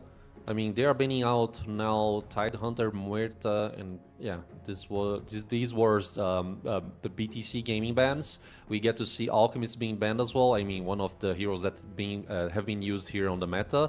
Tusk also lots of teams are actually picking Tusk because great aggressive status. I mean, can play very Dire offensively, team pick. has ways to save people with Snowball. Now they actually aim for Doom on Zero Tenacity side. Yeah, I mean, we already see some of the strategy being built right here. Doom, a very nice front laner to actually play the game. Scales nicely 10 with seconds Devour. remaining. I mean, yeah, I mean, I like it. It's tiny HC apparently. 5 I mean, they can seconds flex to remaining. mid, right? They can. I've seen hard carry Dooms as well, so if they want to put the Tiny to mid, but probably just the offlane Doom carry Tiny would make a lot of sense. Very excited to see the Doom hero actually picked up. I've been Dire waiting to team see this back. Doom time and time again in Division 2. It's not like I've never seen it, but not often. I think against like Underlord, it's good. You stop his healing and all his spells. Get it on a Phoenix, such a decisive support. Even against a Terrorblade, you can't Sunder, you can't use any of your abilities. A Doom hero, 10 it's a seconds fun one. It's remaining. might be a bit of a difficult lane, offlane Doom against a TV plus Phoenix, 5 but seconds remaining. should be okay with the Ringmaster behind him. Radiant team ban.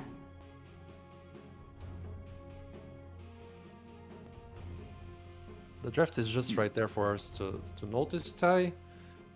Sorry, I couldn't understand you. My soundboard was, you know how it goes, man. Like, I saw. The last section trying right to there, say- I couldn't understand anything, so I 10 just like... seconds So, remaining. what do you think about this potential lane, like Doom and Ringmaster versus 5 Phoenix and seconds Terrorblade? How do you remaining. think? Is that good for the Doom or is it a tough lane? Dire team ban. Yeah, I mean, playing against TB, it's always very, very hard, especially with a Phoenix on your side. So I'd say Doom should probably have some struggles, unless they are dominating on XP, and then you suddenly have like maybe 2 abilities or 10 like 1 seconds ability remaining. against your extra ability against your enemy. So 5 like seconds Scorched Earth is remaining. an ability that applies lots of damages. And also maybe Infernal Blade. So I'm not really sure. It depends on the execution and how the XP state is going regarding laning phase. 100%. Could be a war of attrition. Metamorphosis, right clicks coming into the Doom, and then Doom obviously spamming his Scorchers every time it's off cooldown, healing himself up, Radiant pushing out the team waves. ban. See how it goes. I'm very interested to see how that lane goes. If it's top lane, if it's Tiny plus Silencer, up against Underlord, Rubik, it's not really the most exciting lane. 2 tanky strength cores, 2 supports that can harass a lot but don't have that much damage, although Arcane Curse can get annoying. 10 But seconds I don't remaining. foresee too much action there unless somebody really makes a mistake in the lane. 5 seconds remaining. Yeah, I agree. I mean, it's gonna be a more studied lane, kind Dire of. team pick. Last ban here, we get to see Pangolier being banned. So BTC, essentially, they need a mid laner unless they want to like flex Underlord or Phoenix towards the middle lane, but I'm not pretty sure if that's going to be the case. It's quite interesting. We're finally seeing a draft where the mid laners are actually 10 the final seconds picks of the draft. I remaining. feel like I haven't seen this in a long time. So both BTC and Zero Tenacity 5 will pick up their seconds mid remaining. laners last. Or it could still be a tiny mid, but I highly doubt it. And Zero Tenacity will have the final pick in the game, so they can get the counter pick or anything they like if they want to. We'll see how it goes. A lot of the mid laners are already banned out. Radiant Quap's team gone. pick. Sorry, Quap's gone. Viper's gone. Puck's gone, and they go for the Ricky. Is that a mid Ricky? I think it is. I think it's MJZ. No, not MJZ. I mean, some Peruvian players, they really love to play. I think it's Lalatroni. Yeah, Lalatroni loves to 10 play seconds Ricky Maru. remaining. I've seen a couple of games that he plays Ricky. 5 And seconds essentially, it remaining. feels like they want to accelerate the game. You know, the presence that Ricky brings to the match here. It's essentially, yo, I want to be on your head. I want to punish you. I want to try to win my mid lane, especially, I don't know, if they are trying to expect tiny mid or something. But you know, like Riki, it's one of the heroes that somewhat Now can get select your countered heroes. by. So I mean, Ember not really necessary counter Rikimaru, but Ember Spirit is definitely one of the solid heroes to actually play against Rikimaru. Yeah, I quite like this Ricky pick up because, especially considering this Ember, because he has a lane that he can actually play in the mid lane. And throughout the game, I don't think Ember really likes playing up against Ricky. That smoke cloud is always very annoying to deal with. That silence can also catch at the backlines here. I'm very excited to see a mid Ricky. I've been hearing rumors that this Ricky hero is actually sneakily a very good rumor. There is either a statsman or a coach for one of the Eastern European teams. I don't want to give away the name because it's kind of his strats, but he was 10 telling me for seconds pubs, remaining. like this hero absolutely wreaks havoc. He's actually recommended in 5 the seconds off lane, remaining. where just because of its ulti, the way it works now, you get so much XP, so you scale so damn fast, and you go like, what is the build? Is it like Phylactery into... I don't remember the exact build, but we'll see how he goes. But I'm very curious to see if it works in practice. I think BTC have actually went for Ricky in the past for this tournament as well. I don't know how well that worked out for them, but this game, it could be hype. It could be hype. I'm always happy to see some new, fresh picks in the game. Yeah, for sure. I really like it as well. I mean, Riki, as I mentioned, can accelerate the game, can be a nuisance to the enemy team. So I'm eager to see this match here. And hopefully this will be the first victory, right, of BTC in the tournament. So yeah, I'm going to cheer for my Peruvian buddies right here. Why not? In Lala Chodi, we trust. On the flip side, Zero Tenacity, Warwick, this guy played some pretty good games so far this tournament. On these Spirit heroes, his Storm Spirit absolutely styled the last time I watched him. Ember Spirit, I should assume to be a similar case. Tiny has been the stalwart carrier of this event. I'd like to say so many games. He just had insane early games into big scaling at the end as well. The mid Tiny last game didn't look too impressive, but the carry usually delivers. He usually delivers. So curious to see how this game goes. I'm gonna be bold and predict that the Ricky pulls through. The Ricky pulls through. We're gonna see a game 1 BTC where they're gonna get their first game. You wanted me to be bold. Might be copium chat, but we're gonna go for it. We're gonna go for it. Yeah, we're gonna go for it for sure. Talking about going for it, we're gonna go into the game here. See if anybody makes any aggressive moves here at level 1. I highly doubt it. Last game we did see a first blood though. In our previous series. Always exciting to see which team takes the risk level 1, but again it super sucks. You're just trying to get a ruin, 5 heroes come on top of you. Somehow the enemy mid laner gets the first blood and then like your whole mid lane is ruined and then the game just cascades from there. Much better to play conservatively, play on the safe side of things. Get a chance to go to your lanes and play, you know, evenly gold wise. But the smoke up's gonna be there.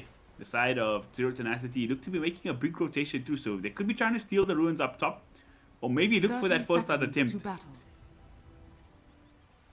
Even a very interesting path there. Very interesting path. One team that did this, it was the first series that we've covered together. Which team was it? It was Modus, but they were playing like Dire side, so they were venturing towards the Radiant side of the map. But yeah, I mean, very interesting spot they are trying to cover here, Zero Tenacity, and they might find TB. Oh, actually. you might work out.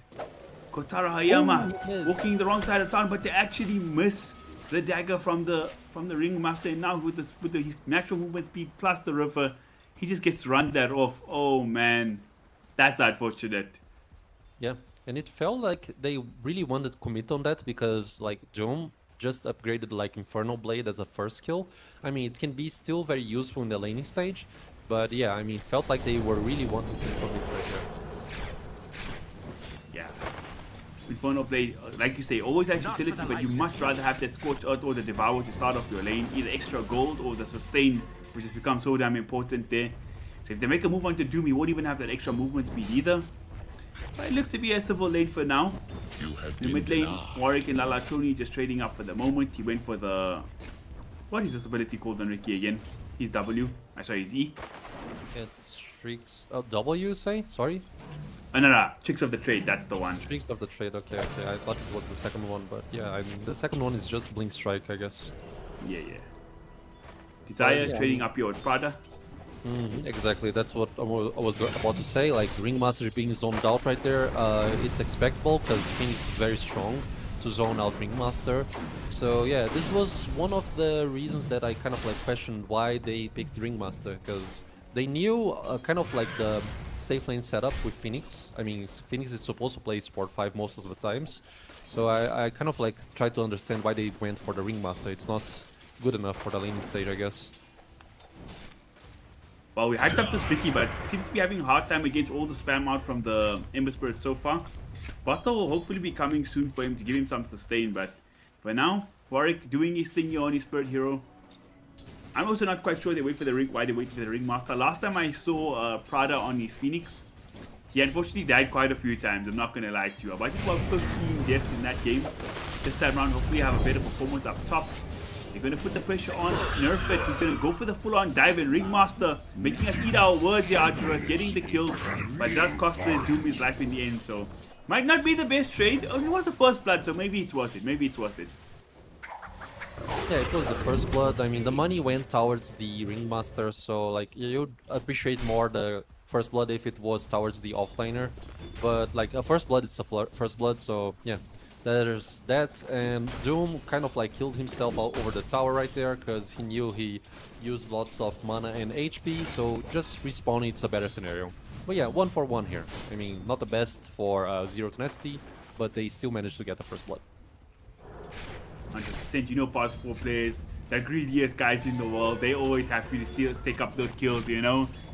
Hopefully they buy some support items with it, not Gleipnirs and such, but not issues at this level of gameplay. The Doom, he's having a tough time on the CS battle though. He's only 4-3. Terrorblade sitting at 15-10, so his creeps are getting denied very heavily by the TB so far. It's a very great start for TB for sure. I mean, Doom just struggling right there. Maybe he gets to recover some farm at some point, especially with the Devour. Okay, engagements here on Silencer. Apparently he will survive though. King Curse also taking on very decent damage. How did he die there? Still taking to something. Maybe there's a blood grenade or the like. Now, he did the work though. Look at how low Ryu is here. In Dream, he's gonna go for the solo kill. Does he have the damage? One more hit plus the tree throw should be enough. But good kite up there from MJZ. He still does have the tree, so Ryu has to be careful, but he's trying to maybe fake the tiny out. I hope he has a south for his carry, but actually he doesn't even get a chance to. That zap comes out from MJZ at the last moment. They bring down the carry. It cost him his life, but that is a fully worthy trade, my friend. It is. 2 kills for Rubik. He protected the Underlord Ryu perfectly with the telekinesis right there. So like Zero Tenacity just trying to chill more than they could. Now the aggression there on TB might be enough to kill him, but apparently not so, because Phoenix just, you know, trying to protect his HC, and Doom felt, you know, a little bit unsafe to keep going right there. So it's just like a interesting aggression here over the top lane, and we get to see the Ringmaster using the monocycle as well. Very interesting ability. he is so fast on that one, right? I mean, it's funny. Yeah, he's absolutely crazy. Doombringer. I kind of like that they're going for these aggressive plays every chance they get, because on the CS battle they're losing quite heavily on the Doom. Although I see now that his level's starting to go up, starting to get some items, he's kind of catching up in the CS, so it's not a complete demolition derby anymore. Man oh man, would they love to kill this Terrorblade Archer. That's the big bad boy of this game. The highest priority target. So we'll see if they get that opportunity again. Maybe we'll see some rotations from Silencer coming through the gate at some point too. Yeah, you'll get to see that happening, probably or not. I mean, Radiant Silence is just right there, just as I mentioned. Oh my god. We predicted it kind of. Let's see if it works out. They get a good arcade curse off. Silencer under the tower, going to get traded up against the Metamorphosis, which attack do so much damage. Does get a return kill, but they do get the TB in the end. But I don't know if this is a good trade, because they lose the Doom too. But Desire, this past 4, man, he's eating a buffet out here. He's on a killing spree already, just 6 minutes in, getting all these kills out here. Gotta be feeling good for Mr. Ringmaster. Yeah, for sure. I mean, with those kills, he's probably gonna aim for one of the items that Dire's Ringmaster middle wants to tower build is is like under Ados. or he can go for Aether Lens as well to help him to, you know, execute some of the aggressions. And nice rotation here over Rikimaru. I mean, just well read by the Radiant team. I think he's dead regardless, or maybe not. He has one bottle charge left. Oh, the bottle charge is gonna be enough. Yeah. Oh, Not he enough. goes down. That's just sad. Dire's middle tower And That you is think sad. from the surface of it, it's kind of passive supports here, right? You think, Silencer, Ringmaster, they just want to sit and help their lanes, but the way they're moving around the map has been really aggressive. And now, talking about moving around the map, Terube coming to the gate, looking for a rotation himself, killing off Tiny, and now this is a huge kill spree. They would love to pick up this kill on Desire too. One more right click should do the trick. The Fire Spirit comes out. Terube would love to get the kill, but it's going to get split between all of them. They're going to have to share some gold, but look at this. Instantly moving into the tower push. They still have the wagon available and they just demolish this tower. So big time rotations coming up from Kotaru and the boys here. Yeah, pretty much. I mean, nice movements by the Terror Blade. In this case, it's Kotaro, right? That you just mentioned. And I feel like Ringmaster did one of those TPs in case the like kind of desperate TPs to help your ally, your HC. But he should have not used that TP because, I mean, the kill streak was on his head. So now he just gave some money away and also a nice chunk of XP. Like one of the positive things that happened for the Radiant side in Zero Tenacity is the fact that they, by killing Rikimaru over mid, they actually protected a siege creep and got a tier 1 tower over mid lane. So they kind of like opened some map space, but like regardless, like BTC team, they also fetched the kills in the tower bottom lane. So map is being open here and there. It's kind of like an even scenario for both teams. 100%. They will need to start doing something to catch this Ricky up. Why do you think this guy's going to build up this game? He just has the power trades queued up for now, so nothing crazy just yet. We'll have to figure out what he's... you from South America, you know how these players do. Is there a specific build you expect to see from Ricky? And talking about Ricky, sorry about that. They're going to make a move on him. Arcane Curse, Class Searing Chains, throwing everything on him. And Warwick, he's just going to fully commit with this. Going up to high ground with that Remnant. And they kill Lara Troni yet again. Yeah, I mean, if I had to guess, he's aiming for a Diffusal Blade into like a Mantra or something. And maybe like try to evolve the Diffusal into the Disperser at some point, you know, just to get some Dispel charges that will help himself like dispel like a Arcane Curse, maybe the Searing Chains as well. But you know, like it's a rough start for Rikimaru at this point of the match. He died twice, lost his middle lane tower, so like Ricky is also not the good hero to actually find farm in the jungle, right? So he needs time and he needs kills. And meanwhile, talking about kills, Ember just got Phoenix with the help of Silencer. So I mean, the game is establishing once again. I mean, not establishing, equalizing, like kind of like balancing towards zero Tenacity side once more. Yeah, we've seen these Ember Spirits make these big plays. Exney had a monstrous performance on it in the last game. Looks like Warwick looking to replicate that now. They're going to smoke up. They want to find Kotaru on the Terror Blade. That would be a huge pick-off. They're going to the wrong side of the jungle. They're not going to find TB just yet, but they're going to walk over. And they might find Kotaru doesn't have any idea this is happening. He told he's safe this side, top side, but he's definitely wrong. No Sunder leveled up just yet. So this death could be inevitability. They get him. The big bad TB, he goes down. And Warwick making insane amount of impact on the map here on his Ember Spirit so far. Radiant are scanning. Yeah, most likely Ember securing power runes with the supports, rotating, trying to kill the HC Kotaro as most as he can. So like nice rotations from Zero Tenacity, and they are gonna secure a tower as well. So this is just a 1+ situation for them.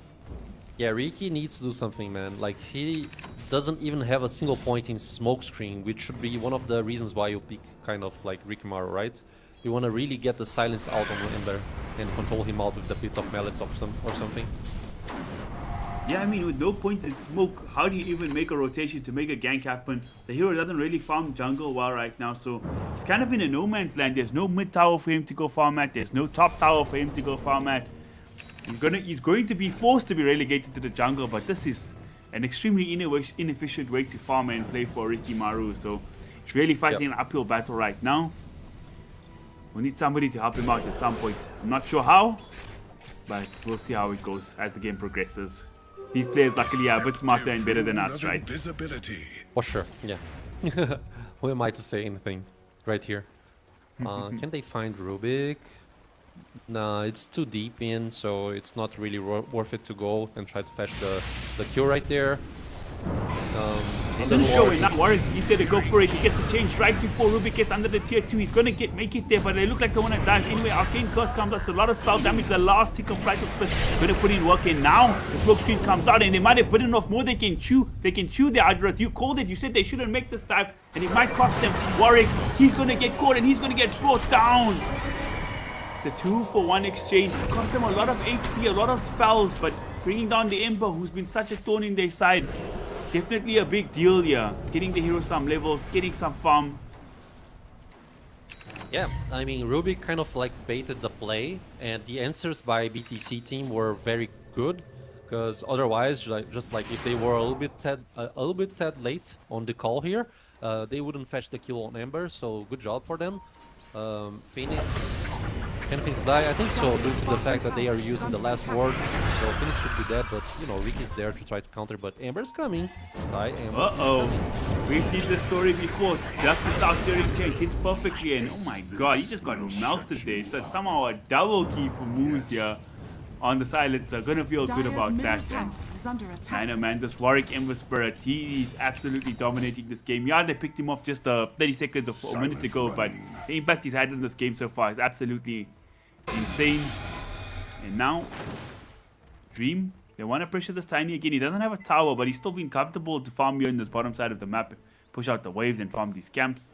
And his farm hasn't been hampered in any way whatsoever. He's still the top of net worth on the map so far. Dire's middle tower is under attack. Yeah, Tiny's farming greatly. TB, even though he died like 3 times, he's also farming very good. So the game is quite even, like, even though they have like 3k advantage for Radiant side, 0 Tenacity. Tiny aiming for a Silver Edge, which, I mean, Shadow Blade first, which should at some point like diminish some of Underlord sustainability due to the fact that you can actually break the A trophy aura. But yeah, I mean, Tiny at some point should probably start playing the game. Doom, on the other hand, like we saw some pickoffs happening here and there, but yeah, Doom also didn't show up after like 10 minutes or something, because maybe he wants the dagger to actually show up and be more effective, so he's just like focusing on getting farm and levels. That's a fantastic point you actually point out there. It's like both this Tiny and this Doom have kind of done nothing. They're just farming their respective sides of the map for like 10 minutes straight here, and there's just 3 heroes roaming around, Ember plus Silencer plus Ringmaster, and they've made so much things happen, and the gold is really showing this farm priority from these 2 cores as well. As they scale up, it's a 4,000 net worth lead, 13 minutes in. Great smoke coming out there from Ricky, pushing the heroes back. And now Fiend's Gate coming out too. They want to punish the Ringmaster. Desire would be a nice kill to get, but faking him out for the moment. The escape act is looking good. Do they have the damage? Eventually, the Sunrise Shifter keeps down. Fire Spirits in combination with that will bring down Ringmaster eventually. But again, look at how many heroes they have to rotate just to kill one support here to the side of BTC Gaming, Ajarat. And now look at Warwick. He's waiting up on this high ground. He's waiting to see if they get an opening. We've seen the story before. He's going to pop a haste rune. He's going to charge down to MJC, but bring it to Rubik Katara if they find him. They're going to prioritize. They're going to go for the Rubik first. In the backline, loose. He gets found. Metamorphosis pop for him, just trying to zone in on this Silencer, but he doesn't even have the damage to kill him yet. So Moose will be able to walk it off. In the backline, actually MJZ somehow still alive, but eventually he does get brought down. Zaro, in a bit of a weird place right now. I don't know if this is the place you want to be, my friend. Warwick's here, Fiend's back, and then he's gonna burst down this TV. Man, oh man. That was just a bit of a misread of the map right there. He thought they were backing you off, but he was most definitely wrong. Yeah, I mean, the fact that he stood right there farming wasn't like the best scenario. I mean, dying right there after spending Metamorphosis and whatnot, it's not Dire's good. I bottom mean, tower and is like under attack. the Avalanche was just on the nick of time to actually save the Silencer, because, you know, TB was chasing Silencer with meta up. Tiny, yeah, he'll get the kill on Phoenix, so Prada is dead once more. But the fact is, like, Silencer used the Fog of War on his benefit by quite a lot, and Tiny was able to save him on the nick of time. Like, really, the Avalanche was very clutch to, you know, to maintain the play just on a positive side for 0 Tenacity. Most definitely. The little things matter so much in Dota. 1 or 2 seconds in the box makes a big difference. And Ricky, he's getting caught yet again. Tony having an absolutely disastrous game right now. Every single move he makes is getting snuffed out. No place for him to farm. Just seems like an impossible situation for this Ricky right now. It is very, very bad. I mean, especially after the last engagement, because they got Ricky, not Ricky, sorry, the Rubik and the Terrorblade. So now you have like the 3-core advantage, farming more consistently. They fetch this pick-off on Rikimaru without even needing to use the ultimate on Doom. So I mean, it's a very poor condition for BTC team right now. Dire's bottom tower has fallen. Pressure starting to mount. Dream getting up a tower solo, and we said we didn't have to waste the Doom earlier. Now we get to use it onto Kotaru. This is the man they want to slay. The Terrorblade, they're going to get him without much fuss. Ryu's going to try come through with the feed gate, but what can he do? His Terrorblade's already dead. He doesn't have an Atox. He has no way to lock people down for the moment. He does have a bit of malice, but harder to get. Than expected. Global Silence does come out a little bit late.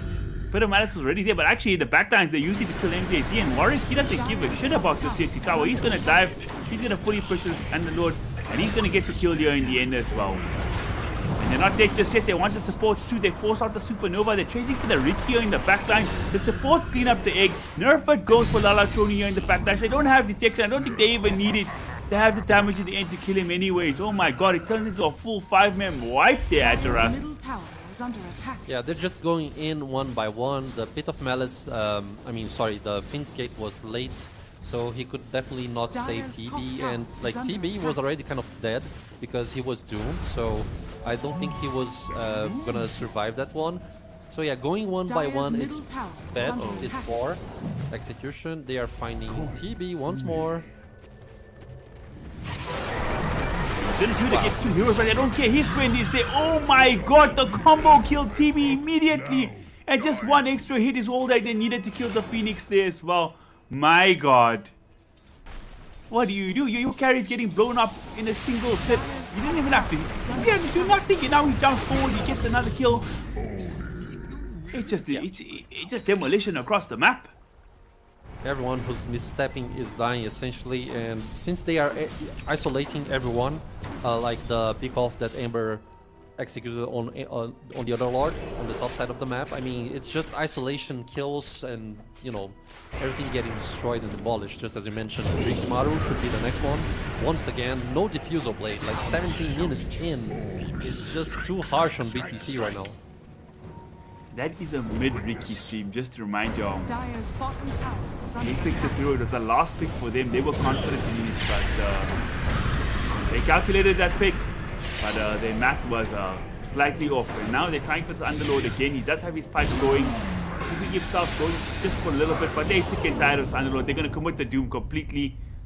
He might tick down to the Carcade Source plus the Doom here. It's going to be close. Oh, Moo's there to snipe the kill with the last hit, and they're going to jump back forward here for MJZ. He gets blown up too. They just bleeding kills across the map. Yeah, I mean, 26 against 10 on the score. It's the net worth difference. It's quite high at this point of the game. 4 heroes there on 0 tenacity. They have the kill streak on their heads. They are burning up, you know, just carrying through the flames here. And yeah, I mean, Ringmaster, he wants to build a 4-staff, you know, more repositioning and help if necessary to his teammates and himself.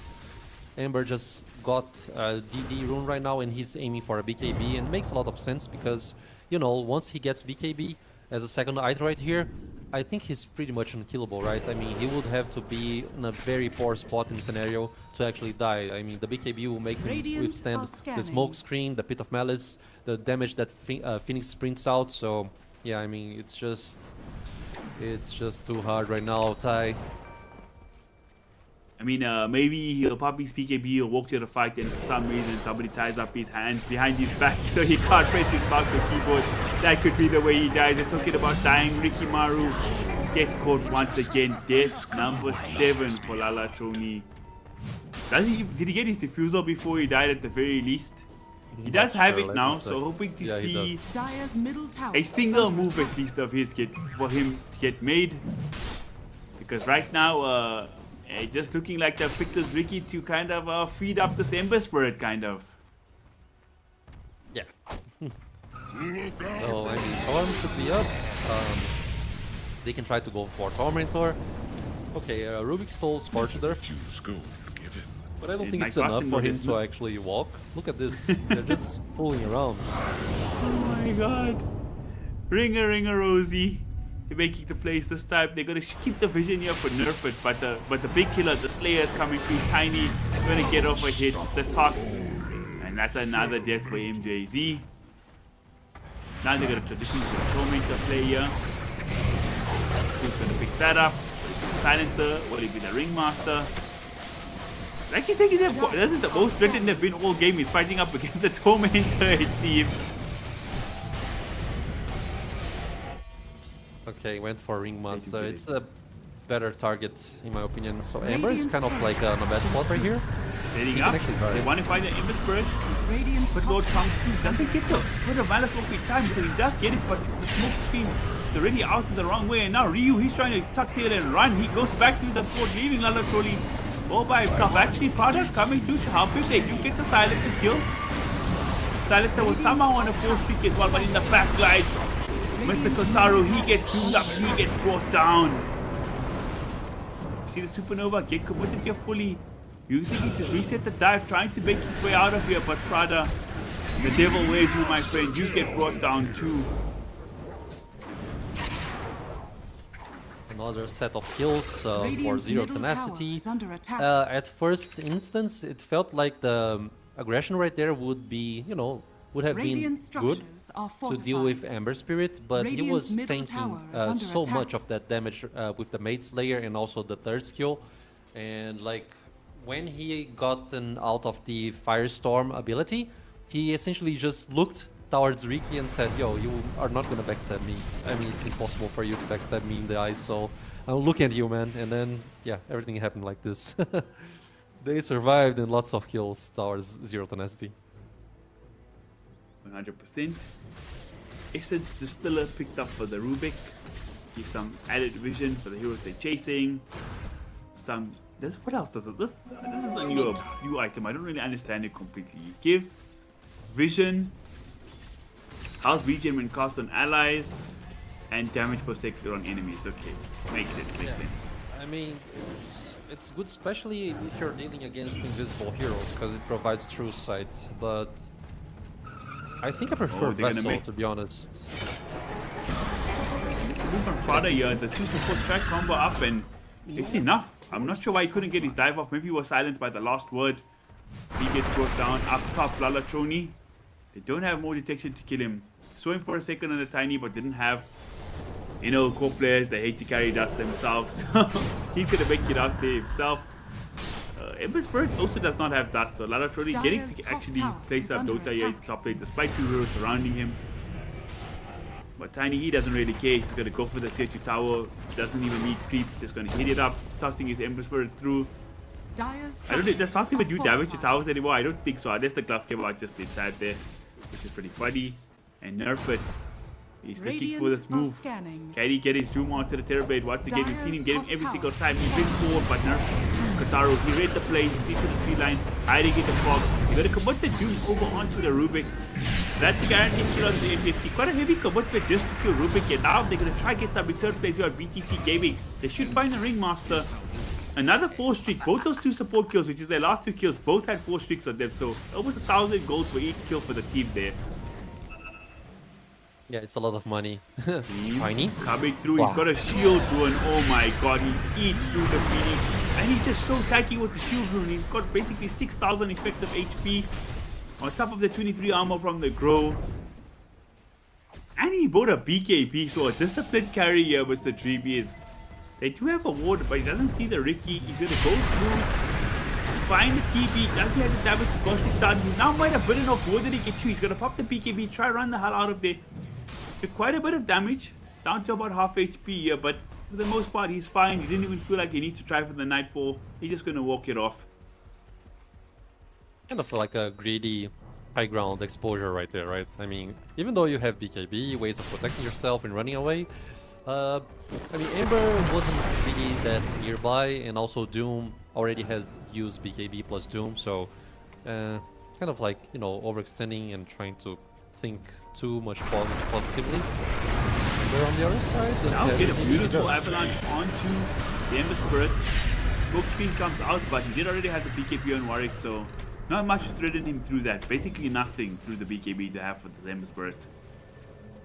Yeah, they don't have any skills that can pierce BKB, aside from maybe Blink Strike, but I mean, that's not nearly enough for them. And the fact that he just used BKB to actually de-ward, a ward right there on the high ground, I mean, it was good enough. Oh, they're going for it again. Dream No, picking no. up the high card, he gets the sun off, that's avalanche. Chuck's gonna come out to combo up. They're gonna try to come out inside a dive, but they're not gonna be here in time. They tried with the TB and they're gonna get him for sure. No chance for him to get a Sunder off or anything like that. He gets busted. Tiny being a thorn in Kotaro's side right now. He's just getting the better of him. Now in the back line, Rubik steering chains. Sorry, Ember steering chains going to work there, tidying up his heroes. Ricky Laratoni trying to help his team, and he just got him polished by the tiny smackdown in one hit. He got absolutely deleted. Damn it. Of that whip, man, I really wasn't expecting that. He went from 100 to 0 with the whip almost. But yeah, now it's Roche time. I mean, they have enough damage to do it. They're even using the neutral item right there, the mini one, which is called Seeds of Serenity, to help this execution right here. Okay, item-wise, Doom is very close to Assault Cuirass, which is gonna benefit Tiny by quite a lot, since he is 400% mostly, like, not really, but his big percentage of damage is physical damage. It's gonna help them to siege towers as well. I mean, the bigger items are coming, and the supports are just essentially, you know, getting bigger as well. I mean, the Silencer, the Ringmaster is just 10k net worth right now, which, I mean, he's just on the same level of TB regarding net worth. That's just insane, man. It is crazy. He got more farm than enemy Underlord, way more farm than the Ricky, and like you say, just behind the Terrorblade here as well. So Mr. Desire having himself a performance and a half, 7, 3, and 14, and now Warwick, he's going to be the aggressor once again, jumping forward. They want to make this move to Potter. They start killing him in time, and that's a pretty good bit of malice coming out of Ryu there, but in the background, Tiny's going to find him, and Tiny's going to beat him in the house down, but he's surviving for the moment, that fight inside. He's going to survive, and Kotaru putting in a respectable amount of damage into Dream here. But he will be able to scurry off away. It's a 3v5 fight now. They've already dropped 2 heroes on the side of BTC Gaming. And they couldn't even get 1 hero in return. Unfortunate for them. Tiny with the BKB. Wozzy Shadow Blade could just run away there. Yeah, unfortunately for BTC, Dire's Tiny is just middle gonna tower walk is under away. attack. Has the Dire's Aegis middle benefit tower still has up for fallen. him. And yeah, I mean, they're just gonna set up for the next play whenever possible. They're taking out the tier 2 mid.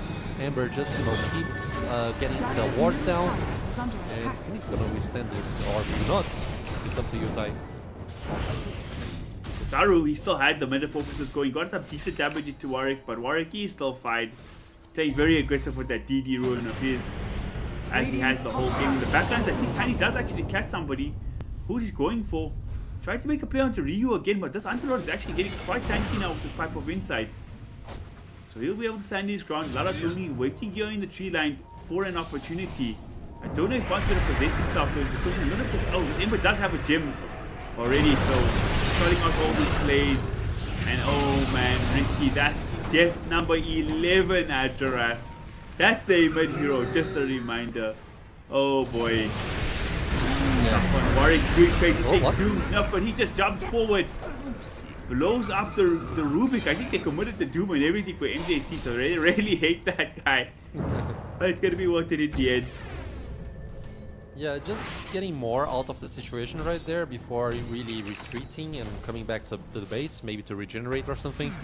But yeah, I mean, Tiny is Dire's just getting bottom replenished tower is under by attack. the upgraded urn here from Silencer, not Essence Distiller. I mean, I'm not really... Dire's bottom tower has Yeah, I'm not fallen. really accustomed, like, I need to, you know this item more, so I barely know its name.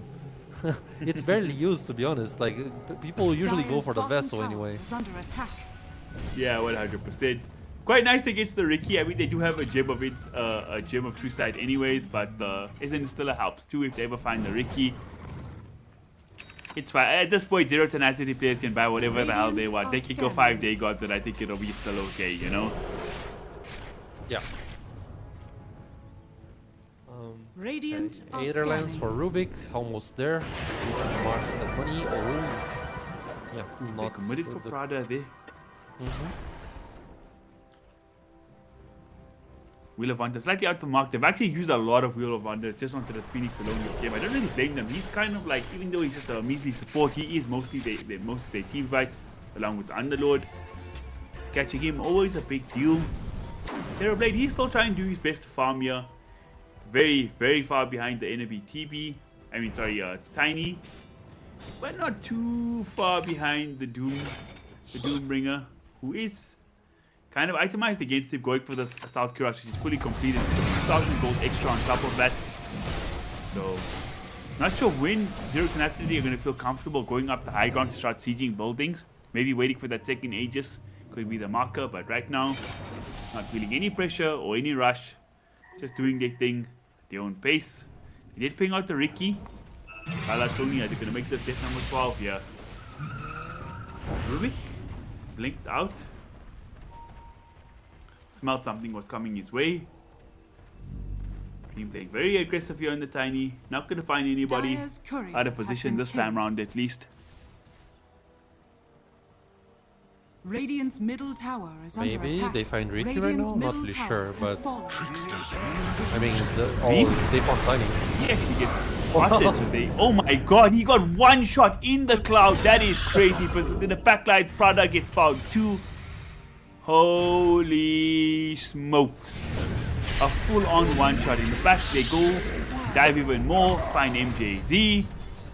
And now I don't think they're going to really care if they have Aegis or not. They'll be fine to go up the high ground. That is really positive. We did commit his BKB, but there's hardly heroes left to trouble him and disturb him hitting up this high ground anyways. Dire's structures are fortified. Glyph's going to come out. Dire's middle tower After that, is under attack. Should be a near inevitability of this tier 3 falling.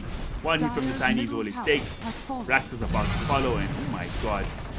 Basically 3 hitting Rax, Dire's middle barracks Tiny, has 4 fallen. hits total. Quiet. Gonna go up top to take the next Rax, and why not? Force BTC Gaming to do something here. Dire's top They are getting all the heroes back alive here in a second. Dire's Can top they do barracks something? has fallen. One last hurrah. Down 35,000, Dire's top 30 barracks kills, has 32 fallen. kills total. It is a Herculean task. Not sure one that they are. I don't sure it's one that they're up for, but they're gonna stick around and try.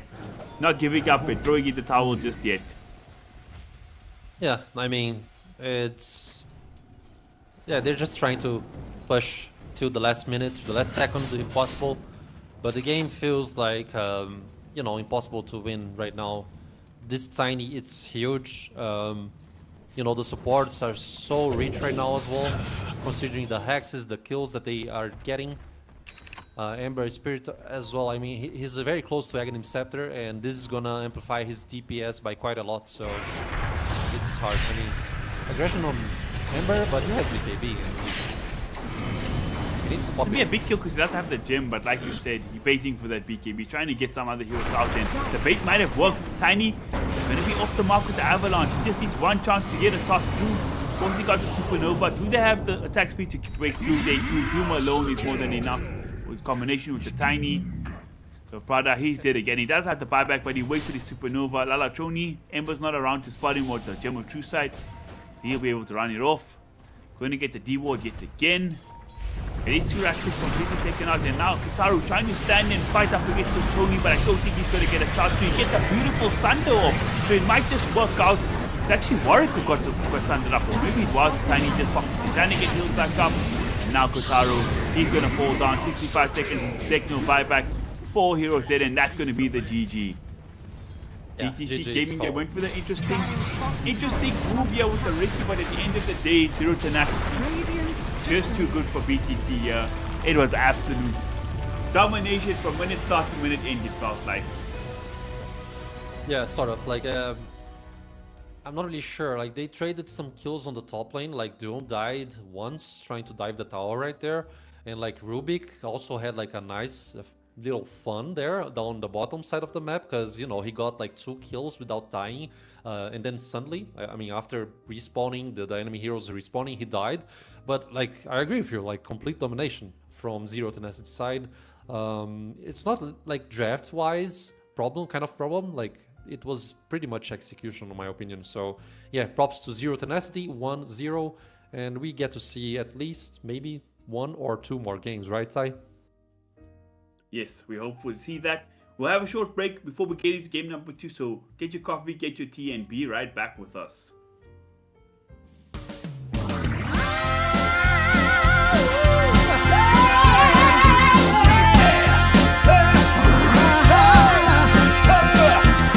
Go and tell your mama to get up off her seat.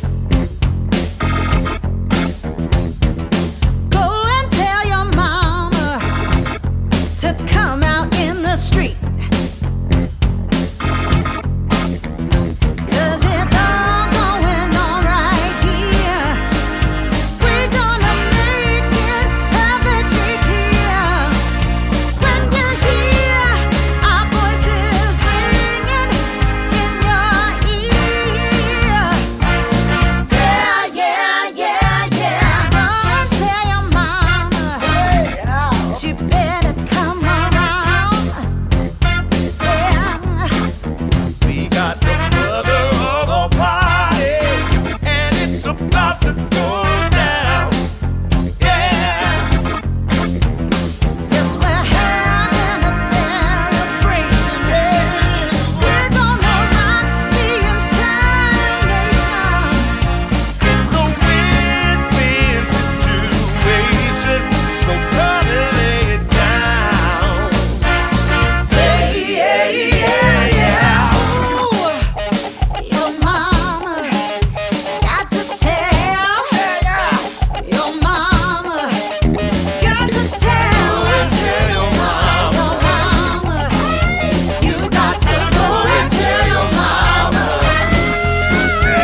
If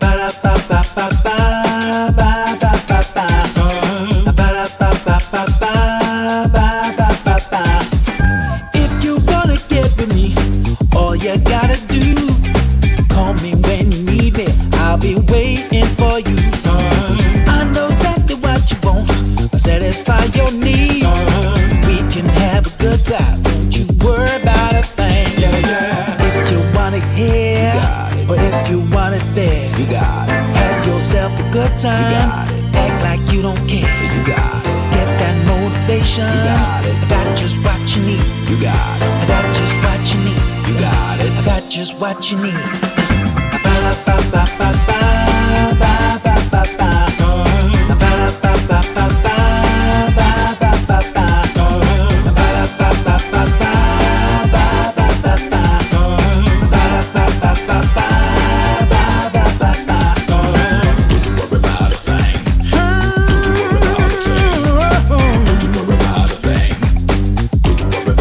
Don't you know you got it, baby?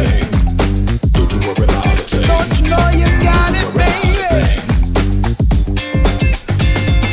If you want it here, or if you want it there, you got it. Have yourself a good time, act like you don't care. You got it. Get that motivation, I got just what you need. You got it. I got just what you need. You got it. I got just what you need.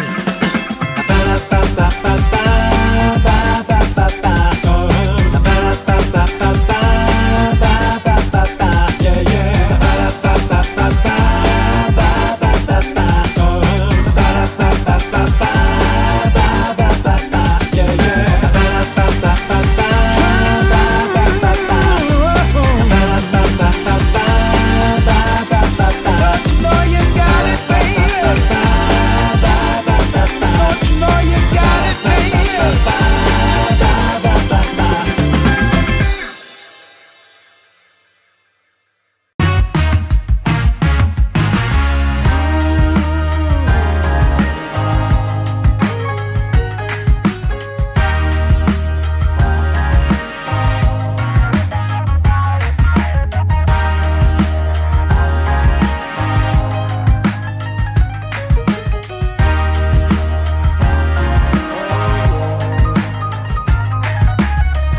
Turned on the dime when I saw you walking by. Something about you caught my eye, yeah. Ain't trying to waste my time, just standing in your line. Gotta take a shot before you pass me by. So you wanna be alone for a minute? Come on, tell me what's on your mind. I wanna know what makes you happy. I wanna know, can I make you mine? Ooh, I wanna know if you know that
Hello and welcome back to Season 4 of DreamLeague Division 2. KC's still here, joined by my man Ajarath, and we're going to the second game here of BTC Gaming taking on Zero Tenacity. I think Zero Tenacity is a bit of a misnomer because they showed a lot of tenacity in that game with the absolute demolishing they issued there to BTC Gaming. Yeah, pretty sure. I mean, their tenacity is high up there, and it was a one-sided game mostly. The execution was intense. The draft was also very good. Apparently, Riki is not really the best hero to deal against Ember or something like this. Or maybe it was due to the fact that the supports were roaming and opening map space to Ember, you know, to make Ember happen and, you know, work out. So now we get to see the bans. Zero Tenacity, they are just removing Bad Rider's Larder. I wonder if they are gonna go for the Coddle ban as well, in order to maybe nerf Lalatroni's performance once again.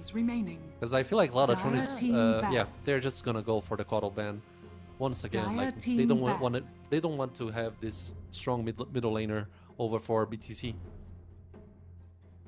You ban out the Phoenix as well on their own side of BCC, so it's kind of sad. But I won't get to play that. I do feel like, despite how bad the game seems to be going, he does seem to be like quite a specialist on Phoenix. I feel like he has a lot of impact on that. And yeah, I think the big thing for this draft, man, is they just need to give Lalatroni a real hero. Give him like his Slaughter's banned out, give him like a Storm, give him a Warp, give him a Park. Let him actually play some Dota instead of whatever the hell happened with the Riki. This could be his mid lane matchup here immediately, the Pangolier.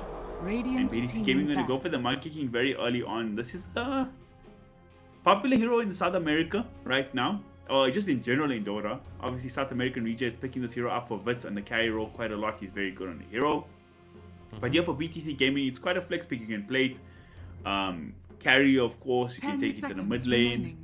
So, keeping the options open, it does seem like a sort of Lalatroni-esque type of hero, you know, a very weird carry hero in the mid lane. It is. It's, you know, Monkey King mid can definitely work out if it's like a Bungo mid or something. I feel like they're trying to pick Monkey because it's that sort of thing, like I want to chase you on this lane no matter where you go. Like if they place Bungo onto the off lane, they're gonna probably try to establish like a Monkey safe lane, and like if not, like just, you know, try to swap things around. So yeah, I mean, it's, in my opinion, they are just making this statement, you know. I want to chase you with Monkey King. And yeah, you mentioned like South American teams like Heroic, they are also playing Monkey King, including Lee. They are currently playing on, you know, on another tournament right now. But yeah, I mean, Monkey is strong. Like Wukong's command armor, you can dominate sometimes of the early mid game transitions. I like the hero, to be honest. Do you like it, Ty? Yeah, for sure, man. This is a fine hero. You also can like really play the margins in the lane, drop down super low, get the jingle stacks, throw your stun out into hero in a creep wave, heal back up. I hate playing against Monkey King, I won't lie to you, but to watch it and cast it, it's always a pleasure. Yeah, it is. It's a pleasure for sure. Okay, so regarding like Monkey's bad matchups, like Muerta is definitely one of the heroes that it was very well thought to be banned. And like Bristleback, yes, but not so much at the same time. Beastmaster most likely, because like if you paired up like Pangolier plus Beastmaster, I feel like they would have like so much like strong team fight possibilities. So I really understand the ban logic here from BTC. And Zero Tenacity, like removing Grimstroke and Bloodseeker. I mean, when you ban out the Bloodseeker, you're trying to cover like picks that can screw up Pangolier essentially. And now the Disruptor, like, have you been seeing like lots of Disruptors here and there? I have not. It is a comfort store for some players and teams, this Disruptor hero. So it's not like a common pick, not every other game, but I'm not really surprised when I see it either. Gives them good chase, some good team fight control with his ulti. And I just love the point you mentioned there, both Grimstroke and Bloodseeker, maybe the two hardest counters to Pangolier, taken out right from the jump. And we're going to see some fun heroes here for Zero Tenacity. They're going to steal up the Rubik for themselves this time and get the Goblin techies into play here. A very annoying hero, very high DPS hero. Can just get on top of a hero, jumping in, throw some bombs down, and you can kill almost anybody. And I feel like both Disruptor and Monkey King are going to hate to play up against that. 5 I agree, seconds remaining. 100%. Like, techies should probably have lots of fun here, and like, if he's trying to pair up with Pangolier, I feel like it's gonna be a very strong lane, regardless if Monkey Dire can team actually pick. try to go and stack Jingle Mastery charges, you know?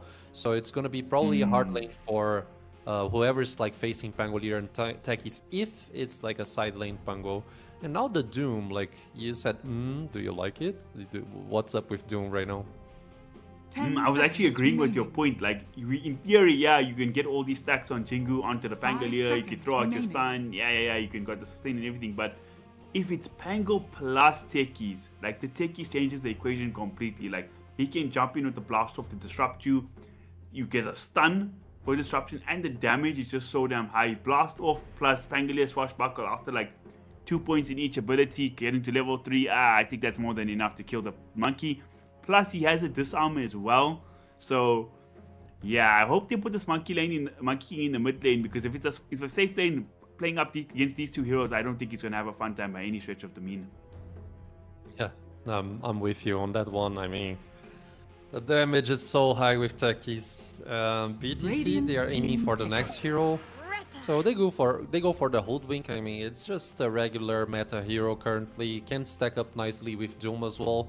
You know, you apply the Bushwhack and then the Acorn Shot into Doom's possibilities of Infernal Blade and trying to run over and Stampede 10 with like a seconds. Scorched Radiant Earth team kind of back. thing.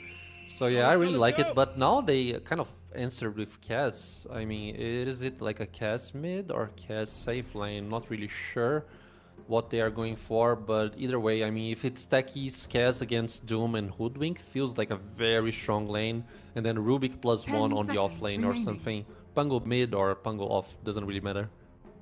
5 seconds remaining. The Rubik's also quite a nice hero against the Monkey King as well, right? If it's a safe lane monkey, because he has that damage reduction. So if they go for that, it's also pretty good.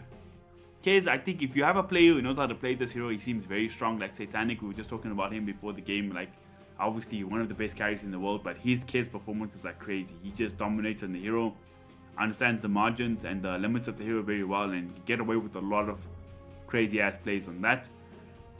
So I do actually like to see the case come out. If the guy, Mr. Dream, has some quick fingers, we can show anything like he showed resembled on the Tiny onto the case. It'll be a fun one. It'll be a fun one for sure. You asked me about this Doom earlier as well. I think he is, nothing to complain about with Doombringer. Offlane Doom, Dire team one of the back. stalwarts of Dota 2 right now. They gave the healing back to the Scorched Earth, which I like Radiant in the team 7.41 iterations. So yeah, I will never complain about him. Plus, if he gets a Blink Dagger, he'll jump in. Ulti up the techies first, and I'm sorry, not the techies, the Pangolier first, and you'll have a pretty good game team fight from there. Yeah, I guess so. 10 seconds remaining. I agree with you. Well, now they are kind of like banning through some of the heroes here that can really compromise. Maybe Kaz, if it's a Kaz mid, like Viper and Huskar should have like a nice lane. So I really respect that decision there of removing those heroes. Like either way, very annoying heroes to deal with. Cop was removed from BTC Gaming, so they really believe that 10 Kaz is gonna be the seconds safe laner and Pango off lane. And they might like 5 remove seconds another remaining. hero right now, which I mean with middle laners here, because like if they're trying to go for Monkey King mid, I don't feel like Storm is actually a problem, at least on a laning stage. So yeah, I mean what they are gonna ban out, like Amber is still open kinda, so I mean they could go Ambers as well. It's not the best matchup for against Monkey King as well, but I mean regarding mid game, it's very good to have an Ember on your side. That is true. have- You can kind of catch him in the tree lines with the slider first and Radiant chains too. team pick. They go back to ban on an off lane now. So I guess they're not completely sure what hero is going to go mid and what hero is going to go off lane themselves on the side of BTC Gaming. So Dire team good pick. mid laners against Monkey King. They're going to go for the Sand King. So it still could be an off lane, but I think Sand King against Monkey King is quite nice because you can kind of dodge the lane quite a bit, pulling creeps and getting your farm. Even if the lane does start to get out of hand, you can run to the jungle and farm up creeps.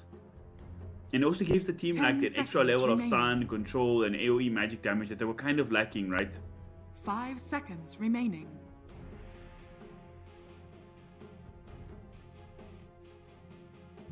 Now final hear pick me? for BTC Gaming. Templar Or did they go ascends for? your Oh, hero. I think your mic cut out there. They go for the Templar Yeah, Assassin. but yeah, Templar last pick, I mean, it's good. I mean, some South American players, they really love to play TA due to this, like, possibility on going very, very aggressive, so it's not too shabby, I guess. Regarding last pick Sand King, yeah, you mentioned that it could be like a Sand King mid, and it apparently is, right? They're gonna place Sand King over the middle lane right here on Warwick's performance. Yeah, I mean, Sand King against Monkey mid. Regarding this matchup that you also kind of mentioned through, like... So yeah, like, Sand King can definitely go and try to cut 10 waves. There's like a seconds small trick where you use the bottle to keep like you keep pressing the bottle meanwhile you're on the sandstorm to actually go and work around the delay time where you get invisible, because otherwise the creeps are just gonna go elsewhere. So this is like a funny little trick that Sand King players do. But yeah, I mean, draft-wise, I mean, I don't really want to go for the specifics here. I think we already kind of like talked a lot of everything. And yeah, I really like Zero Tenacity. Yeah, I might be going leaning towards them because they just dominated the first game. But their draft is also very strong against TA. I mean, Sand King can be harassed by TA's melds, damage and armor reduction, but still, like, he will definitely blast through the refraction charges and also be able to fetch her and initiate on her with dagger and whatnot. So yeah, I'll go for the Zero Tenacity draft. What do you think? Ty, do you have any preference? Are you with me or not so much?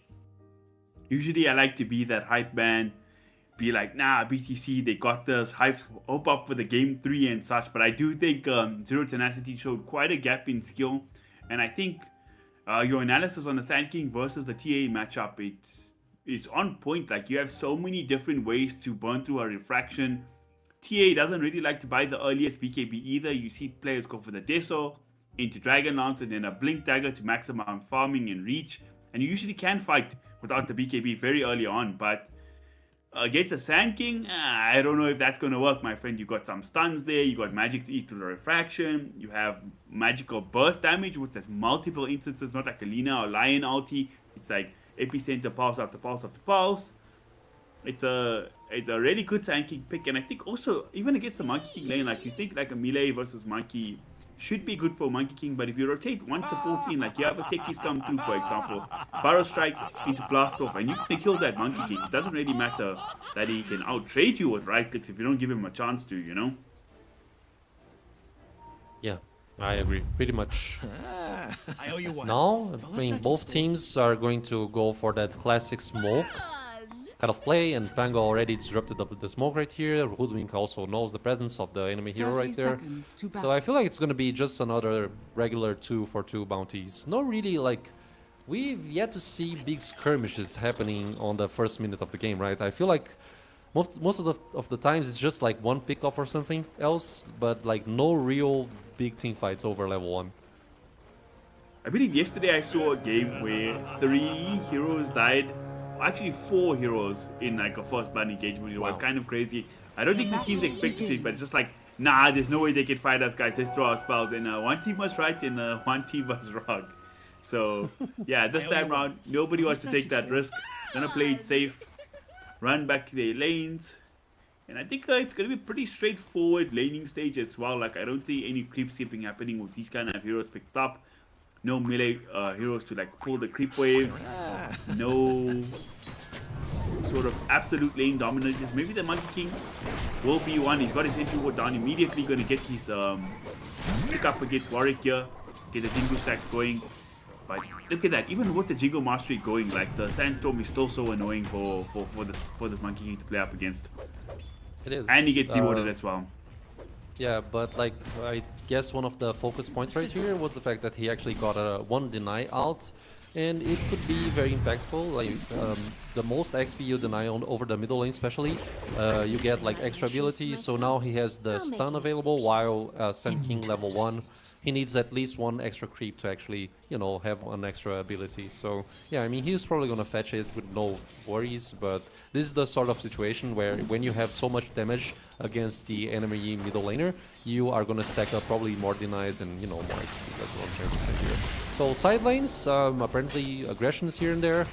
Do you think, like, do you have any thoughts on which lane gonna be like the focus point of engagements for us to watch? For engagements, usually we would point out to the techies lane, like it would be like, yeah, of course, techies, that's where all the kills will be. Maybe Prada does get caught out standing in the wrong place and he could go down. But I think TA should actually be fine in this lane. Like Pango and Techies is all like single instance burst. And as I said, there's talking about people getting bursted. Ryu down bottom, that's going to be our first blood. No need to predict, they show us where the action's going to happen, Ajarath. Yeah, I mean, they just shown us nice usage there of the, I need to see the name of the skill right now. It's Shodosai or something, no, but he changed the stances, so I'm not really sure. But the katana there to actually, you know, stun lock Doom and apply all that damage out, it's very great execution. Rubik trying to help with telekinesis is also helping a lot. Look at top lane go. Top lane, they're going to get the blast off through. But Nerfa taking so much damage. You were saying about this aggression on these Templar assassins. They love to do this in South America, and something I absolutely love to see. Disarm going to be off the mark there. So I think Kotaro, I think he should be able to farm in this lane, to be honest, and put some pressure on with the side blades as well. TA, a very high skill ceiling hero, and if you've got the ability to play it, you can definitely put on enormous amounts of pressure. Oh, he killed the courier. Oh, bad. Yeah, how did I he mean, kill that's... the monkey? I see. They're farming under Dyer's camps. Okay. Oh yeah, the courier, you say, yeah, exactly. He was farming there, making usage of that, you know, kind of positioning towards the jungle, maybe using the trick that I just mentioned. I'm not really sure what or how he was actually executing, but yeah, Senking mid, he's gonna stun. I mean, Monkey King does get off the stun out there, so he's actually winning the trade very heavily, but now Desire is coming. Does he have fast already? He does. He's going to jump forward, and Lala Choni, he's going to be in trouble. He gets disarmed, and one more right. Oh, not going to be enough to bring out the Monkey King. So this time, the outplays are there. Lala Choni getting a chance to play some Dota for once, because that last game, oh man, he did not have many opportunities for that. He's going to be forced back home, but given the circumstances, he'll accept that trade. Woodwing does go down here in the bottom lane. Who's picking up another kill here. And it's getting kind of a problem this bottom lane, because Rue's not getting any farm, it seems like. Dire's middle tower is under attack. apparently not. I mean, 11 less hits only compared to what, like 21 on Pango. He's not being able to mirror this effect right here. And I feel like they kind of like preserve the glyph, because I think when you glyph over the Jingle Masteries and stun, the Monkey King doesn't actually regenerate himself, right, or something like this. I might be mistaken, but I think that's what happens. Big rotation mid. Monkey trying to put the pressure onto Warwick, but Desire, he's still sticking around in the area. He was trying to pump fake the blast off, but does not have the range, so he's going to decide the better of it. Prada also coming through as well.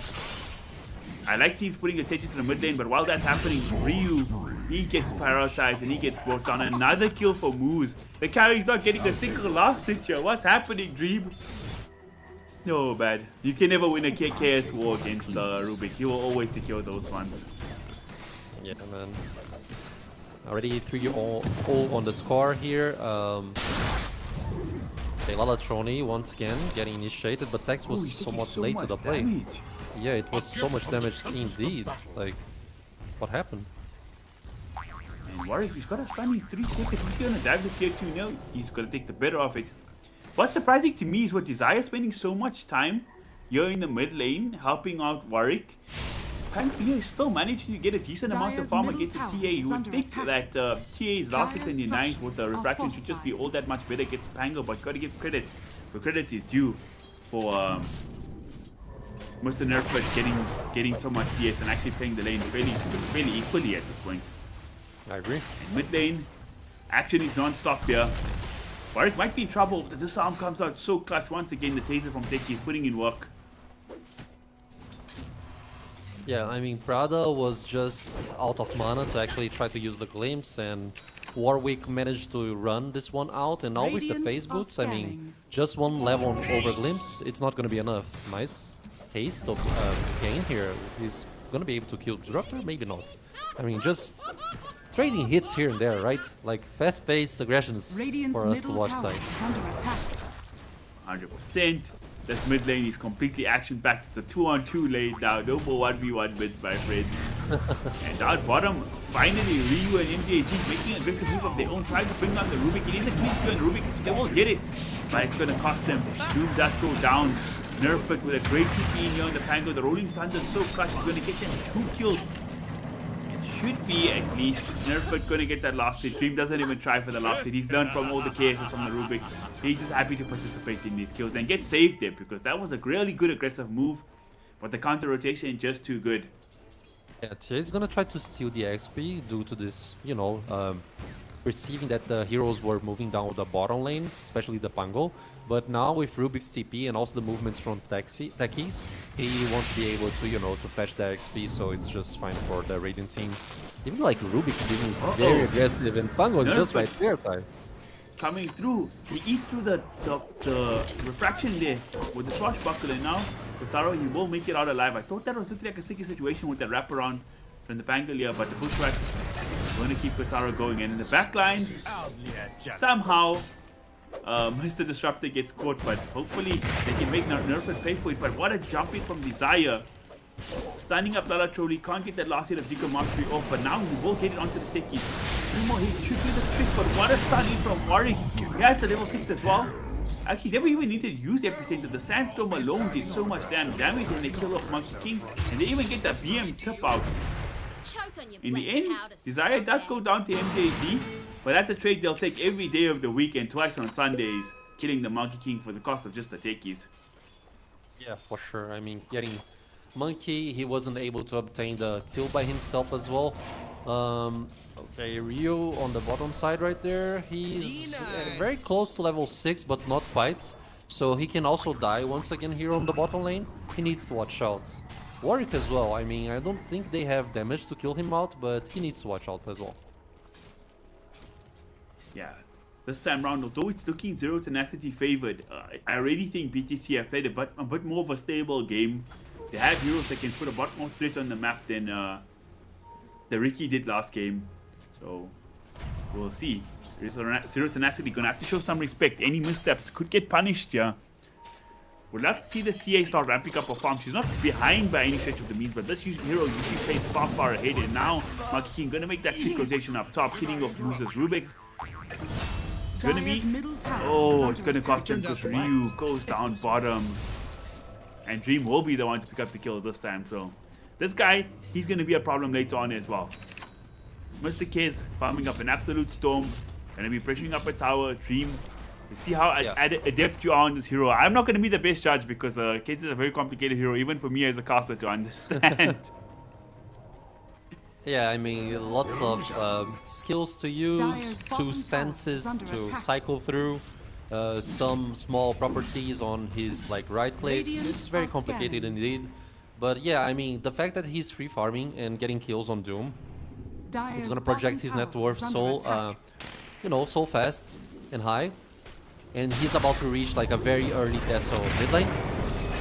Oh, what a jump in from Desire, following up Warwick's stun, getting 2 heroes in the blast off. MTSC gonna survive for the moment, trying to get the sharpshooter off. It's a beautiful one from downtown, making Warwick pay for his overzealous moves. Now they're looking to chase Desire as well. Lalatroni up on the trees. He jumps down, he doesn't actually use the Primal Spring. Looking to save mana. I wonder why he didn't use the Primal Spring instead. Was it on cooldown? Oh, I don't know. I don't think so. Yeah, I don't think so either, but either way, like maybe he was trying to play safe because even if he wasted the mana, Rubik should be around the corner to like stop the aggression. So maybe he just thought, yeah, I'm not gonna get the kill, so I'm just gonna stall this play right here. Top lane, they're going for TA. Nerfit making a very aggressive move, 2 versus 1. Warwick is trying to come in. Actually, not just Warwick. Desire jumps on through and they are going to get the kill on Kotaro. Oh man, they collapse so many heroes very effectively, but they should make them pay. MTSC picks up another one. He's on a killing spree himself, but unfortunately for them, they couldn't come in time to save the Templar Assassin. Now Lala Troni is here too. Even Dream making the move to the portal. They're gonna find MJZ. Oh man. He was doing well. Lalachoni pump faking you on the trees, but he has no heroes to play with, unfortunately. So they're gonna have to give up that tower. And 2 kills. Yeah, I mean, no follow-up damage to actually go for the Radiant's middle Wukong's tower command. is under I'm attack. not really sure if the Boundless Strike was on C, but regardless, he would need more heroes there. Because, you know, Epicenter was up, so if they don't, like, burst out the Sand King, they would essentially turn this around with Epicenter. But now, like, Disruptor managed to get level 6 and has Static Storm available, so that's why they are venturing through and want to establish the aggression here. Now talking about Disruptor, he goes back into the top lane. I'm not sure why they felt confident to make this move. Lalachoni pops out, but he's surrounded here, 3v1. He does teleport to his opposing, one of his soldiers there, the stone soldiers, and makes it out. But heavy commitment, and I don't feel like there was any reason for them to do that. Maybe they thought they were going to catch stragglers. They're talking about stragglers. Ryu playing way too far up the bot lane, and he's going to pay for it. Somebody has to do something on his team, but end of the day, it's going to cost them pretty heavily. Look where TA is farming. He's in the opposing team jungle trying to farm up now. Yeah, very greedy positioning. Same goes for Techies, very out of position. He might die here. I think he will actually. Got 2 bombs, but TA is going to tank it up with the refractions, and he's going to go down. So some free farm for the TA. Getting that Techie kill. She'll be happy with that, getting the Deso faster. Gonna increase her speed quite a lot. Lalachoni trying to play up against Pango up top. He's actually 2 levels behind the off-lane Pangolier here, so having a better time than Ricky last game, but still not having the easiest time regardless. Yeah, definitely not.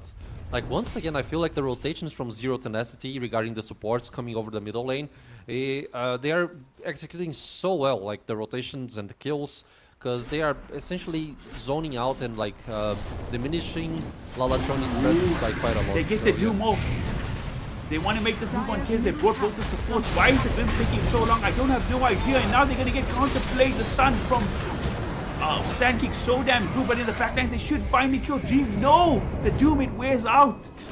Lalachoni getting scared to go back in. And the freaking quitting bait comes out. They're going to bleed 3 kills away. Oh, man. I don't know if he didn't have range for the glimpse or what, but man oh man, they got punished. Beautiful counter initiation there from Mr. Warwick, coming through with the Barrow Strike.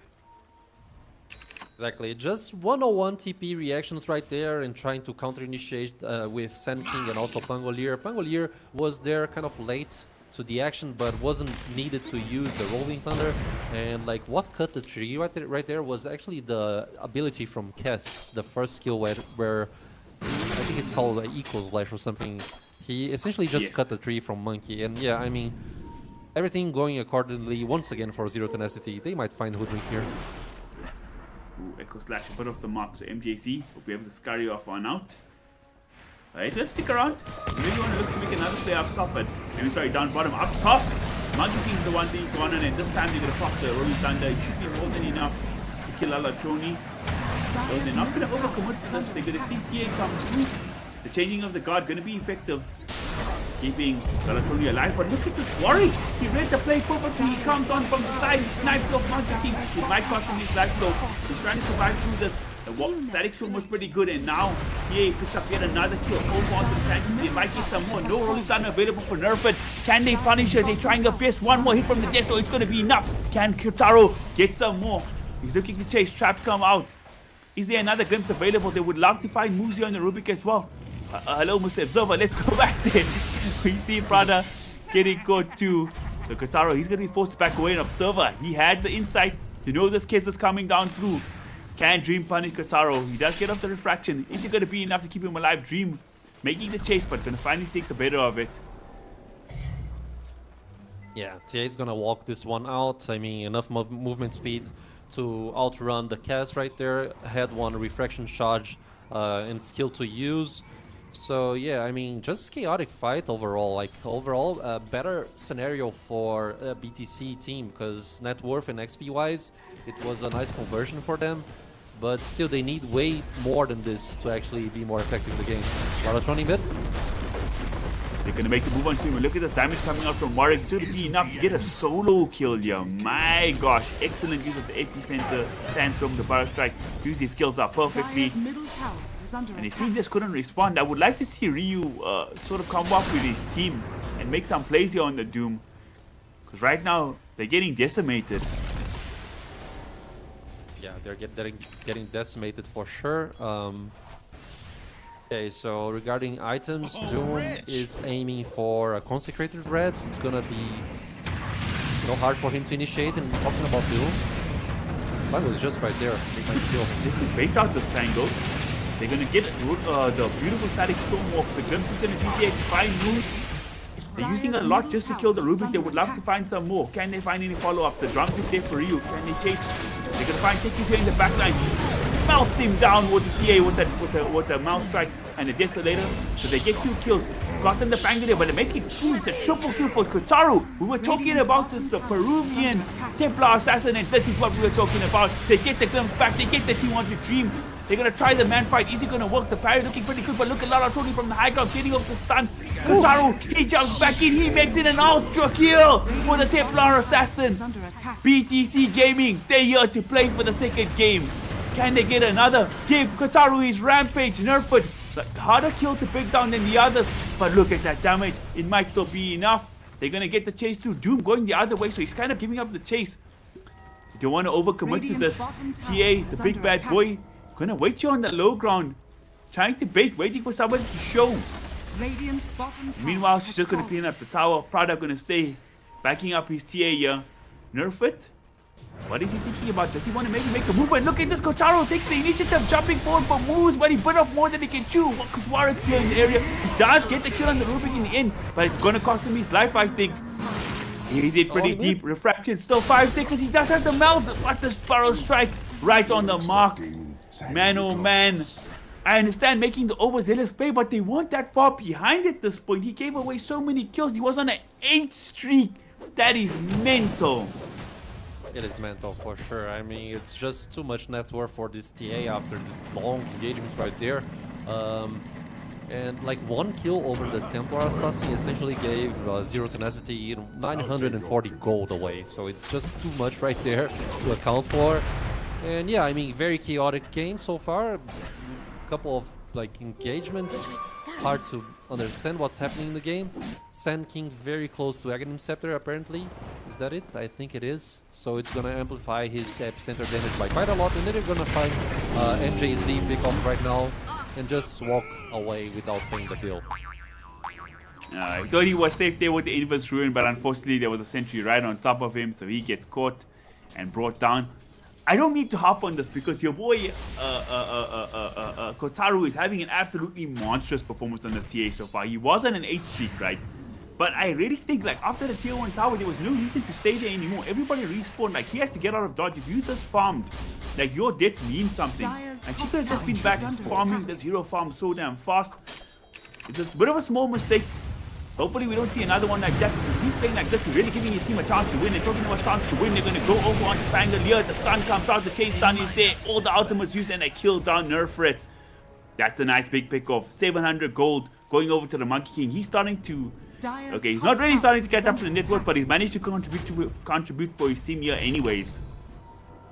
Yep, I agree. I mean, Static Storm and Wukong so many were used, but they still have Doom, so they need to watch this one That's a out big just one. a little bit. Dire's middle tower is Ryu under gonna get attack. scouted here by the bomb. Does he have vision to cast the Doom? Is he gonna come with for Desire? I don't think so. But Warwick, he's gonna come in. He's just on the Doom for now. He's epicenter damage, and Doom kind of living through it. The concentrated wraps paying dividends here. So it's a 2-for-1 trade so far, but Dream going into the backlines gets a double kill. He has a full Manta on top of his Desolator here, so he's very strong. The carrying show right now, but Warwick putting in his contribution as well. The Doom does come out. Who was it on? It's onto the kids, but who's gonna follow up? Yeah, Kotaru, he's gonna jump forward. He pops the Master Style, so pretty effective use from the kids. And now Lalatuni getting kited up, and Kotaru's man against the world here. One more hit will be all it takes for the kids, but he can't get it off. Now he's surrounded. Now he's wrapped. Wow. He's trying to man fight, but he just can't do it. No BKB, the chain stun is there, and Kotaru, he tried his best, but unfortunately he gets outplayed and he gets brought down. He He gets brought down for sure. I mean, now it's a clean, almost clean team wipe for Zero Tenacity, considering that Rubik died right there. But it's still like nice network swing, nice X speed going towards Zero Tenacity as well. Felt like Doom, he didn't have like a proper target to use his ultimate early on the team fight, and this was very costly because, you know, they really needed that one, and like they actually managed to disrupt some of the Sand King's presence, like Epicenter, but it still wasn't enough, you know, like the team fight was very much disjointed. They were being like isolated and, you know, brought down to death. So now it's just Storm time for the Radiant team, and they're gonna secure it, and it's going towards the Pangolier. I think it's a very good shard for him, like the roll-up ability can really help him out in some scenarios here for this game. Yeah, I 100% agree. He's quite a farmed hero on the map, so the fact he gets a shot is pretty lucky. Looks like Tiki didn't buy his own. Rubik did buy his own shot, so I guess it wasn't a high chance he gets it. In fact, he has more farm than the Sand King, who doesn't have a shot of his own. I don't know how it somehow made its way to the Pango, but like you say, he definitely won't be complaining about that. Moose gonna run away here. There's a smoke up in the middle lane. Uh-oh, Lala Choni. Not like this, my friend. He's gonna get caught out and pick the hell off. He's been having a rough series so far, I'm not gonna lie. I don't know how he was invis there. Oh, with his own ulti. So he comes through and eats through that disruptor. I don't think the help was needed from Pangolier, but Nerfit gonna be happy to snipe that kill, I'm sure. And now they're gonna look over towards the old man Roshan. They got a DV on the kid. Desolator on deck, fully stepped up with 2 charges, so they should make quick work of the big guy. Dire's middle tower is under attack. Yeah, Roche is gonna fall off so fastly right now. Roche should be given to Tez naturally. Sand King very close to his BKB, so even like if Disruptor tries to disrupt the Epicenter play, he will be able to pop BKB and like just withstand the Glimpse usage on his head right there. So I mean, the game is going very accordingly to Zero Tenacity. It had like a few hiccups here and there, but you know, they are just maintaining the pressure. And now it's like tier 2 towers time. Cass, I mean, Dream trying to seek and find an Aghanim Scepter for himself, and I think he's very close to it. I mean, I think the courier is just trying to deliver the item for himself right now. Uh-oh, MJC trying to push out one creep wave here, but it's going to cost him his flag. The Glimmerking keeps him going for a moment, but the death, hey, it arrives all the same. Poor MJZ right there, just died 8 times in a row. Not in a row, but you know, just stacking up 8 deaths. I mean, everyone on the other team, aside from TA, are very close to 8 deaths. Uh-oh, talking about TA, she gets the blink away. Can she run away fast enough? Uh-oh, Warwick has his number, gonna find him, tries for the TPR, take his follow-up stun, he's there.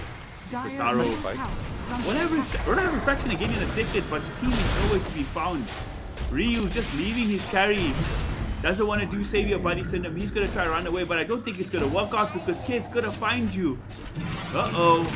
Yo, BKB and TP for him. They just need 1 stun, and I'm pretty sure Dream is put in the damage, and there's that stun we were looking for. Warwick going to come through. Very reliable this game. 7, 3, and 15. Massive amount of contributions coming out from Warwick's Sand King this game. My birthday. I guess it could be. Yeah, Warwick very on point on Burrow Strike usages, and I really love this skin, the skin that he's using, you know, Radiant's top tower is it shows up like a small lightning when he lands the Burrow Strike, so very nice thing right there that he's using. That is a really cool cosmetic. I actually wasn't paying attention to that. I'm gonna look for it now in the next one. I just see heroes dying more than I see the lightning, you know? I'm saying it's hard to see through all that. Yeah. It's too much effects, smoke I up get from you. Daya. Yeah. We're gonna see smoke up on Daya, yeah? Yeah, why? I mean, I don't know, you tell me, you the analyst, yeah, Andrew. You have smoke, I mean, you have Wukong's command, you have big skills, but they are so up ahead that it's really hard to do anything. Okay, oh, there's a roll up saving him from the Crimson. Now he's actually turning this around with the Rolling Thunder. It's 3 heroes around this Pangolier, but he's winning the fight so far. They're terrified of him. And in the backline, Kotaro trying for a move on to move, but he's got the Ethereal Blade right now. And a stolen dude comes out on TA. Oh man, he's definitely cursing his offlane player right now, but he should be fine. I'd say the same for his team who was tangling with the Pangolier there in the giant jungle. And now they're gonna turn back. TA still has the damage to push out, but he doesn't have any heroes to outlock people down, and he's gonna get punished here in the backside. Kotaro tried his best, but he's gonna fall too. Oh man. Like you said, they went for the smoke too, man. It was kind of disjointed. Nobody ready to link up with them, and they can't really do anything unless they're all five. But if they're all five together, playing up against 5 heroes from Tenacity, they just don't have a chance. And Lalatroni, the ignorance of Team Zero Tenacity is the only thing keeping him going right now, because if they knew that when he was there, oh boy, this monkey would be getting the deforestation would be strong, and he would not have any home to live in besides the fountain. Yeah. I mean, what can you do, right? Like, the Monkey King did not scale up properly. He's currently level 13, while Techies is 14, you know? The supports are really just scaling up more and better than the mid laner right there. It's a team effort, yes, but I mean, the game is just not working for BTC. They're just... yeah, they're struggling quite a lot right now. 100%. They're not going to GG out and tap out just yet. Dream does have the Aegis kind of waiting for his team for now. They will take down that Aegis. He doesn't have a BKB after this, so if they can chain up some stun, Static Storm coming out, they could punish. Rolling Thunder there in the back lines, but kind of misses everybody. I don't know how Dream made it out of the Static Storm. This is crazy move. He's still going, but they do actually get the case at the end. That is a huge kill, and now they can actually take this fight. Rubik gonna throw out the stolen Monkey King ulti, Wukong's command, more like Rubik's command. Not doing that much damage, but it was some nice crowd control for the moment. In the backline, they're trying to chase for more nerf it. Being able to run this off in the backline. Beautiful stun from Lalatroni, but it's not enough to keep her Templar Assassin alive. Kotaro, he got brought down. He put off more than he can do, and now it might cost his team. MJC, he falls. Lalatroni about to join him. Ryu trying to fight up here. Does get that kickoff kill. The return kill onto the Pango. And now he has to tuck tail and run. They're looking to chase him in, and yet again another stolen Doom. How does Moose keep on getting away with this? Warwick finding Pada also in the backline. He turns into a 5-man wipe. It was a valiant effort. They killed the Kiz, but they just didn't have enough gas to keep the fight going. It cost them everything in the end with that chase. Yeah, I mean, the Rubik bot back was on point. Not only that, like, not the buyback by itself. I mean, Moose, he was just executing everything properly. You ask yourself how Kaz gotten out of the Static Storm and, you know, the kinetic field. It was essentially the telekinesis used by Moose right there. So not only that, he stole the Wukong's command, he bought time, he tried to save his buddies.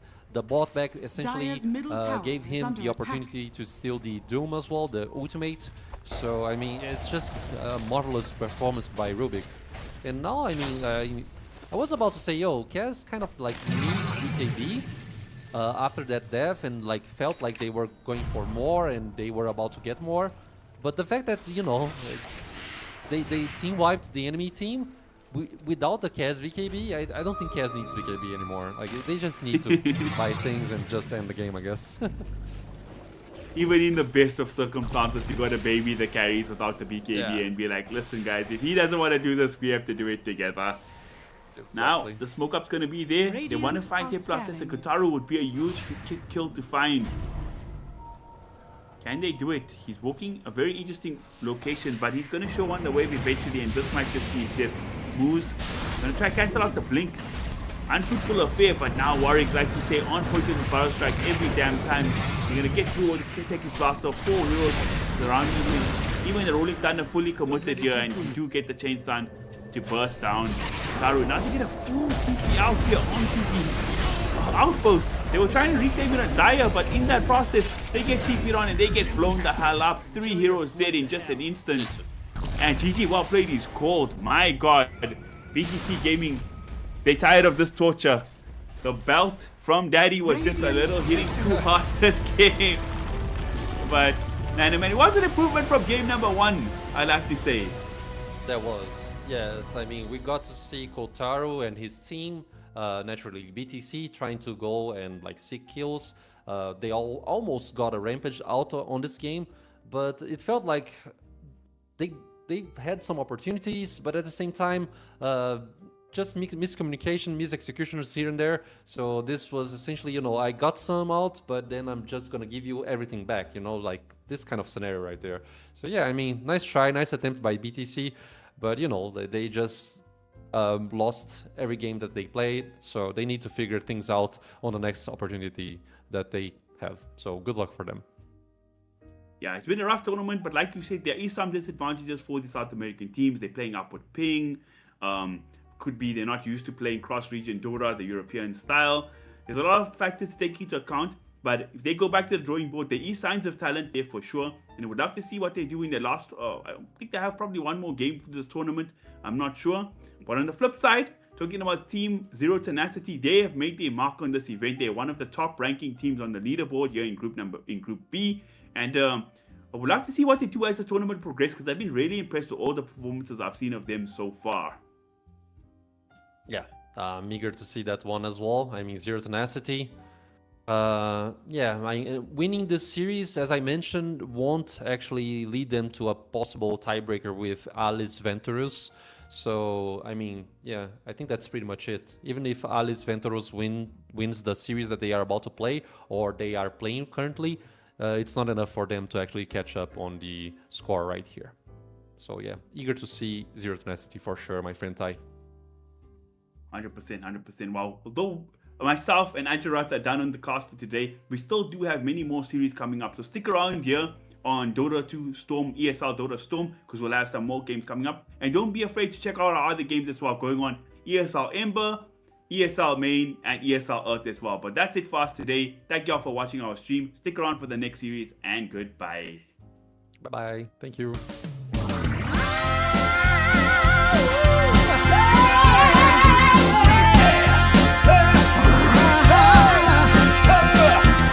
Go and tell your mama to get up off her seat. Go and tell your mama to come out in the street. 'Cause it's all going on right here. We're gonna make it perfectly clear. When you hear our voices ringing in your ear. Yeah, yeah, yeah, yeah. Run, tell your mama she better come around.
If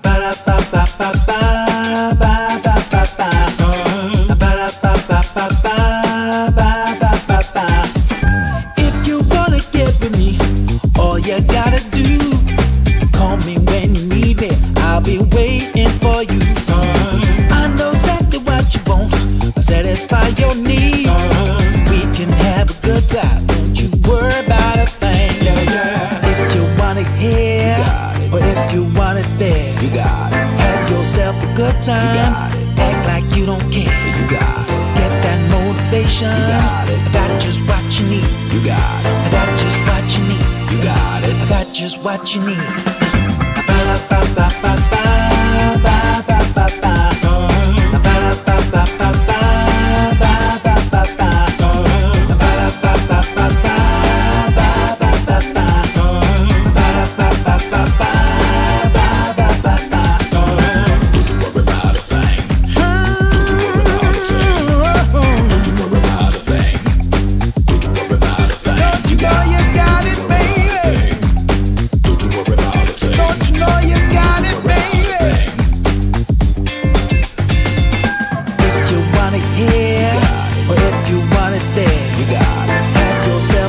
Act like you don't care. You got it. Get that motivation. You got it. I got just what you need. You got it. I got just what you need. You got it. I got just what you need.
So you wanna be alone for a minute?